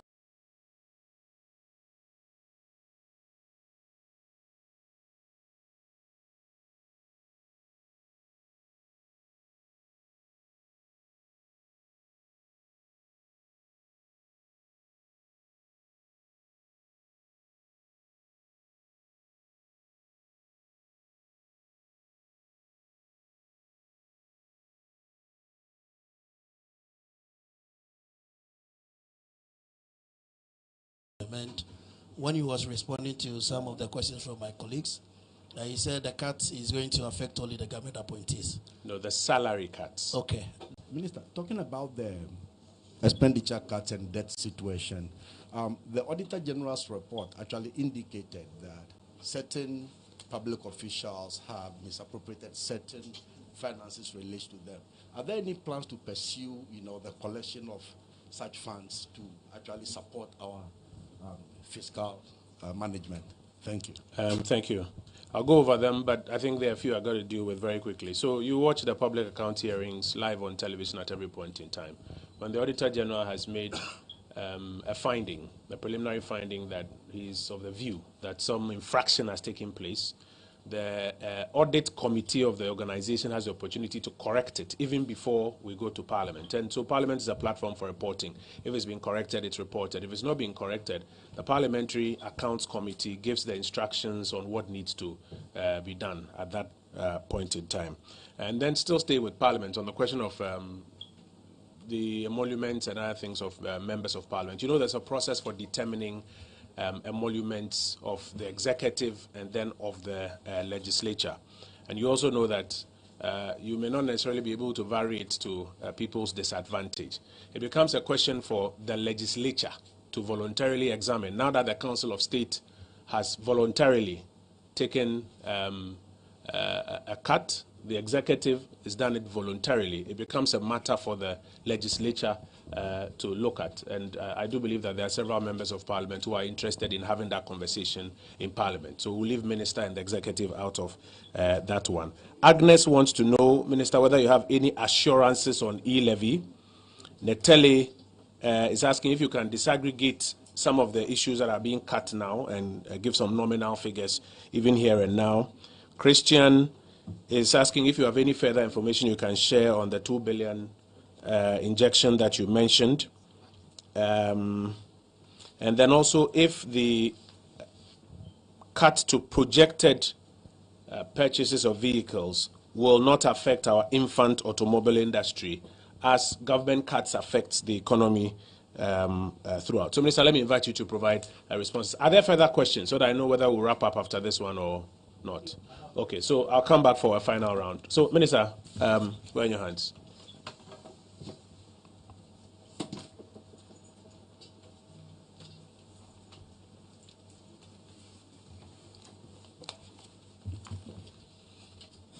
Yes, thank you very much indeed, Kojo. Thanks for this.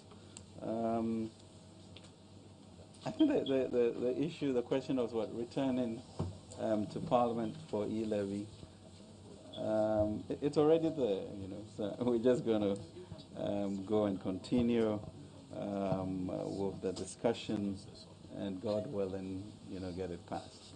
I mean, it is in the parliamentary system. So I pray. I mean, Parliament rises on April 4th or 5th, maybe, and so we've got some critical, maybe 14 or 15 days to make it happen. And I think after these town hall meetings and understanding what the Ghanaian people want, we should be able to do that. I think somebody talked about fuel coupons. It's north of 60 million Ghana cedis. You raised the question about the $2 billion and what its impact will be on our debt to GDP ratio. We typically go to the market during this first quarter period, but because of the exigencies of what happened, markets were closed to us. But you always do measure the potential dislocation in your economy with that, and therefore the reasons of mentioning the growth numbers last year is to indicate to us our capacity to enhance growth and therefore use the productivity index to be able to pay for it. And I believe that we should be able to, if we continue with the Batampa program, push ahead with the real sector interventions that we are doing to be able to. But it's too destabilizing, as it were, and affects the living conditions of our people too gravely to leave it behind. And so that, we believe, is a good thing to do. With regards to the executive choosing to cut all of these benefits for them, we clearly do not, control the legislature. That will be their own decision, such as the Council of State also came out of their own decision. We hope that we set the example and others will follow. And it's really not about only Parliament, but as I said, let us invoke that spirit among our corporates to look at the expenditures on fuel especially and reduce this 5-to-1 ratio as a net importer of fuel. So we are calling for a spirit of burden sharing, all recognizing that these are difficult moments in the history of the world, and we are not independent of that. But we can, even within this ecosystem, do much better than most, because we always have the capacity within us to do so. With regards to the 15 pesos, which will go through the first 3 months, and whether the price build-up in petroleum is outmoded or not, I don't think so. I think when you look at a period of growth of a country that is running a budget deficit, it will take some time to be able to do that. In emergency situations, it gives you flexibility and to be able to support that. So we will.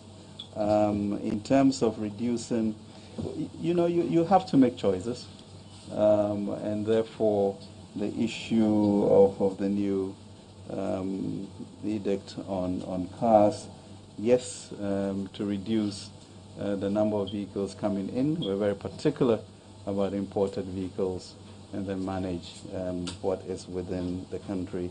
But at the same time, ensure that maybe this is not a period of excessive purchase of capital goods, but that will have to be balanced.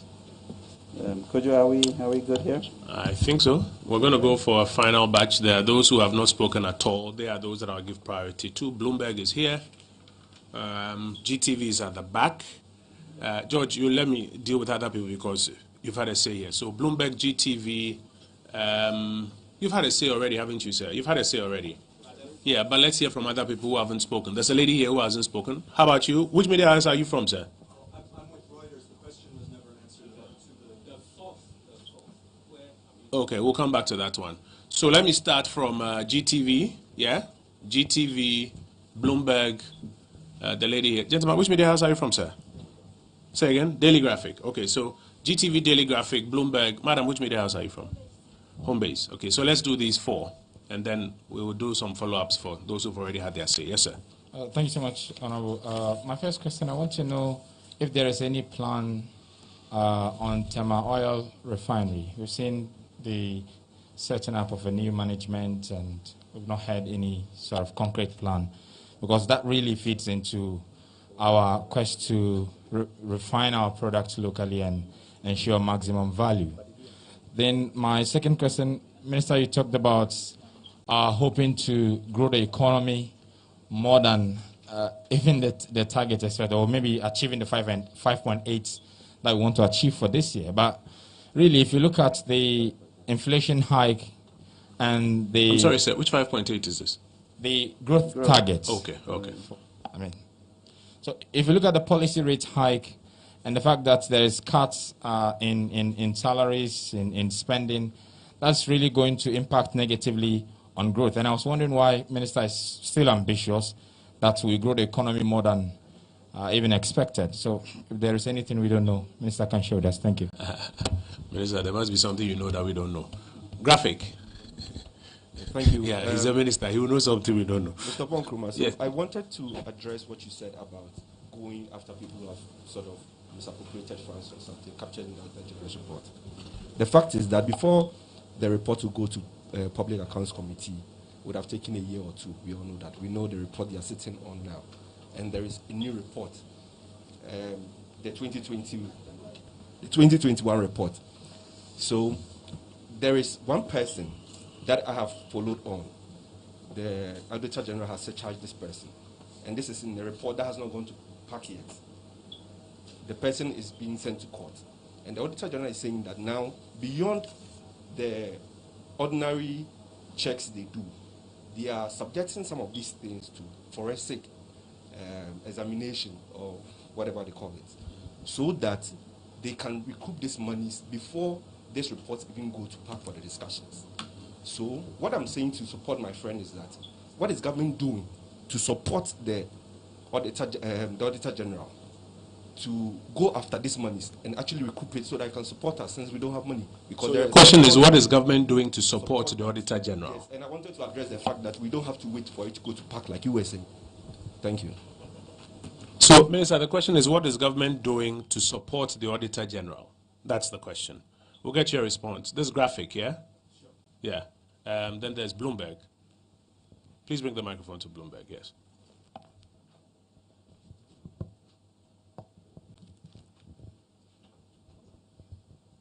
Yeah, thank you very much, Minister. You said you envisage you're going to save 3.5 billion cedis on these cuts. Would you give me a totality of how much savings you envisage from the initial 20% cut? So I have a bulk figure. Now, the Bank of Ghana announced a deficit figure of 9.7 as deficit for 2021, but excluded the legacy debts. What is the unified deficit for 2021 end year? And cocoa revenues too have underperformed this year. How does that add to your pressures of revenue targets? Thank you. So how does the cocoa performance affect your revenue targets? Yes, madam. Please, I'm Santoa Julius from Homebase TV. I just want to find out, with the rumors going on that government payroll is full. So even after university, no matter the course that you did, there is no more any governmental job for students. So how true is this? And if it's true, what's the government doing about it? And with the YouStart program, I don't know, I get people asking me more about this, but I think the education is not really there. How do you get the money? I mean, how do you get to enroll on this policy? Yeah, it's not even been launched or rolled out. Okay. So I'm sure once that takes place, the necessary conversations will come. So we'll stand that down. Minister, there was a follow-up question about the 2 billion. Are you now, as we speak here, in a position to talk about the sources, etc., of that 2 billion? That will be it for this batch, and then I'll do a final float if there are any outstanding follow-ups. Thank you very much indeed. Thank you. I mean, the $2 billion that we intend to bring into the system, already we sent out some RFPs. We've gotten responses to those from three international banks, and we will be negotiating the term sheets in the coming week or so. So that's where that is. With regards to Tema Oil Refinery, yes, there's a new management of that. They've been to our offices, given us their plans and their keen interest in looking at a structure to get a new refinery in place. So that is being contended with. You indicated some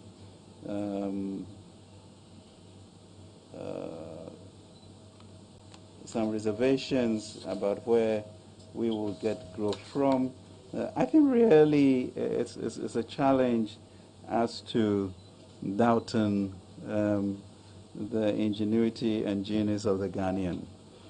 We went through a 0.4% growth in 2020.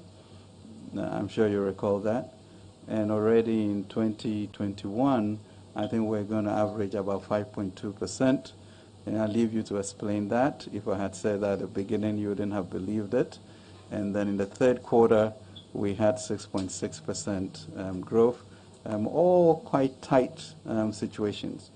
So once again, nor would you have believed if we had said that we're going to get out of the IMF program when we came into government, and all of the things that we were able to do during that period. So it is that same conviction and resolve and belief in what we are capable of doing that we are going into 2022 and the years ahead. I'm confident, therefore, that even with these measures that we have taken to ensure that we live within our means, in there are certain things that we can crystallize. As you realize, the whole issue of the 2022 budget was how do we build an entrepreneurial nation, how are we going to consolidate and create jobs. I'm figuring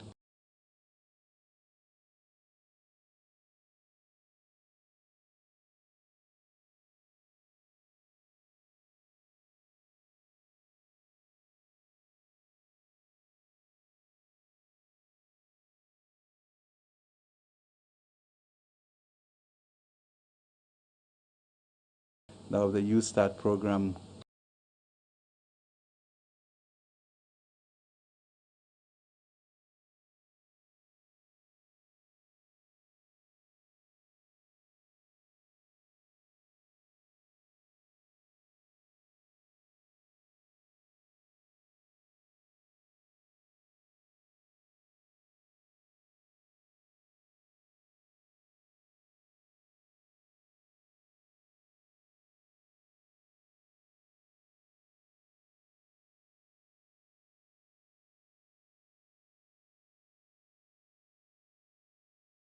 Trigger some. It's historical.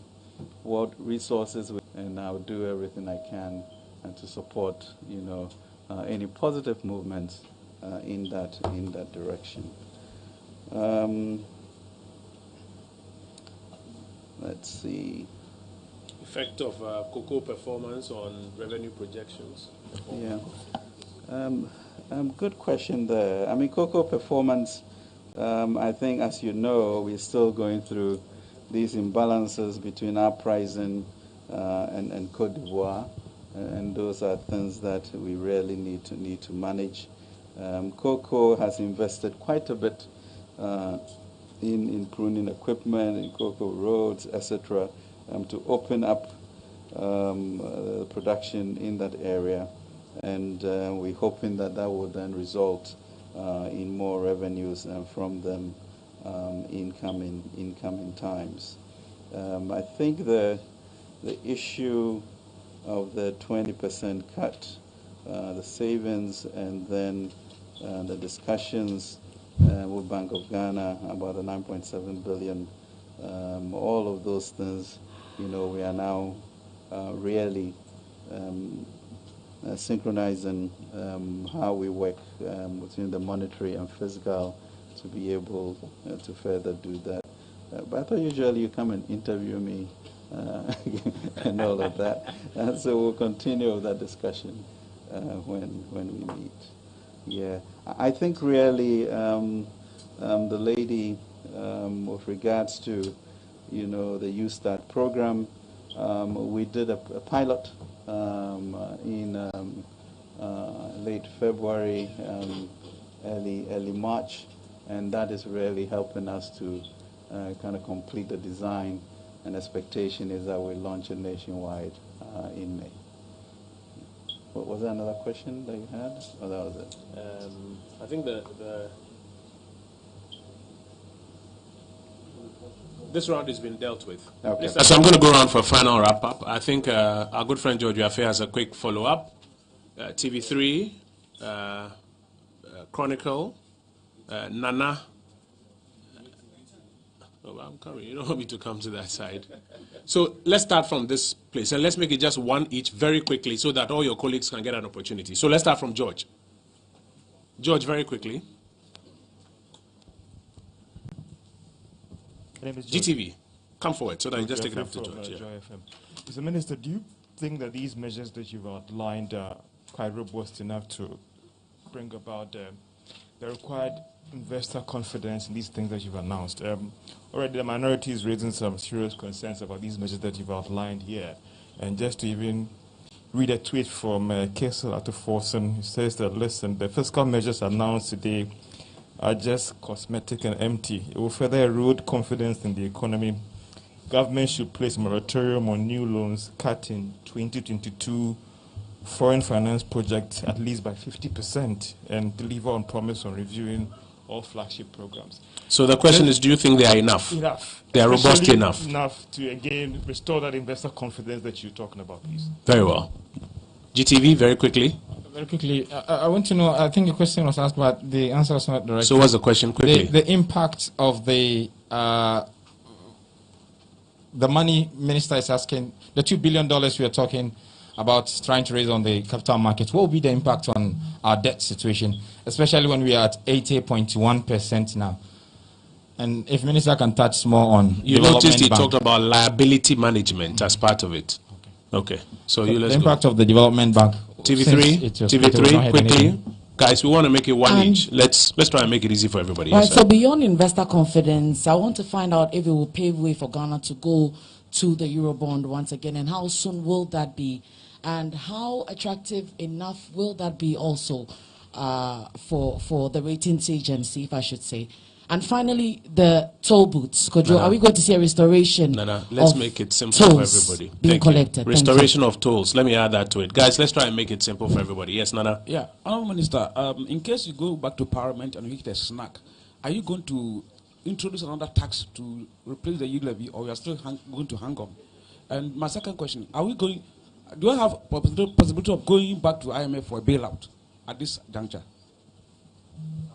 So IMF and e-levy. Yes, madam. Okay, so my question is also on e-levy. I'd like to find out if we are maintaining the 1.75 or there is going to be a reduction. Thank you. Let me go to the back. Let me go to the back because it's already been mentioned that we're at 1.5 already. So, yeah. Yes, sir. The two of you. Quickly. Winston from Metro TV. I want to understand, petrol prices have gone up by 50%. As of now, government is proposing 1.6% reduction. What difference will it make? And also, there has been calls by industries for the removal of some taxes on the petroleum price build-up. Are you listening to that, or are you basically going forward with what you just proposed? Thank you. Yes, sir. All right. Still on petroleum, it looks like the geopolitical situation we have because of the Russian war also suggests that petroleum or crude oil and crude products from Russia is low. Now, would it be an opportunity for the government to actually maybe instruct BDCs to redirect their attention to purchase petroleum products from Russia. In the face of the sanctions. Which is supposed to be low because it's not a total ban. Yeah, I understand. But in the face of the sanctions. Exactly, sure.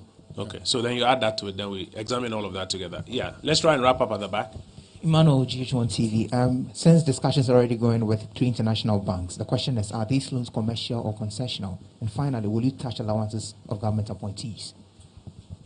What was the last question? Sorry, just one. Will you touch allowances of appointees? Yes.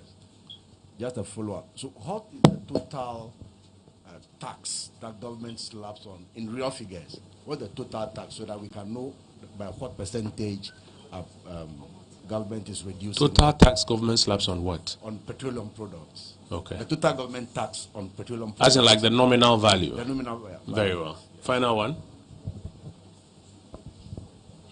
Yo, Papa, me didn't depend on that. United Television. Minister Kasemono or Maeti ghost names be.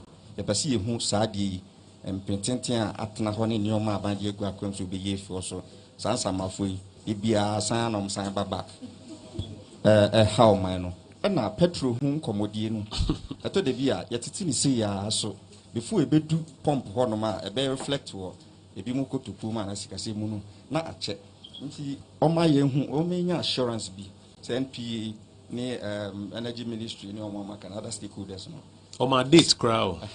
No, me case. Put your date, no, man. Yes, in Pennyforce, you can fool like a madam pine. Yet me can say, yeah, so a bit tell a bit one being effect, no, not a check. What data a bit take effect? What data a bit take effect? GNA, we'll give you the final word, GNA.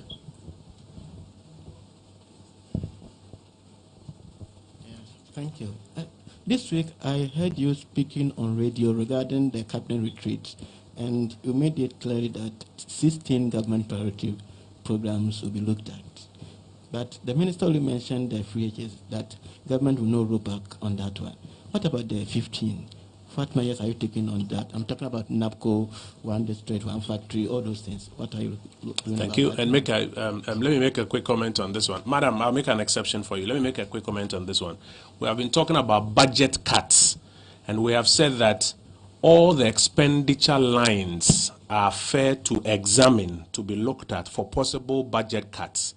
Doesn't mean you are going to cancel the program or change the program.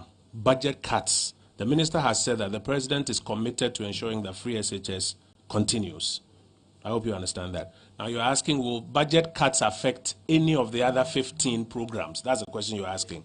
Minister will respond to that. Madam in Green will give you the final word. My name is Nigel Bilego. I'm with GBC. Minister did talk about 10% cut in discretionary expenditure.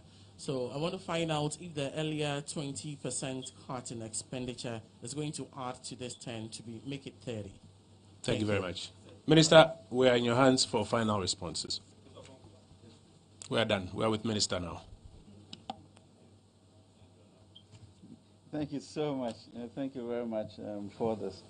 You know, George started a question about investor confidence. I mean, let me be very, very clear that if I had followed an NDC programmed economic transformation of this country, we would not be here. It is their duty to put, to state their responses to us, as my honorable colleague is doing. But I think we have all been partners in seeing how the economy ran from 2017 to 2019, and also very clear on the impact of COVID on this economy, and still be able to eke out some growth within that period. The issue, therefore, of investor confidence, if he would take responsibility for our inability, maybe, as party not to pass our revenue measures in the House, will be a very different discussion that we are on. And I don't want us hiding from that fact. that it led then to what we call the downgrade that we have, closed international capital markets, our inability to go to the market in the first quarter, and still pass an appropriation and say that you can have the revenue that you require. Those are clear responsibilities that we have put, and therefore the Ukraine war has exacerbated that situation. What do you do? So we went out of a 20% cut so that we can shrink our expenses, make sure that we still meet the 7.4% that we have promised. Looking at what has happened with this war and saying that the global dynamics have even worsened, and what can we do in our own kitchen to make sure that we get into a mind frame of austerity and managing that. And the spirit of our people is strong. We saw that in the growth numbers in 2022, and we've seen what the Bank of Ghana is doing to ensure that this does not trickle over. And let's not despise small beginnings. It's really the spirit of our people that we are comfortable with. We have done it before, and we believe that we will be able to continue to do that. So thank you for that question, whether they call it cosmetics or what. We are dealing with investor confidence also, and really the spirit of our people to say, let's brace ourselves and move forward. And we shall do that. So the impact, of course, of the $1 billion affects our debt to GDP ratio, but I don't know what the consequences will be if we do not turn the whole economy into a more positively driven environment with people talking positive in what we do and where we are going to go. And I think we should leave it at that. Negative words do not help the spirit of the country. Let's find a way to realize that we also are at war and we have some 30 million people to protect. The Development Bank is one of those interventions that the President's administration really believed was necessary for the ecosystem, and therefore between resources of Bank of Ghana, resources that we have, is bringing now an institution which will be able to, on its own, use its balance sheet to bring more resources into the country and support the infrastructure frame of our financial system. So the target was $1 billion. We're already at $800 million mark, and they've started looking at providing credit to institutions already. So it is such thinking that we are going to go through to make sure that areas that will support the real economy have resources for that to be done, especially also including the issue of employment for our youth. And I think really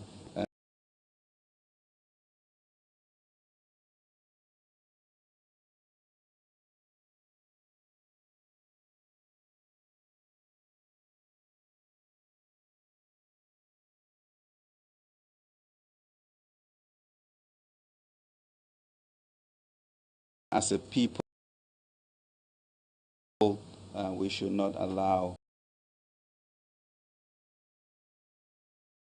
negative language to stop us and create this, poverty of aspiration of our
going forward. So that gives us extra flexibility to look at that. But it's essentially, ladies and gentlemen, a government that is resolved, that given what we had of COVID, given this war in Ukraine and the global changes within us, are the elements to either be more efficient, to be resolved at this war that we have upon us, and that we can do it because we have done it before. Thank you. Thank you very much, Honorable Minister, for your time and for responding to the issues that have been raised here this afternoon. Copies of the Minister's statement are being made available to you in soft copy so that you can also do the subsequent analysis with your various panels. But I want to thank you that you've made time to be with us and that you've helped us to reach the country through your various platforms. We will also make available from the PR department of this ministry a number of persons who will be available to, provide further responses to questions that you may have. So Cecilia will help you with that when we are done. We're very grateful to you. Wish you all the best.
Of my experience here at the Royal Kuzi Hotel is a safari experience. You guys are coming along. Let's see the animals here. I hear there are lions here in the safari.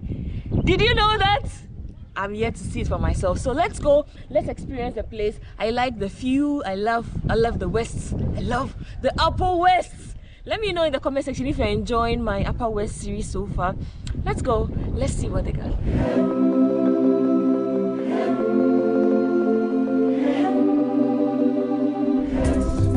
Safari. Yeah, it's really a wildlife ranch. We have wild animals where we are keeping them on ranches. But before we start the tour and then everything, I'll be your tour guide for this morning. And I'm in the person of Halid. Are we going to be walking? Yeah, it's really a whole project. We are still to have an official launch of the whole thing. Okay. And when that is done, our safari cars and then everything is already in. Okay. So we'll not be doing this walking tour. And then we just have a drive tour. It's because we are the pioneers. You see, we are the pioneers. Exclusives when you roll with us. So yeah. So what's in this here? This our hippo camp. Ah. This camp is referred to as our hippo camp. Are there hippos in here? Yeah, they are in. Wow. The hippos are here. Yeah, they are in. Where are they? Are they big? They are big, but they are really young ones. Oh, okay. How old are they? They are just 20 months old. Oh, okay. This camp is electrocuted. It's electrocuted because of the hippopotamus. Yeah, we are trying to maybe scare them away from getting closer to the fence. Aside that, we don't want them to be moving around. So the electrification scares them away back into the pattern. Oh, okay. But yeah, I hope it doesn't kill them. No, it doesn't kill because. What do they eat? They feed on grass. They are looking for supplement. Usually we go around the banks of the dams in the morning to also search for fresh grass to just add to their feed. Okay. They are really managing our dry grasses, but we also give them a supplement. Okay. So usually every morning we try to get them fresh grass that they will feed on. How deep is this water? It's about 6 feet deep. 6 feet? 6 feet. But that covers all their body? Yeah, it covers, even 3 feet can cover their body. So what happens is, because here we have different seasons, the dry and then the wet season. But we've monitored this water for the past 2 years to also know that the drainage system doesn't pass that 3 feet level, so which holds the hippos. Yeah, you can see their body. I saw one here earlier, but it's gone inside. Yeah. It's gone in. Hey. Looks like the hippos here at this safari, they don't like us. They don't like you. No, they no, don't no, like no, no. us. Not that they don't like you. They like you. Basically, in the morning, because they're fed during the night, they like to stay under for some time. Yeah, they stay under for some time. So on this water will be getting more dirtier. Okay. So it's just our way of trying to make this water clean. Oh, that's the pumping machine. Yeah, that's the pumping machine. So and there's a filter over there. So we pump the water into the filter, recycle it, then pump it back again. Wow, this is so interesting. Aside that, we also have different species inclusive to the hippo inside this pond. We have about inside 3. The pond. Yeah, inside the whole pond. This pond is really large. So it's a man-made pond? Yeah, it's a man-made pond. We have a man-made pond and then a man-made dam. Almost everything here is artificially created. We created Okay. almost. How big is the safari? It's about 240 acres. 200. Wow. For the whole project. That's really with the exception huge. of the hospitality, which also holds about 60 acres. Okay. So the whole project holds like 320 acres. Wow, that's These things, the hippos, they are really dangerous animals. Yes, they're wild. They are wild. They are wild and then very, very dangerous animals. They'll attack us. Yeah, but they don't just attack unless you try to temper in their home. Their space. Yeah, because now they know they are living in their home. This is their home. Their water is We their don't home. want to trespass on their territory. Yes, you don't need to trespass in their territory. Hey, so if we go to Waitrose, then what? If they see the So boat? usually, I know for sure, like per the videos I watch, when you go to rain trial, you have to be extremely quiet. So they'll tell you to be quiet just to watch them. Then after that, you just go. Yeah. So if it's like flying a drone or something, you don't fly it when you're there. Yeah. You can fly it when you're outside. That's it. Yeah. Okay. But currently what we do is we have guys around who move to also check on our animals. So in case we even have visitors or tourists who want to see animals, you can contact them. Like any moment from now, I have to like try to read them whether our animals are closer or they are far away. Oh, okay. Yes, And then whole safari is really fenced, so no animal moves out of this territory. Okay. All come and check it out. Remember who showed you first? We, Stella Chanelli, Miss Drew, Laurie Lawson, you got the vibe, you know the vibe. The elephant. No, the lions, yeah. Oh, the lions are fed all the time. Yes. I feed them thrice a week. Oh, okay. I feed them on Mondays, Wednesdays, and Fridays. Hey. And Okay. per feed is a full donkey. Usually they are spread by ants. So that's why we have plenty of them around. The This one with the tree? Yeah, this tree. Here we call it the Sira. Sira tree. In our local language. Does it But produce the fruits? No. Okay. But it just drives away ants. Yeah, it dries away and then it will break. The leaves will start developing. Guys, this is beautiful. Look at them. Look at them.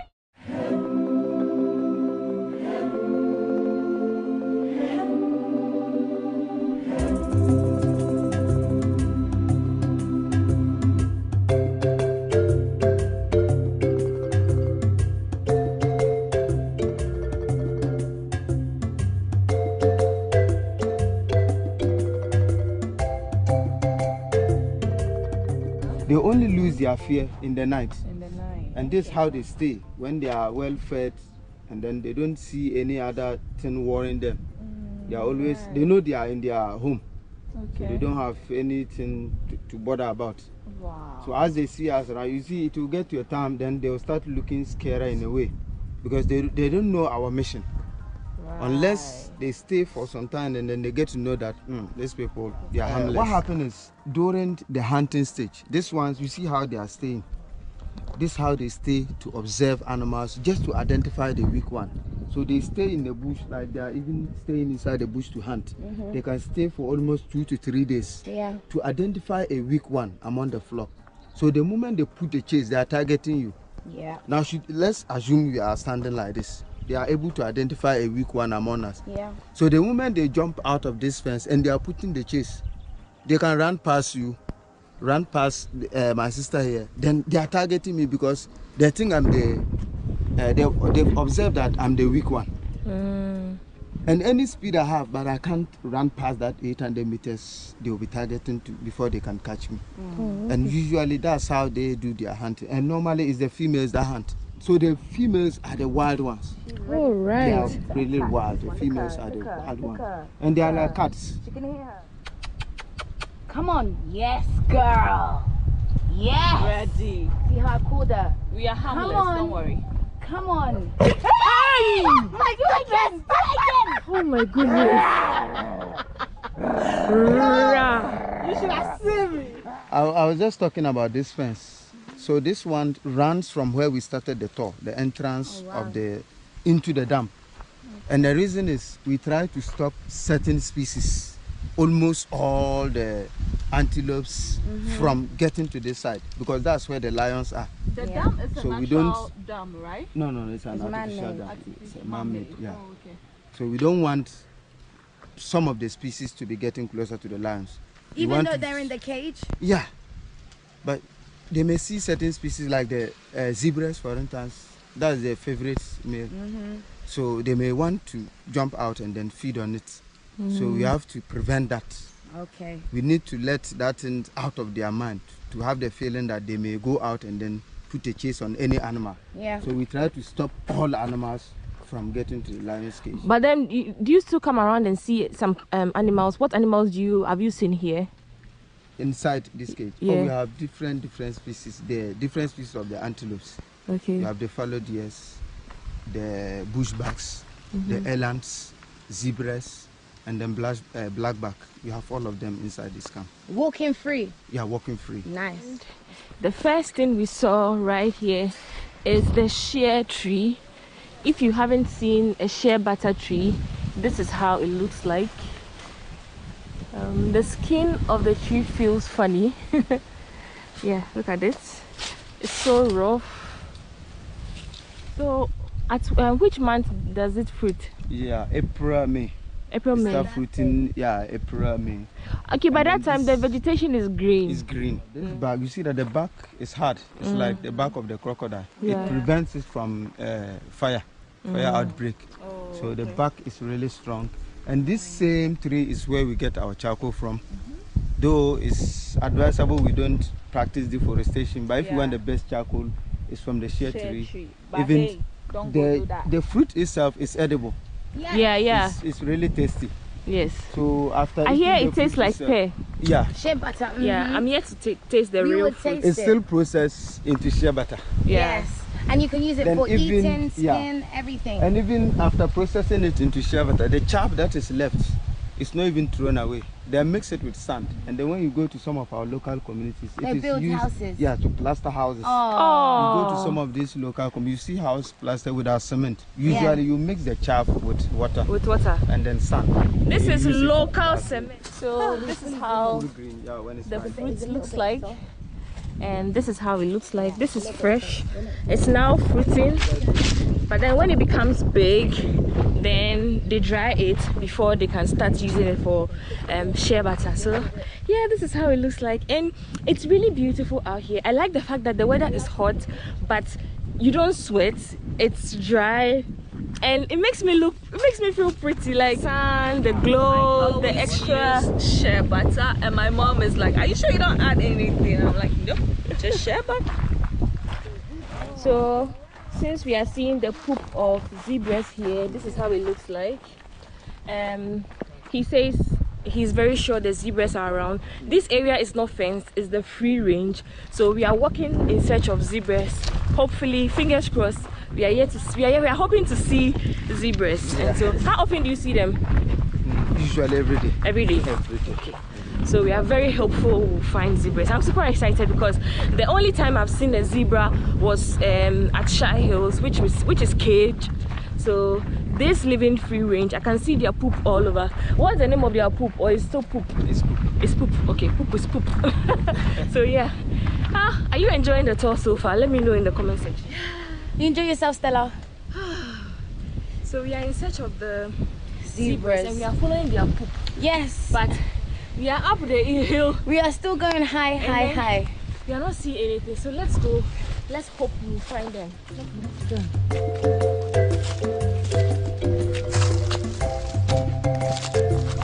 Whenever you are here, please come with the appropriate shoes, like a hiking shoe, something to protect because it's very rocky as you can see here.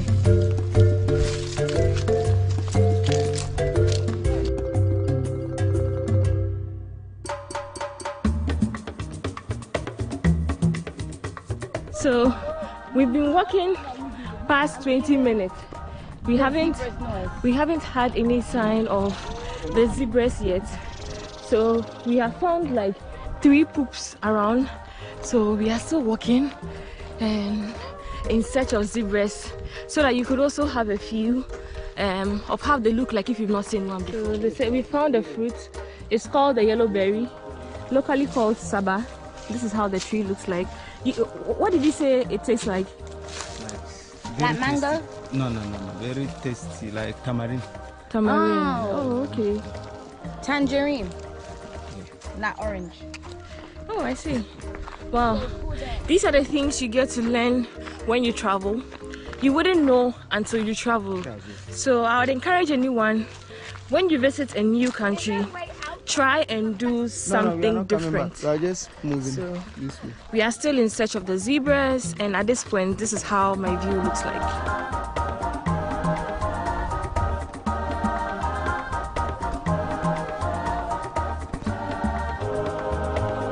So, for the antelopes, I got them close.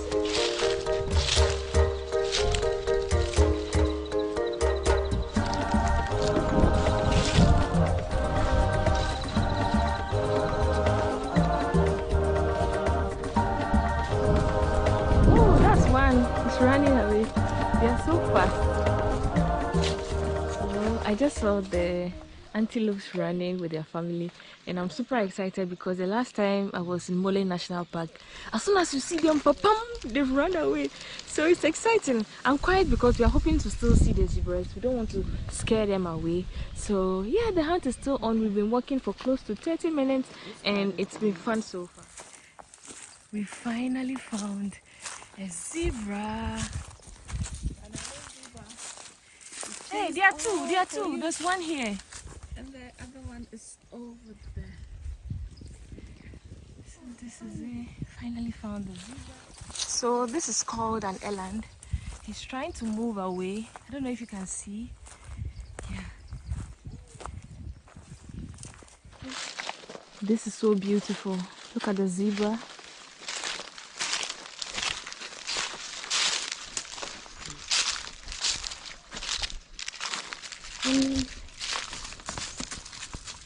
And that's another one there. The good part is they are so friendly, even though they are in the wild. This is another one. Oh my god, he's peeing. He's peeing. And this one is right here.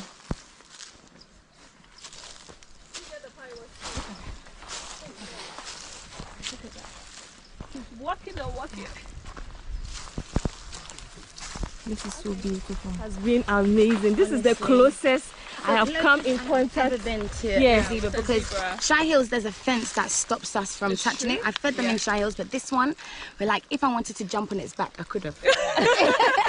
and the fact that we've been walking for over 40 minutes just to find them. Oh my goodness. Mission accomplished. And this is so beautiful. See, that's an ostrich here. It's very far away and it's also living in the free range. So guys, this brings us to the end of this vlog. I hope you had an amazing tour with me, and this has been amazing. As it stands now, the hippos are still inside the water, but then stay tuned because in my next video we are going to see them. Yes, we are. It's going to be a surprise. That's why you should subscribe. Come on, show some love. Yes, show some love to Miss Drew. Thank you. And Laurie Lawson. That is her hair. Laurie, Yeah.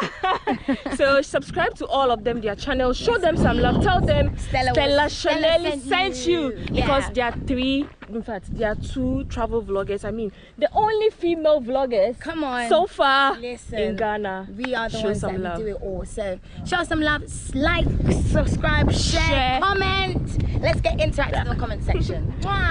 Let me know in the comment section which of the animals you saw that was simply amazing to you. I love you all as always. This is love from the Upper West region.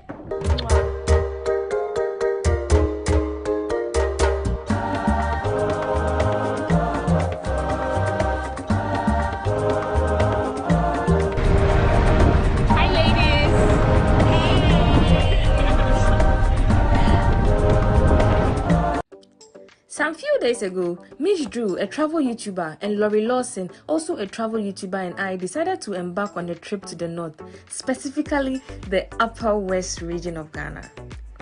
We went by flight, which cost us 395 Ghana cedis. The plan was to go by air and come by road.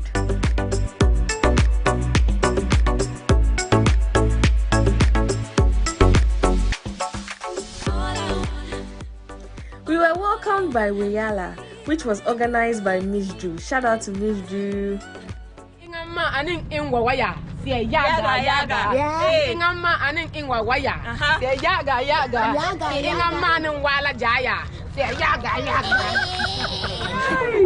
Looks like I'm going to leave the Upper West with her husband.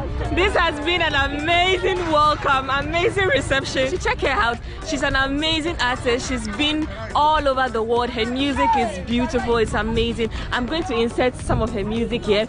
If only I don't get copyright claims, but you should check it out on YouTube. She's doing amazing. I am in and this is a welcome, good welcome. We are back again, Charlie.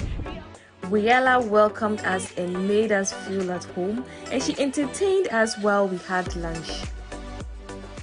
Ready? Yay! Number you, number what, number so, number you, Jenkono, Abono. Get to number you, number what, number so, number you, Jenkono, Abono. Get to number you, to number what, to number so, to number you, Jenkono, Abono. Sala, sala, sala, sala, sala. It's all out to number the guamele, it's all out to number the guamele, it's all out. It's all out to number the guamele, to number the guamele, it's all out. So everybody gonna respond after me, say. After a fun time with Weyala, we took a taxi from Wa to Jorapa, which cost us 100 Ghana cedis. So this is where I'm going to be spending the night. Come along. Whoa, this is going to be my bed.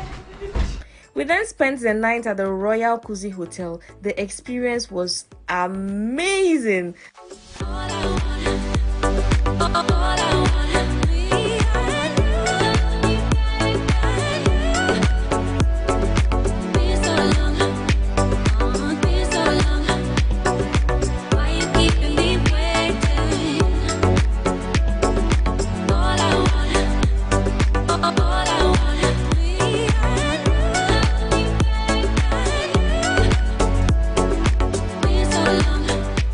While at the Royal Kuzi Hotel, it comes with a safari tour which cost us 70 Ghana cedis each. We saw lions, zebras, antelopes, hippopotamus. This is how we went.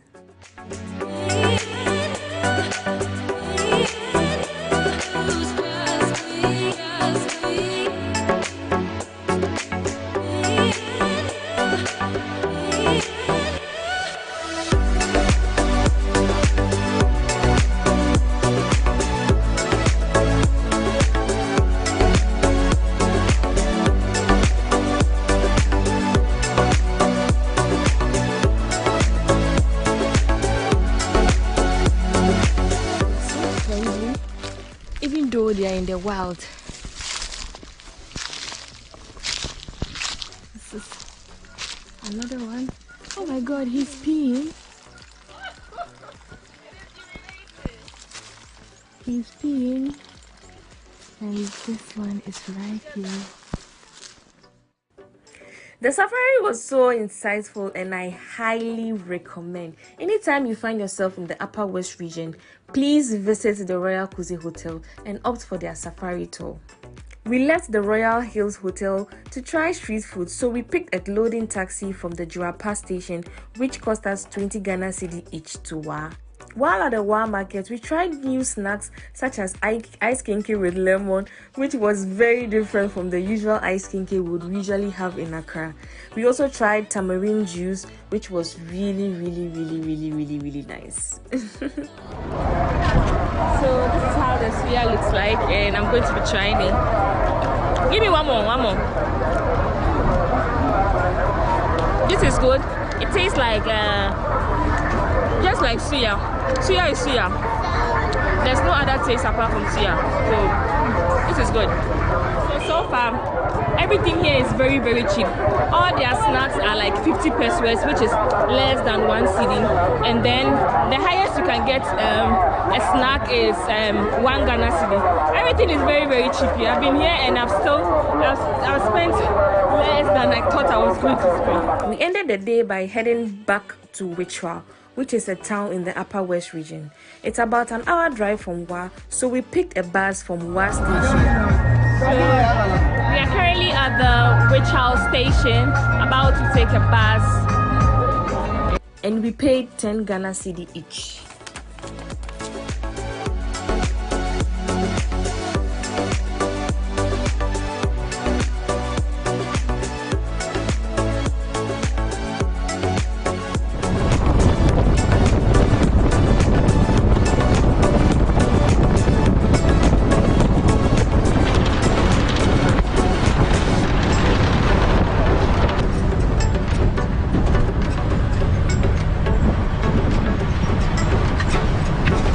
This is where we spent the night, which was the only option from the Wichwa Sanctuary. So one of the things that we were super excited about visiting the Upper West region was to see hippopotamus for the first time. So the next morning, we hopped on the motor to see the hippopotamus. We were super excited about it.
We paid 40 Ghana cedi for the Moto King ride, 60 Ghana cedi for the boat ride, and 40 Ghana cedis for the accommodation.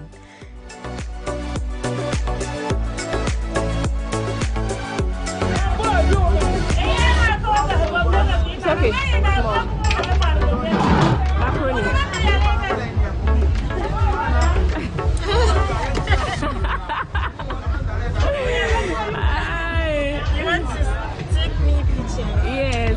Video. Do you have fish or egg? Yes, egg and fish. It was time to leave, and this is how the journey ended.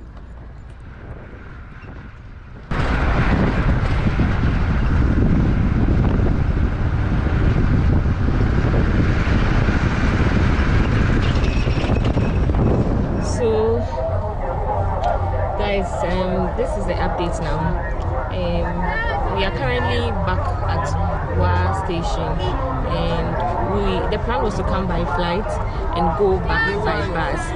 But then we don't even know the situation. Here we are here in Wa, and the car that moves from here to Kumasi or to Accra lives at 6 p.m. No, from Wa to Kumasi lives at 6 p.m. and that's about 5 to 6 hours journey. And it's currently 2:35 now, and the shortest route is to leave here to Techiman. So we are currently in the Techiman car, which we paid 55 Ghana cedi. Drew and her other colleague left to Tamale because they still want to film some videos from Tamale, and we want to go back to Accra because we have work tomorrow. Today is Sunday. We are going to Techiman now, and you guys are coming along. This is going to be a long ass trip, but then you guys are coming along, so I hope you.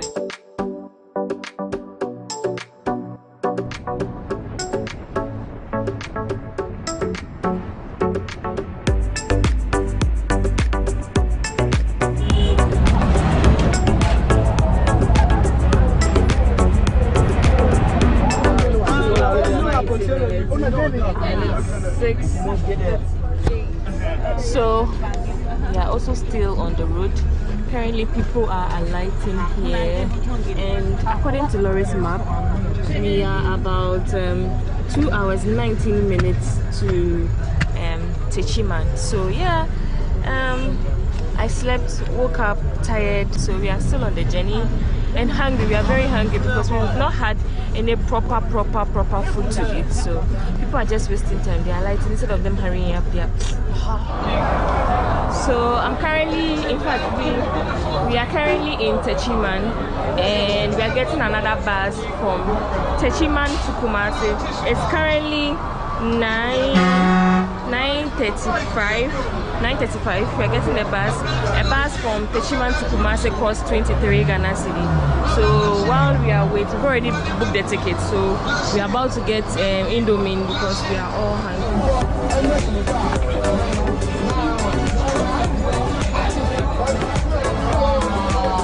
We are all invited.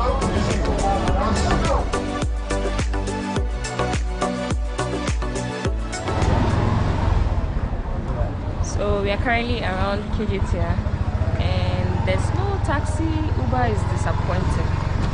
So yeah, we are going to our hostel where we booked. Loretta and I have spent a night there before, so we cannot know there.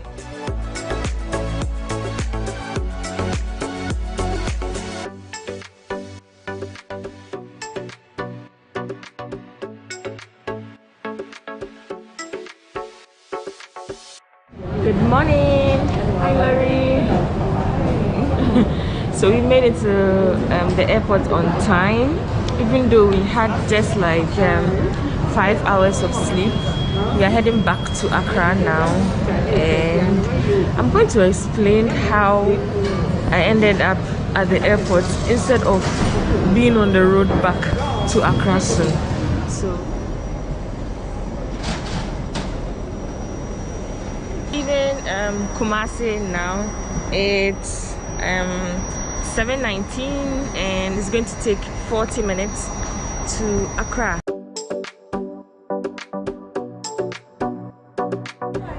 Yeah, so we are finally in Accra, and guys, I have to give you a proper story time of how we ended up coming by flight, because no, you have to hear this. So we just arrived, and so far so guys, this brings us to the end of this video, but let me rewind to talk about how the entire journey was. So the plan was to go by air, that's from Accra to Wa. From Accra to Wa, they usually they just started recently, so you can get a flight straight from Accra to Wa, then come by road, that's from Wa or wherever we will be back to Accra. But then when we finished everything, when we finished the ritual, time was already on our side. So Drew and her camera guy went straight to Tamale. Then we decided to, okay, come to Kumasi and then come by road. But then when we got to the station, there was no car to Kumasi. The car that was only available was going to leave at 6 p.m. And mind you, we had reached there around 2 p.m. So we were like, no, we can't be at the station waiting till 6 p.m. before we go to Kumasi. So we decided another alternative, that is taking a bus from Wa to Techiman. It's a town close to Kumasi. Then when we get to Kumasi, we would go from Techiman to Kumasi. So we picked the bus from Wa to Techiman. When we got to, you know, so there's this dangerous road in Ghana, which is after Bole, towards Techiman, towards Kumasi. So when we got there, the policeman stopped us, and then he was like, we should hold on. So he piled a lot of cars, and then it was more of like a convoy, just to be on the safe side. So even though we were in the bus, we felt more safe. Then we got to Techiman very late. Then we picked another bus. The bus was not full though. That's when we had Indomie before the trip. Then we finally got to Kumasi. We settled at Tumi Hostel around 1 p.m. Slept for 4 hours for the next day, for the next flight. So yeah, in fact, not the next day, the same day, because it was the same dawn. But then I thank God that everything was successful. The plan was not to come by flight, but we were too tired. The journey from Wa to Accra by bus, my dear, if you have money, just buy your ticket. I wanted to experience it for the experience, for the culture, for YouTube, but I was like, no, I was too tired. The bus was not comfortable, the road was terrible, and I couldn't afford to also sit in a bus for extra 4 hours again, knowing very well that I have to be at work Monday morning. So Loretta and I both opted for the flight on our way back. I called my friend Hima, cheers to you. So she quickly booked the ticket for us because we have been on the road. The network keeps fluctuating. I hope you enjoyed raw footage from Wa to Accra. Thank you so much for always sticking around watching my YouTube videos. I love you so much. It's a beautiful day. It's a beautiful day. It's a beautiful day. It's a beautiful day. Let me know in the comment section if you've been following from when I left Accra to Wa and all my experiences. Let me know my real subscribers. Let me know you. So yeah, until then, I want to say I love you all. I'm about to do some work. Back work. Wait. Yeah. Back door. I'm about to work here. I want to say I love you all. Let me blow you a kiss. Mwah. This is Ghana. This is the Upper West region.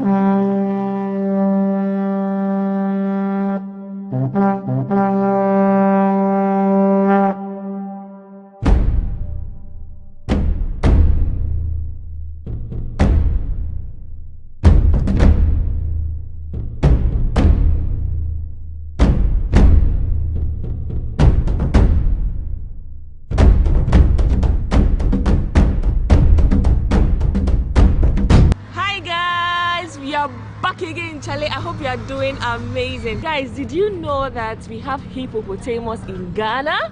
Did you know it's right here in the Upper West region, a town called Wichral, and I'm here to see it for myself. I'm super excited. To the river, we have to join public transport, that is a motorcane. We sit on it, the driver will drive us comfortable to the river. There we join a canoe, we boat to go and see the hippopotamus. So we are about to leave. We paid 40 Ghana cedis to rent the motorcane.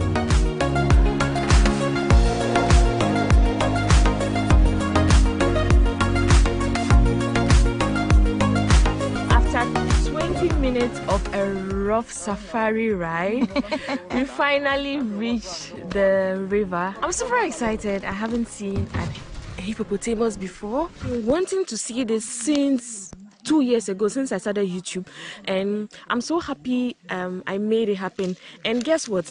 The dry season is the perfect time to visit the north. Rainy season, you know, the hippopotamus spend a lot of time in the water, so they hide under the water. But during the dry season, the water level is low, so they tend to bring their head up more than in the rainy season. So the perfect time to come is December, January, February, up to March. After March, the rain starts coming, and then you would have to wait till probably December. So.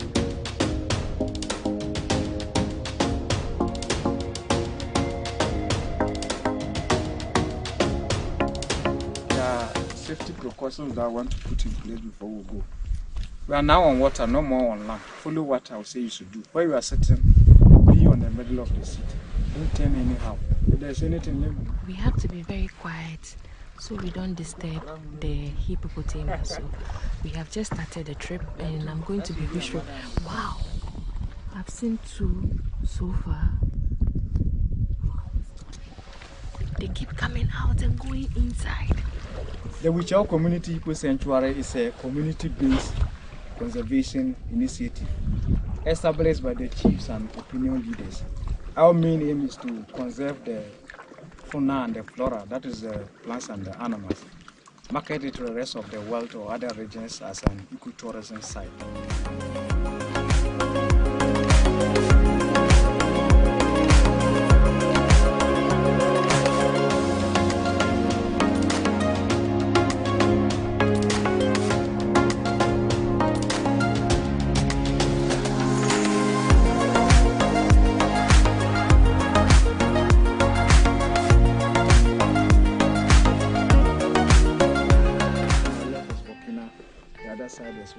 So this is Burkina Faso and Ghana. The river, the hippo is the second largest land mammal after the elephant.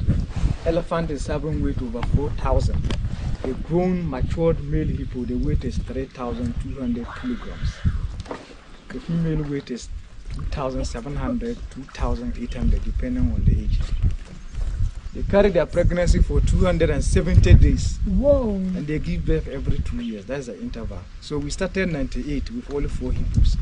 But now, according to our hippo census, we are having averagely 50 hippos. Wow! 50. But they live in groups. A group of hippos is called a school, like the school that each and every one of us attended.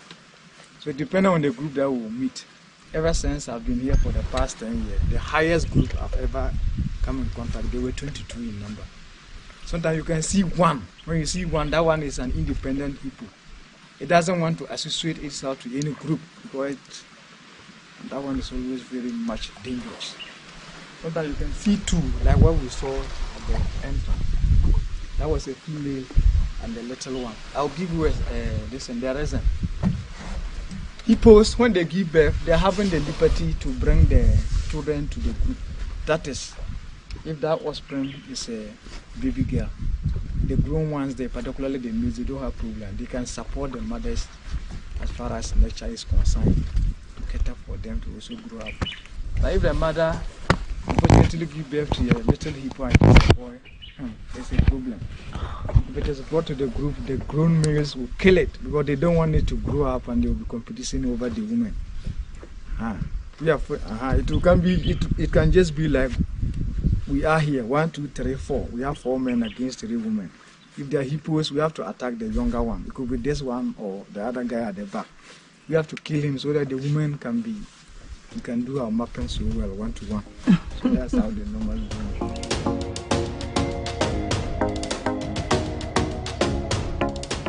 Each and every one of us is carrying hair on top of our head, and even different components of the body. People is not like that. The only small hair you can see is those in the nose and in the eyes. Apart from that, their body is so exposed or naked. So they don't want to get their skin burned. That's the prime reason why they stay in the water for the whole day. When it comes to night, around 7, 8 p.m., they leave the water there on the land. That time temperatures are so down. So that's how they live. And they equally feed during night. So when they leave daytime and they are underwater, they are grazing. They eat a lot. Averagely, they can chop grasses. The weight is around 40 kilograms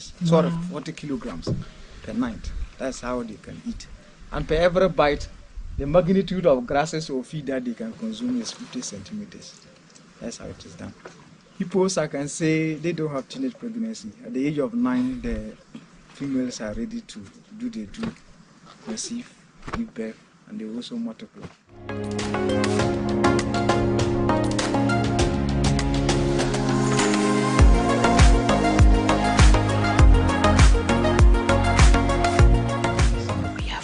We have seen about 6 of them, so he says we should be very quiet.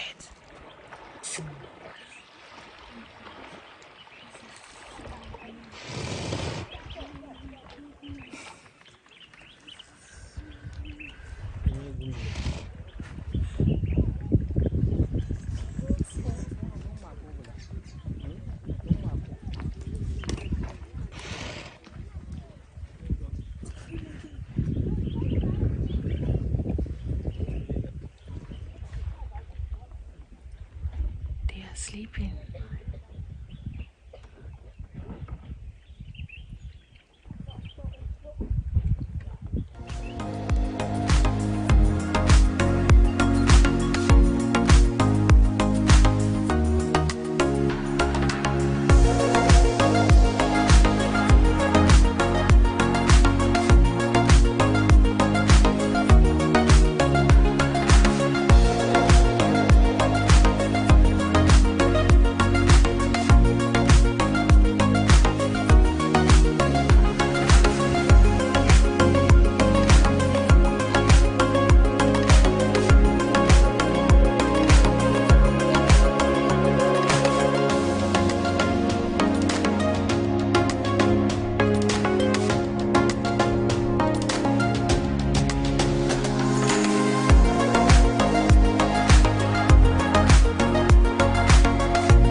This is so surreal. I saw hippopotamus in their natural habitat right here in Ghana. Wow. We are about to see the hippos from here. It's like a tree house, so let's go.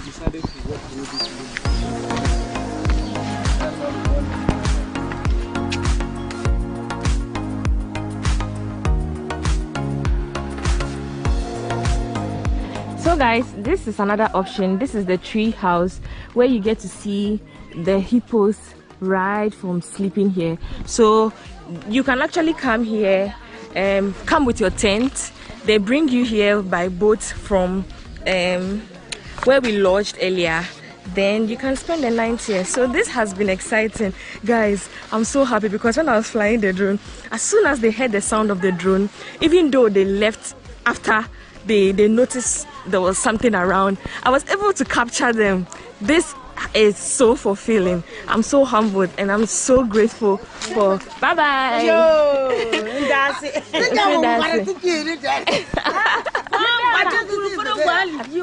Yo.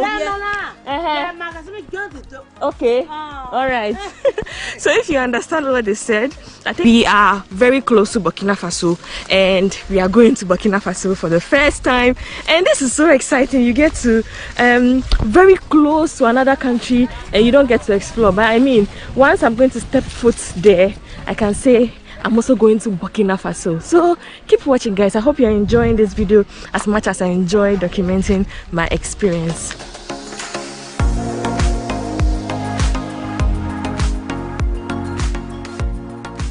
So because of the drone, we worried them, so it will take some time. Yes, I literally sacked them. But it was worth it. Yeah, because standing from afar getting a footage of them was a little difficult. We couldn't see their entire body. So yeah. How do you feel? I'm just trying to soak it all in, guys. I can't believe that I have been up close and personal. I'm sitting in. How do you feel? Oh my god. That's exactly when I was flying the drone, I had so much feelings. I was like, alright, so right now, guys, look at them. Look at them. They're like my friends now. About to step foot on the land. Can't wait. The surprising thing is, guys, we are going to Burkina Faso. We are approaching Burkina Faso. We're approaching Burkina Faso and boom! We are in Burkina Faso. We are there. We've gone to another country. We are going to step foot in Burkina Faso. So guess what, guys? I just entered Burkina Faso. I mean, this plant is from Burkina Faso. This tree is from Burkina Faso. I just stepped foot in Burkina Faso and I feel so great. So when you're standing here across the river, the black water is Ghana, and I'm currently here. The border is not too far from here. It's quite a walking distance. We'll have to go inside, but we don't have a means of transport unless we walk. So yeah, it feels so good. After a short tour, we are leaving back to Ghana. So yeah, this is the Monkey Island. During the rainy season, we see a lot of monkeys here, but because we are in the dry season, they've moved away for a better living.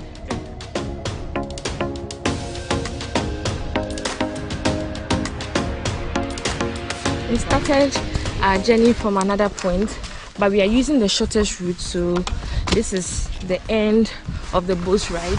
We are going to walk to where we parked our Motor King. So this is how it looks like from here. This place is really beautiful.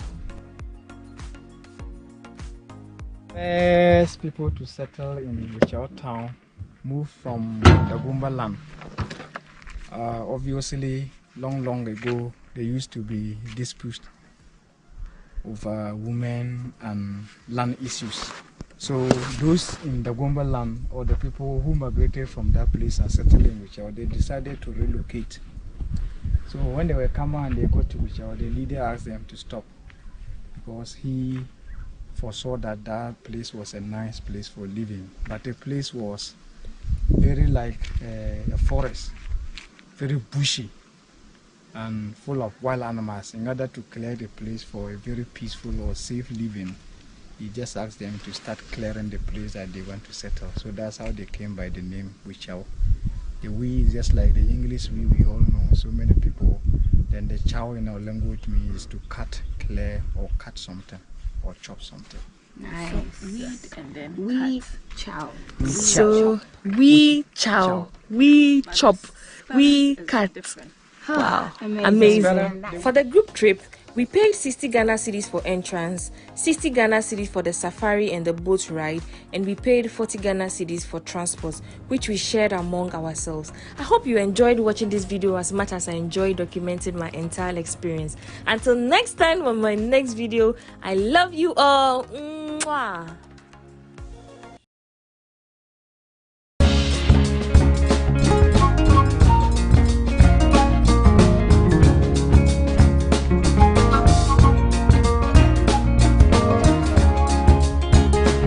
So we are buying ice kinky, locally made. This is here. local ice kinky. Yeah. And you put sugar?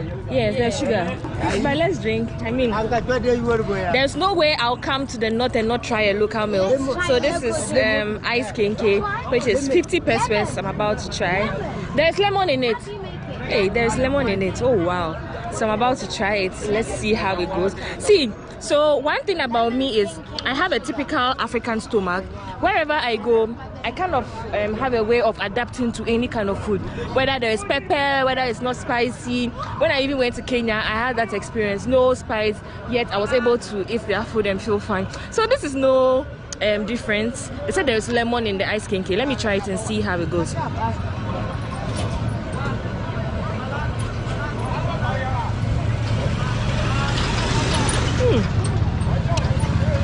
As you can tell, I just finished it. This is so good, I have to get another one. Do you all remember Nerissa and Nancy from my coming from Accra vlog? If you do, she's here with us and we are going to be trying street food in the Wa market. This is one of the popular markets in Wa. Is it the biggest? Yes.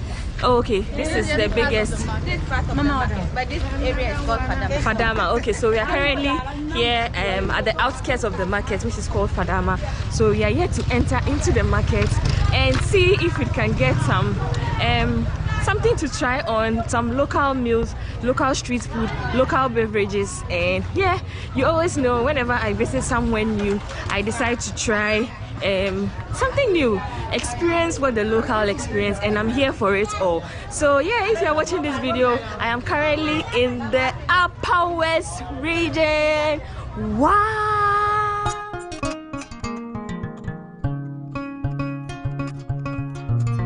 These ships, yeah, when someone gives birth to a newly born baby, they want to name the baby. Yeah, you can get one of these ships. Yes, especially the male ones. For the male one for the naming ceremony. But you can also buy it for any occasion that you want. Christmas, Salah, any.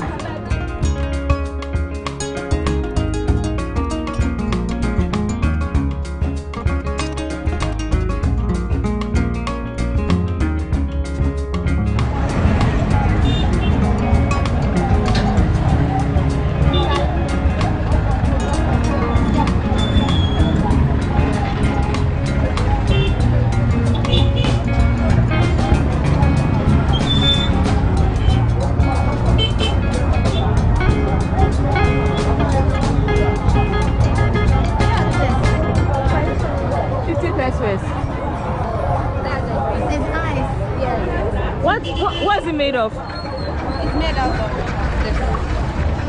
Ah, what's this? Kuha. Oh, what's the English name? I'm not sure. You're not sure the English name? Okay, let's see it again. So if you guys know the English name, please let me know in the comment section. If you know the English name of that, let me know in the comments. But this is the beverage made out of that, and I'm about to taste it to let you know how it tastes like. So this is locally called puree, and let's see how it tastes.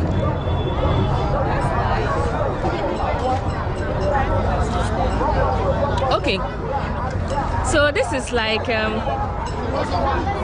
I don't know if you know yoi, a local fruit is blackberry, African blackberry. It tastes like blackberry fruit that has been diluted with water. So that's how it tastes. I don't think it tastes anything else, but it tastes like a wild fruit. It's very close to baobab too. If you guys remember, when I went to Villa Awoyo, I had baobab juice. It also tastes similar to baobab juice. So if you've had it before and you know the taste, the right taste, let me know in the comment section. But that's how it tastes like. So just when I said it tastes like baobab, she says she has confirmed that it is baobab juice. So I'm going to be trying kuli kuli for the first time.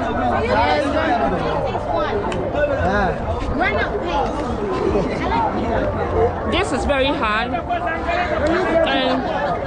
It's like granite paste. In fact, it is granite paste that has been added. Did they add flour to it? No. Only granite paste. Yes. It's so dry. This snack is good.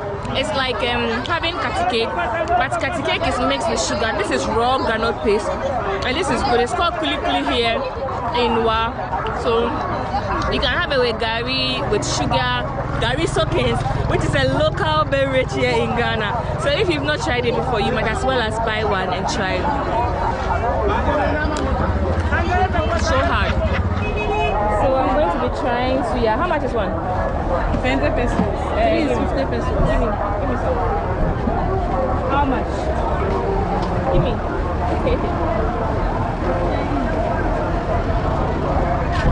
So this is how the suya looks like, and I'm going to be trying it. Give me one more. This is good. It tastes like just like suya. Suya is suya. There's no other taste apart from suya. So this is good. So far, everything here is very, very cheap.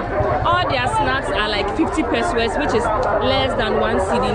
And then the highest you can get a snack is 1 Ghana cedi. Everything is very, very cheap here. I've been here and I've spent less than I thought I was going to spend. So yeah, everything here is very, very affordable.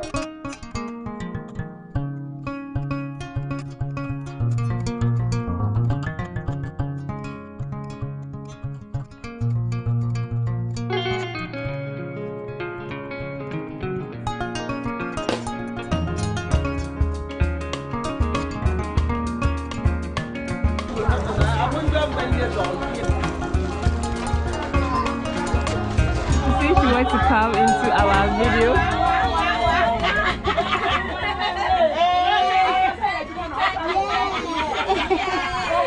So she says she's thanking us for promoting the WA. So you see, it's not really difficult to film in the market, even though yes, it is difficult to film in the market. Some of the women are so friendly and they're like, oh, come, is it going to TV, is it going, where is it going to?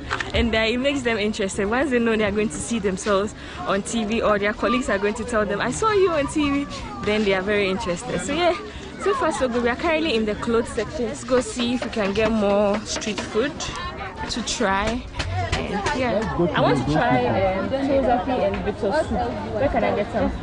That one we have to cook it. You have to cook it? Yeah, they don't sell some. We don't sell teasers like that because everybody prefers teasers. Yeah, that is it's just like in the Volta region. Everybody eats Banku or Atelen, so they don't sell it in town. Okay, so I would have loved to try it, but maybe the next time when I visit, we'll prepare it at home, and that's the usual thing here. So sorry.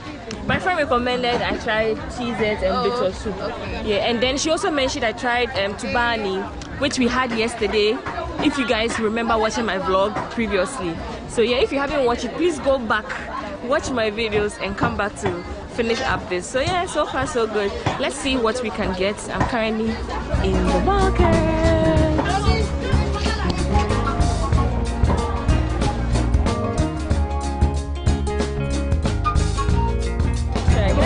So we have here acheke, and I'm going to try it from the northern style. So mommy, please give me some more. I'm going to have 2 cities.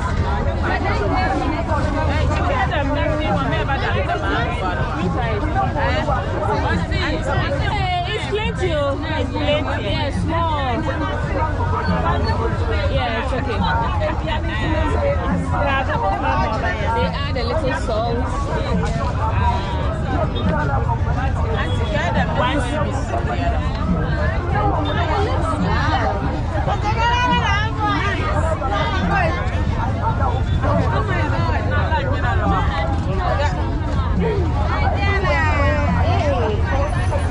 Looks like it's gonna be good. Yes. Choose your fish. Give us spoon. So which is ours? So now we are in the marketplace. We have to find somewhere we could eat.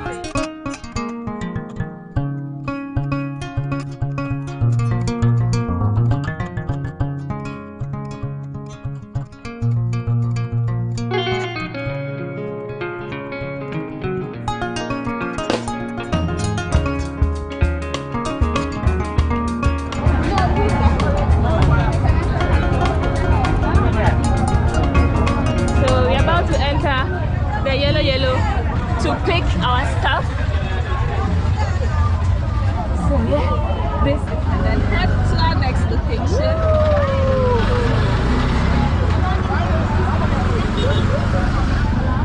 I feel like it's much more spacious.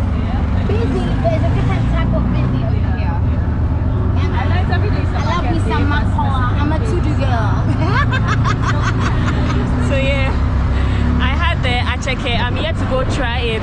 Then I'm going to end the video for my street food experience here in Wa in the Upper West region. Loretta, what did you have since you came? Street food? And water. What did you have? I had the, what did they call it? Tubani yesterday, yeah. I had the nuts that we had. I had the drink, which the baobab, which is also known as tamarind. That's the name I kept forgetting. Yeah. And we ate the suya as well. So yeah. We are going to try it and end it. So we are currently in traffic. Yeah. Hi. Look at the baby, so cute. Hi.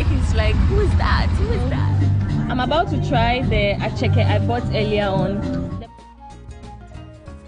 So this is the acheke and the vegetables. They sprinkle a little bit of salt for taste, and this was very good. The acheke was very soggy and soft. Acheke is close to gari, which is a local delicacy here. This was really, really good.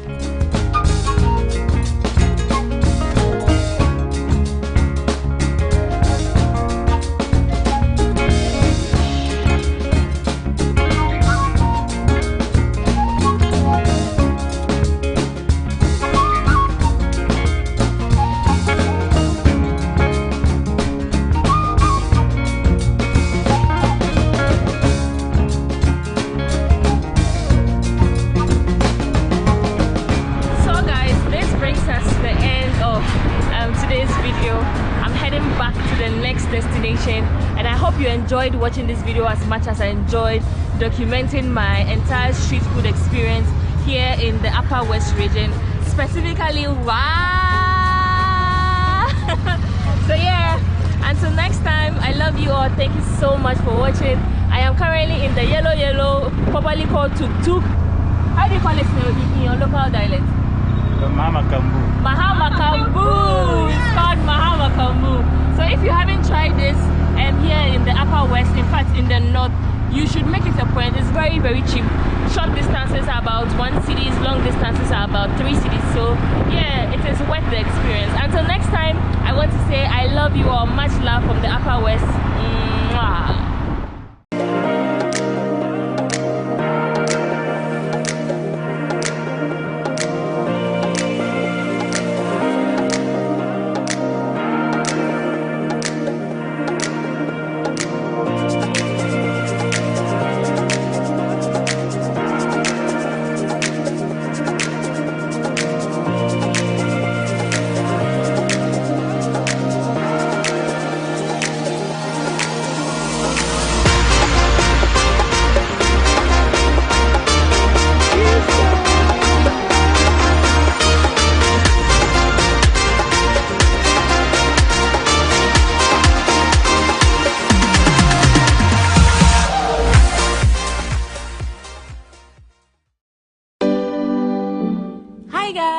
We are back again, Charlie. You all know I'm mostly out of Accra, exploring new places and fun activities to do in Ghana.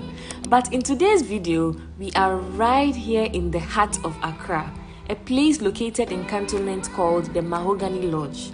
Let's go right into the video.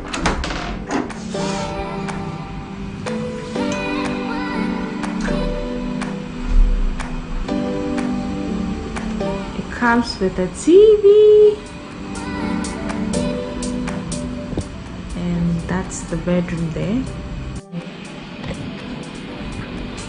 Let's see how the room looks like. I've already settled in. This is going to be my bed.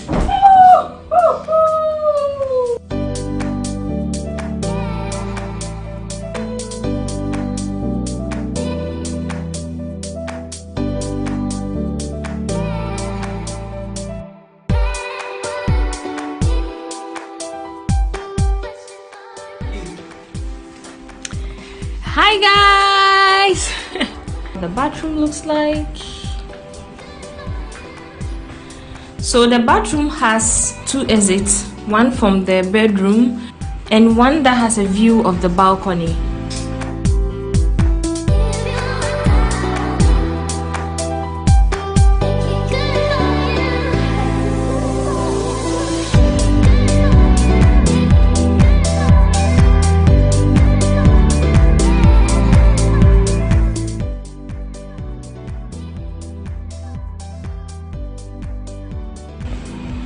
So the kitchen comes with a fridge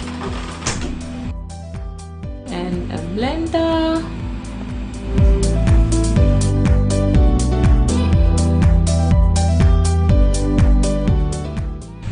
So the good part is you get to have a feel of both an apartment feel and then a hotel feel, because you get to have breakfast too.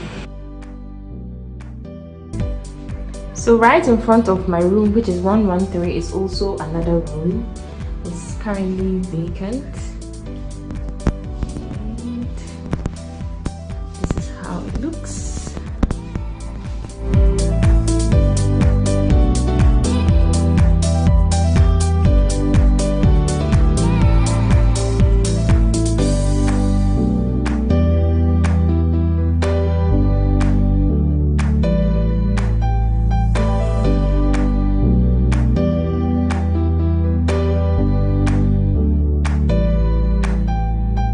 So guys, I think the place is really beautiful and very serene. The place is very quiet so far. So let's speak to someone who works here. At least we get to understand the story and everything. Let's go. Oh, hello. Oh, you're the lady I met at the reception. Yes, please. Oh, good to see you. Good to see So you I too. have been here for some time, just like few hours, and I want to know what's special about this place. Well, the most special thing about mahogany is the African touch. Okay. Yes. When you look around, most of our things are done with mahogany woods, and the serene and quiet environment gives it that special touch. Because most people come here not because they just want to hide away from the noise and then the stress from work. Just come here, hide, and then some too come here just away from their kids to have a quiet time. And one of the things that I also like is the fact that it's in Accra. Yes. So it was very easy to get here. Most of the time you see places like this outside Accra. Yes, please. You barely see like places with a wooden touch and all that in Accra. Oh, nice. So how many rooms do you have here? We have in all 29 rooms. 29. Actually, this is the main building, and we Okay. have the annex, which is just opposite the main building. So there are 14 rooms in the main building, and there are 15 rooms in the annex building. Okay. Yes, please. Okay. And we have a mango room, restaurant, and then mango bar. Just as the name goes, it's also our local something, mango fruit. Mango fruit, yeah. Our restaurant and bar is named after the mango fruit. Was a mango plant planted around or something? No, really to be precise. And then our conference rooms too are named Dromo and then Pehe Conference Room. Okay. So basically, it's just the African feel of the place. Yes, that makes it special from others. Okay. So what would you like to tell anyone watching this video? Well, what I want to say to anyone watching this video at this point in time is you shouldn't miss the opportunity to experience the feeling at Mahogany Lodge. Okay. It's unique and exquisite. We look forward to welcoming you. Thank you. I'm here with Henrietta, and we hope to enjoy our stay here. You're welcome. Thank you so much, darling. Let me leave you so that your boss will not come and get you. So guys, wow. So you heard from her. Let's enjoy the place with you. Whenever I travel, I can't say I'm not coming along with you. You are coming with me on this. So let's go and enjoy.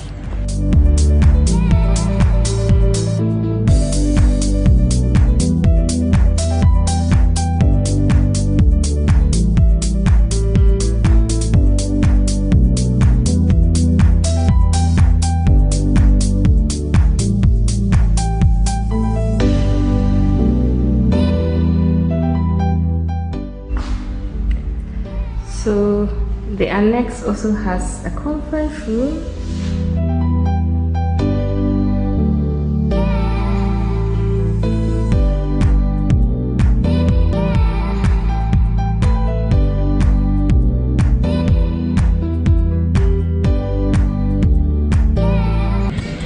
So we are going for dinner, and dinner is ready. Hi, Hetty.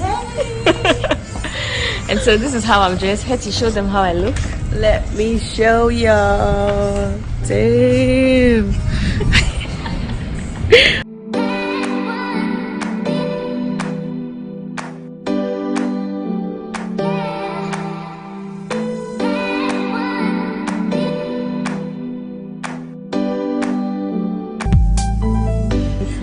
So I'm having chicken rice soup with white steamed rice. What are you having? So I'm having potatoes with beef stew with some vegetables. Looks good. Really good. I can't wait to start it. So we are having dinner and a beautiful view.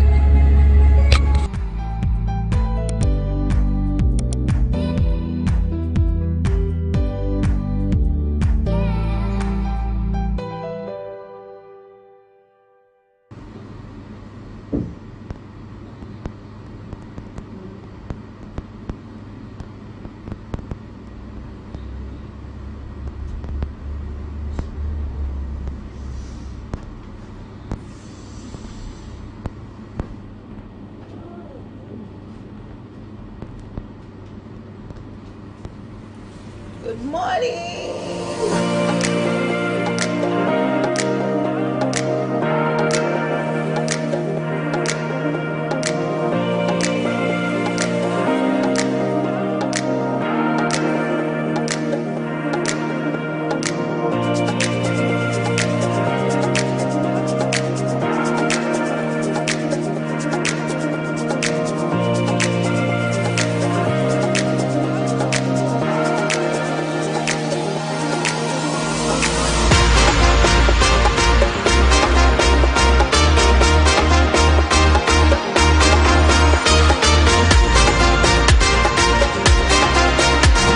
Hi, darling. Hey, good morning.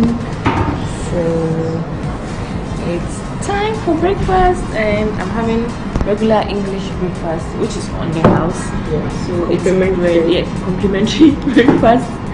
It's bread and breakfast. You are invited.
Hi, Hetty. Hey. Let's see how you look. Are you ready to swim?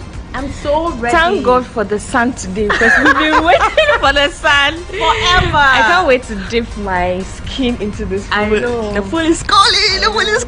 So Wait, yeah, it's time to dip my skin into the pool, and this is how I look. Let me know in the comment section if I look sexy.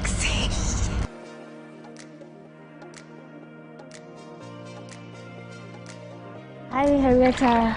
Hi, Stella. So the pool is so warm and it's so clean. Whew.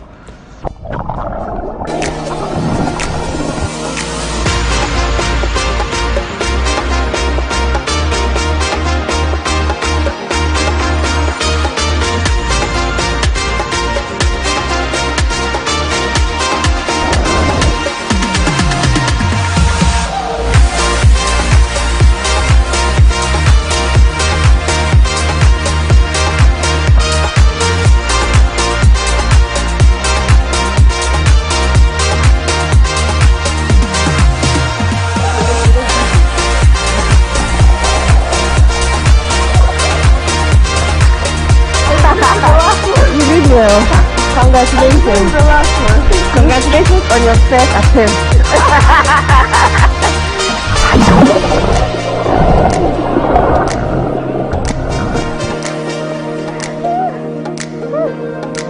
This is so fun. All by ourselves. Oh my god, this is so cool. Guys, join us. Let's do this. Cheers, Marissa. Cheers, Stella.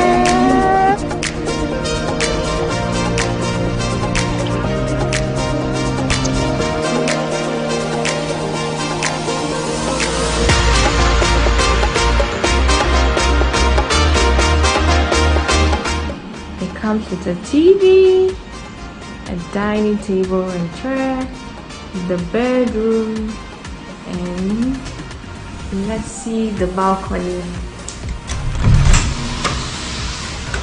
Ooh.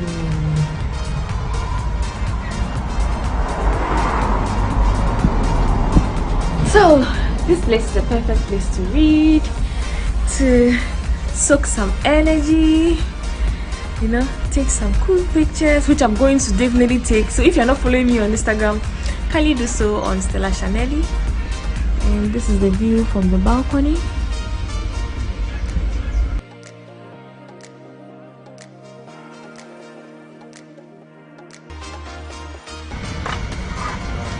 Thank you so much. My banku and tilapia is here.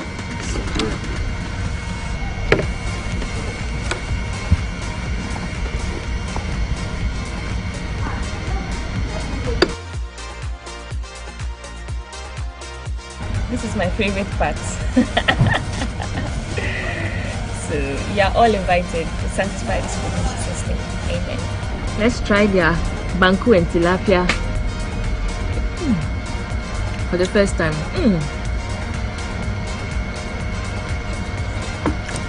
The tilapia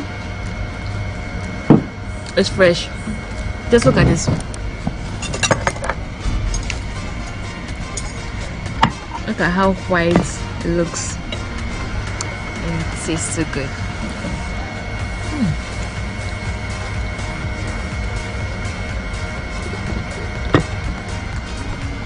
How's the jollof? Nice. It feels different. I don't know how to describe it. Thank you. Thank you very much. This tilapia, I think, is the best I've had in Accra. It's really, really good. You can try my tilapia. Try it and let me know what you think. You can add some sauce, pepper sauce.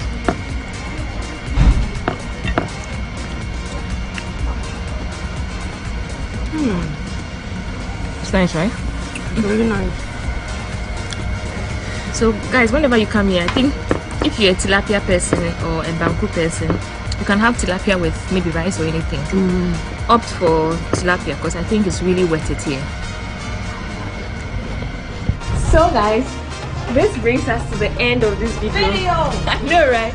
I hope you enjoyed watching this video as much as I enjoyed documenting our entire experience. So guys, we are here to talk about this place and our honest review of our stay here. So this place is beautiful. You barely see places like this in Accra, especially because of nature, because of the furniture used, and just as the name is called mahogany. So almost everything here, like this wood, is made from mahogany. The main gate is made from mahogany, and I think that gives it an African touch right here in the city, you know. I think the place is beautiful. It is. What do you think? And for me, like, if you know me, the greens, like the greenery, how they have taken their time to design it, and it's just beautiful. It's beautiful, yeah. And it's very serene. Very quiet. This part of town is like super quiet. So that's serene. This thing, you have that peace of mind to rest. And the food. Let's talk about the food. Man, they have it's a 10 over 10. Okay. Yesterday I came, I ordered rice and soup, and the soup was so good. It was so good, and surprisingly, it came right on time. It was so. Breakfast was on time. Lunch was on time. Dinner was on time. Like food, I give them. And it's delicious. It just didn't come on time. It was actually really delicious. It was really, really good. Yeah. And the pool is clean. The pool. I think I wish the pool was a little bigger. Yes, I wish so too. Which is my hostess. Yeah, but it still served its purpose. So, it's beautiful. Cool. And there's also an annex. So when you don't want to be in the main yard, there's also an annex that has the conference room, and it's right behind here. So yeah, I enjoyed my stay. Did you? I did. I really did. Like, you guys can tell from the video, really. Like, we had a good time. I would definitely be happy to come back here again. Exactly. This place is highly recommended. I give it. How should I read my eyes? So I hope you enjoyed watching this video. Until next time, do also subscribe to Henrietta's channel. Yes, go check me out, guys. I make travel videos that you will enjoy for sure. Peace out. You have to blow them a kiss. Mwah.